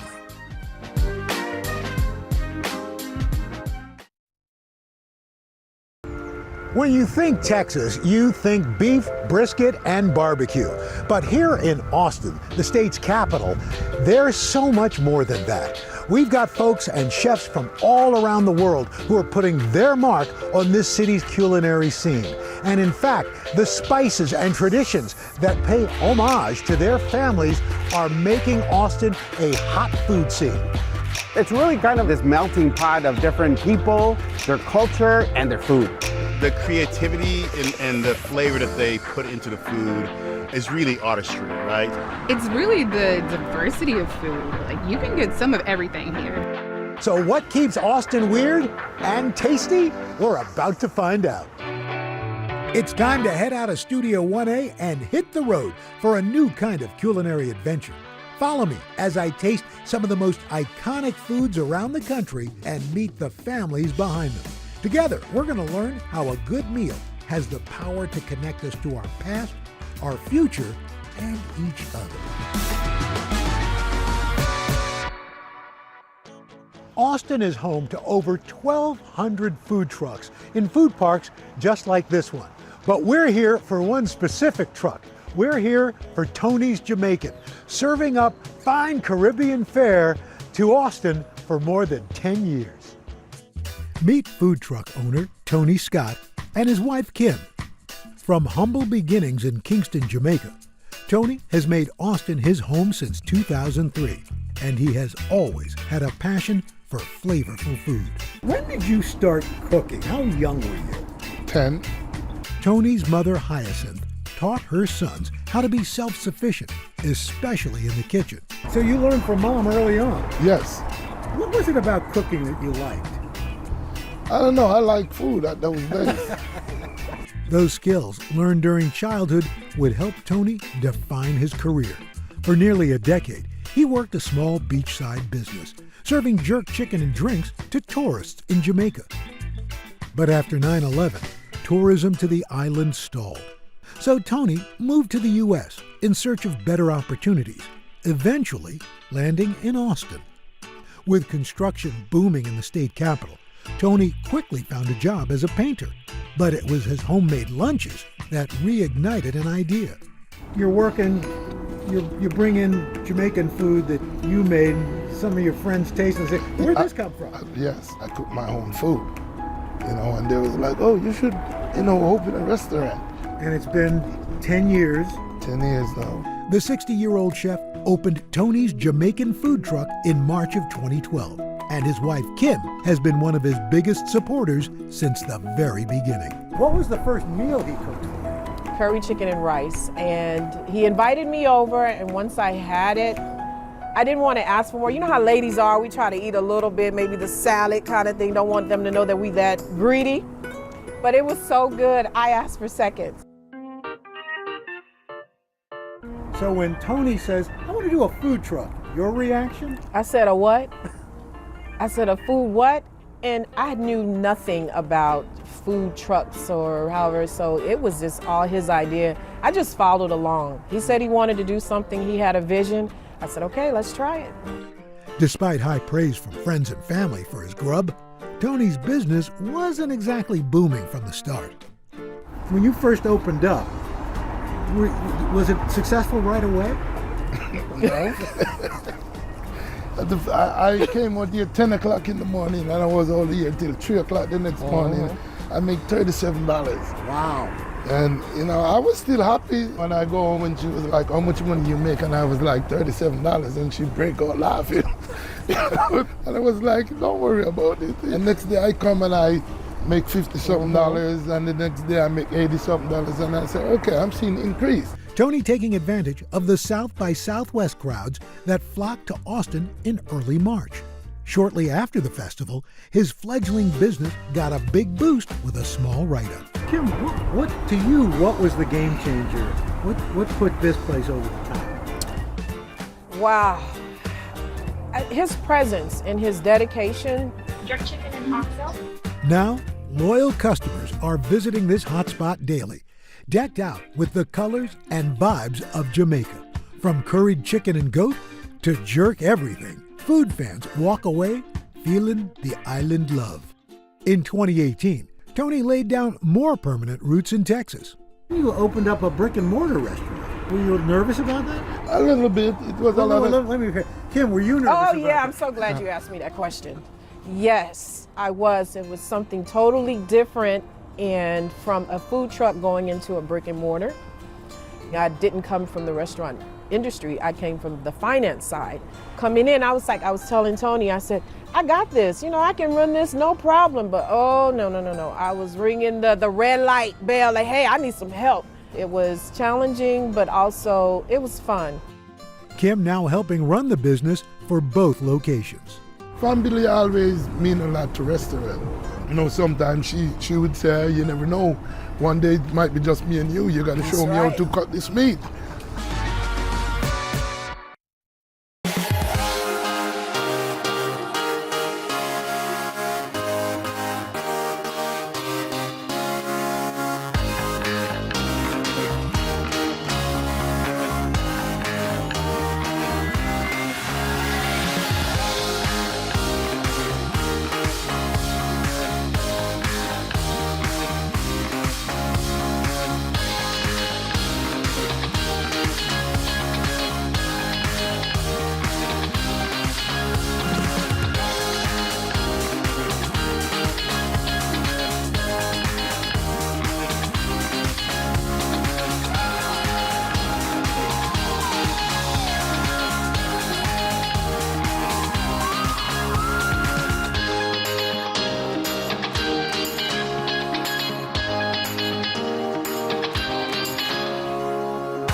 Jerk chicken and oxtail. Thank you very much, sir. Have a great day. You too. God bless. Tony Scott dishes out hundreds of plates to hungry customers each day, but he's best known for one Caribbean specialty.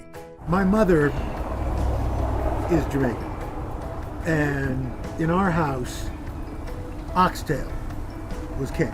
Yes. Oxtail stew, oxtail and dumpling. Yeah. Oxtail. My mom is Southern, and she actually mentioned it to me. I said, oxtail, and she just said it was a beef. So I've never really had it. And then when you first had it? It was delicious, and I eat it all the time now. That's the problem. Isn't it interesting that it was the cheapest cut of meat? Now it's considered a delicacy. You go to all these upscale restaurants, oxtail ravioli, oxtail rice, it's now everybody's into oxtail. I know. No, I'm scared to go in a restaurant and not oxtail. Because the price is so high. Bring on the oxtail stew! Tony frequently sells out of the succulent oxtail, and it was finally time to see and taste why. Welcome to the truck, Mr. Hahn. Oh, yeah. Oh, it smells good. It smells like Jamaica. Oh, hey.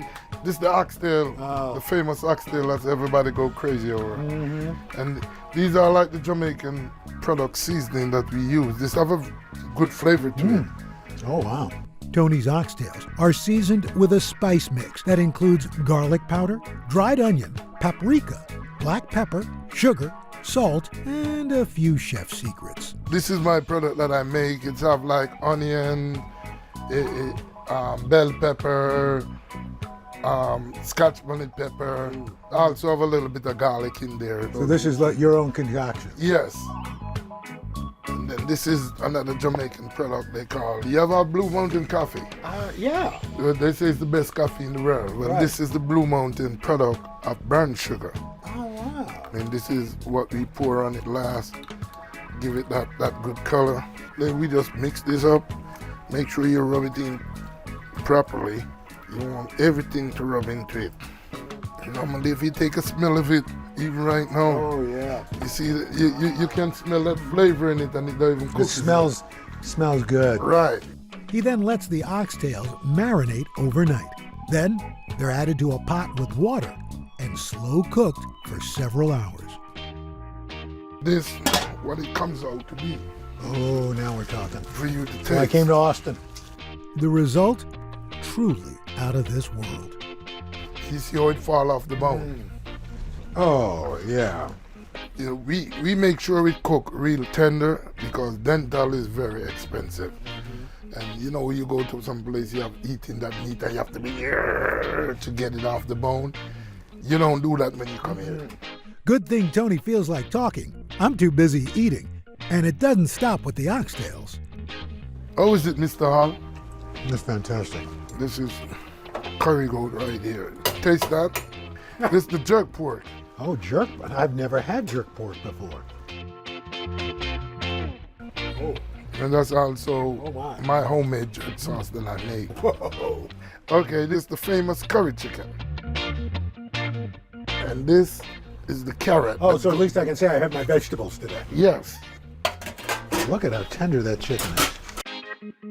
Tony also serves traditional peas and rice, which brought on a wave of nostalgia. This is black bean. When you open that pot, I thought, wait a minute. Yeah. This is my mother's peas and rice. This is great. And just when I thought I'd had enough, wait a minute, I noticed. These are beef patty. I gotta try that. Oh, that's a great crust. As a reminder of how far Tony's love for cooking has taken him. If you look up here, you see these little pots.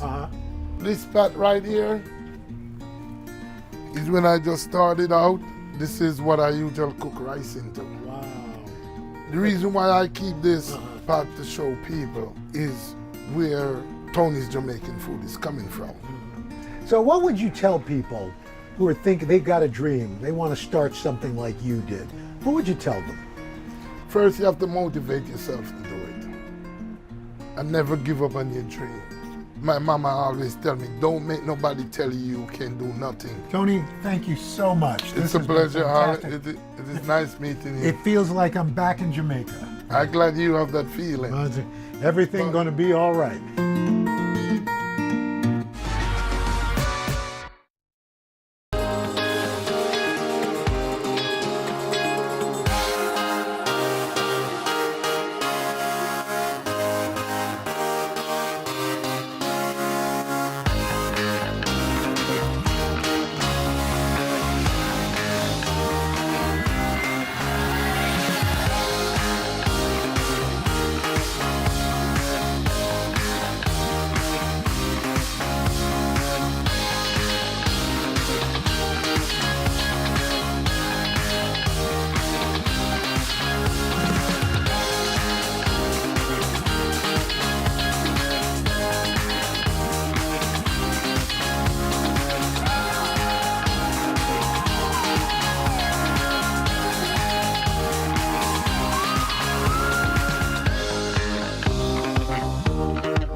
Just a few miles from the hustle and bustle of downtown Austin is Mekong Bistro. It is a spot that's loved by locals and tourists alike for its Vietnamese comfort food. Who's the better cook in the family? I'm not gonna even bother asking my mom about that because my mom is hands down the best cook. Coi như là con tôi nó thằng này ngon, nó ngon nhất. Chef Will Hyun and his siblings opened Mekong Bistro to honor their mother, Ann Hang, a refugee who fled Vietnam after the fall of Saigon and working tirelessly to provide for her family in the United States. She took a chance to travel across the ocean with nothing in hand, working ever since she's been over here, working from morning to night, and still provide us with a hot meal every day. When Mekong first opened, Will hoped that his mom would finally stop working, but Ann had other plans. Technically, she's retired, but like I said, she would not stay home. Ann's passion for food starting in her home country. Mẹ chỉ hồi khoảng 17-18 tuổi đó là đi theo mấy người ở dưới quê mình ta đi nấu đám cưới đó, này kia nọ. Rồi thì thích nấu vậy thôi. In 1972, Ann married Kia Huynh. They had 4 children in Vietnam. Ann turning to cooking to help support the family. Nấu ngoài chợ bán á, thì chỉ có khoảng 2 tháng cỡ đó à. Thì cũng bán nấu hủ tiếu à. Nấu đồ Việt Nam thôi. This is my dad and my mom, like right before the fall of Saigon. When the Vietnam War ended, the family was looking toward a better future in their homeland. But in 1975, the Viet Cong began to invade Saigon. Giải phóng vô thì mẹ muốn tự do, không có muốn ở bên Việt Nam nữa, muốn đi tìm tự do. Ann's husband fled the city first, Will leaving when he was just 7 years old. It was scary. We left separately, me with my uncle and my mom with my 3 sisters that came a year later, because if you get caught, you were thrown in jail. Luckily, we made it out. We were rescued by cargo boats, but they rescued us. They took us to the Malaysian refugee camp. Will and his uncle secured refugee status, eventually reuniting with Will's dad in the U.S. In the years spent apart from his mother, Will began experimenting in the kitchen with a little nudge from his uncle. He told me that, there's only 2 of us. You're gonna have to do your share, so learn to cook something. In 1983, Ann made the journey to the U.S. with her daughters. Đi vượt biên thì nó đi tàu nhỏ thì nó cũng hơi khó khăn, nhưng mà qua được tới ấy rồi đoàn tụ gia đình thì rất mừng. Tại vì chồng con gặp lại mặt chồng con hết, thành ra rất là sung sướng. But adjusting to a new country as refugees was a struggle. When we came over, nothing in our pockets. We relied on government assistance a little bit. Luckily, she's a great cook. So it wasn't bad for us at all. Growing up, that's how she shows us that she loved us by putting all that love into the food. The family moving from Houston to Louisiana, finding work in the seafood industry. But Will wasn't so happy living in a small town. When his uncle invited him to attend high school in Austin, Will said yes right away. I fell in love with Austin. The beautiful lakes, the miles of trails, the music scene. What's there not to love? Austin's vibrant culinary scene struck a chord. After high school, Will found work in several restaurants, dreaming of being able to showcase his mom's cooking. In 2015, the entire family moving to Austin. But Ann still wasn't sure about opening a restaurant. Asked her many times in the past to do something like that. She's dead set against it. She said it's just way too much work. Eventually, Ann agreed to share her recipes for just one reason, her family. Thích làm với con cái mới lên hát với cho con. Chứ giờ lớn tuổi rồi thì cũng còn sống được bao lâu nữa. Thì là giờ cho con được ngày nào thì hay ngày nấy, thì hát cho con mình ngày nào thì hay ngày nấy thôi. She's emotional because she basically she's doing everything for her kids. The first dish Will added to the menu, his mom's pho. So pho, at a restaurant is basically how we do pho at home. When we cook pho at home, it's a big pot that's gonna feed us for at least 3 days. We have pho for breakfast, we have pho for lunch, we have pho for midtime snack, we have pho for dinner, and pho at night for snack at night, until the pot's gone. With the help of his family, Will created several new dishes. Our menu does incorporate a lot of fusion Asian dishes, and that is because of the family business. My mom's a cook, I cook, my sister cooks, my brother cooks. Second beef dish was something that I've tried out. I consider myself a Texan. We love beef. It's a dish that my mom and I collaborated together to put out. Basically, just cubes of real nice tender beef that's been flashed in a wok. It's been 6 years since Macon Bistro opened, and Will and his mom still love working together. Làm ăn gia đình thì cái này cũng như giúp cho con thôi. Thì thấy nó tự xúc động rồi mình ấy vậy thôi, chứ mà đâu có biết làm sao giờ. Mình thấy hy sinh cho con mình được ngày nào thì hãy ấy vậy thôi. Mình thấy nó xúc động vậy thôi. I admire her greatly. The courage it takes just to make that journey and to just stick with us no matter thick and thin. She's my hero. She really is my hero.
Using food to bring younger generations closer to their heritage happens in families all across America.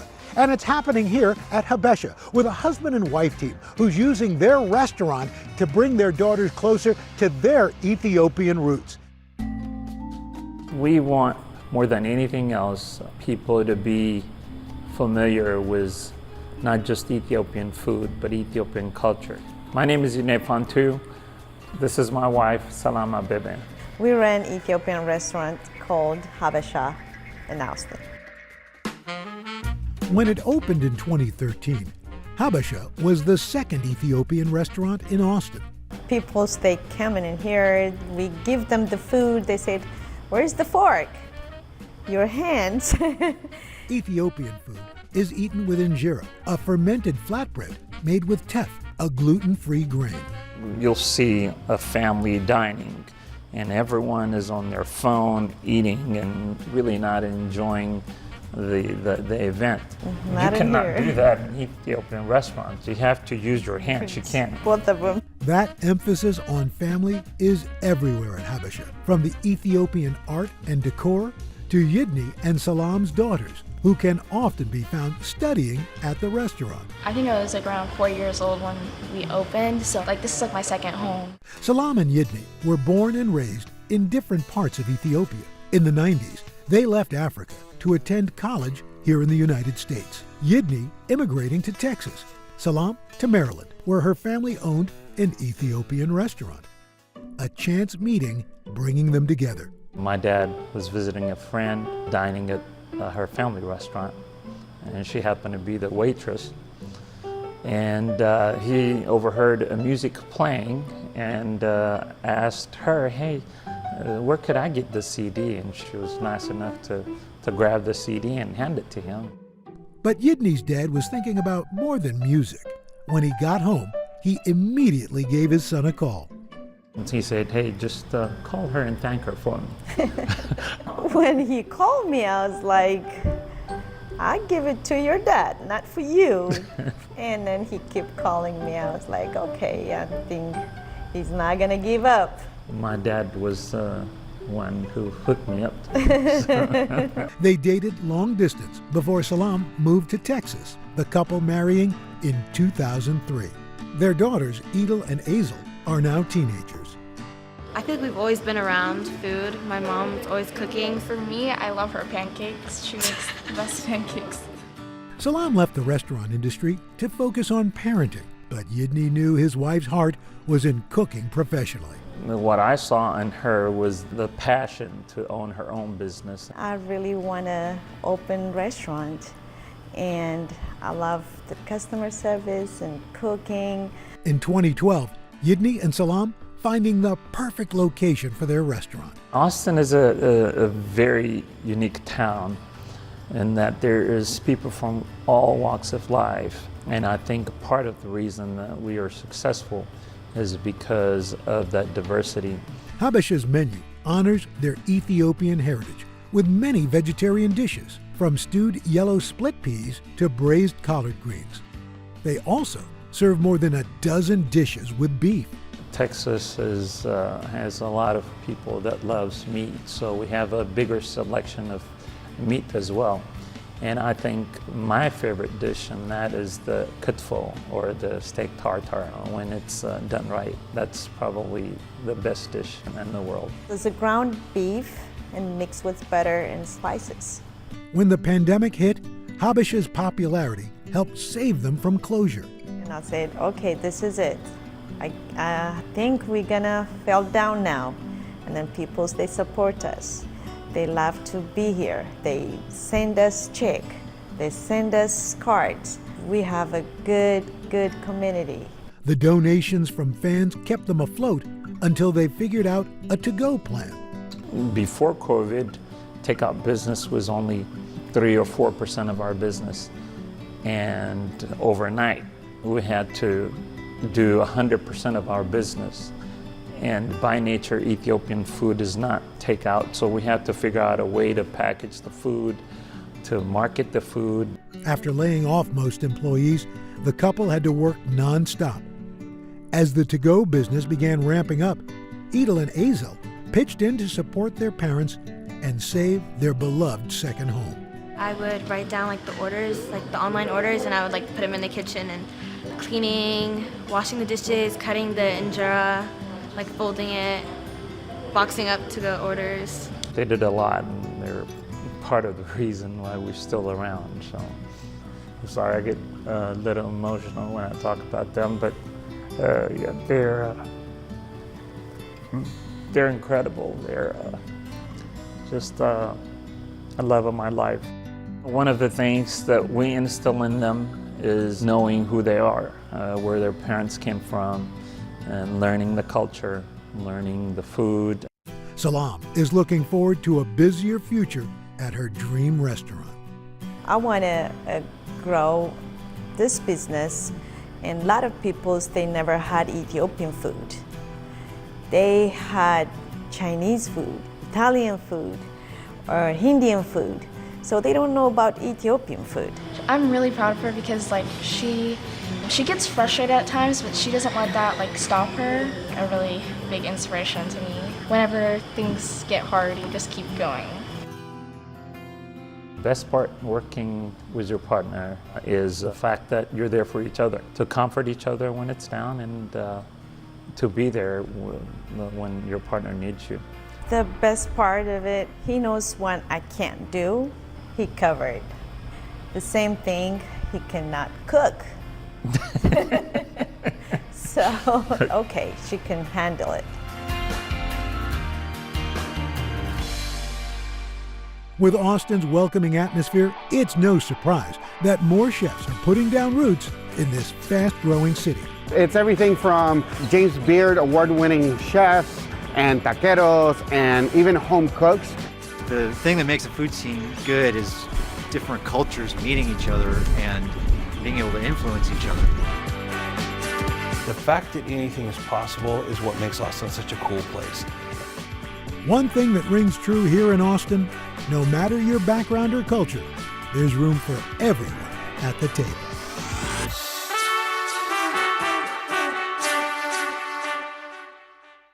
Ah, the avocado. From toast topping to sweet treats, even mac and cheese, this tasty green fruit is pretty much everywhere. But did you know the most popular variety, the Hass avocado, was developed right here in Southern California? So I came all the way across the country to find out how farmers and restaurant owners are making sure we're enjoying these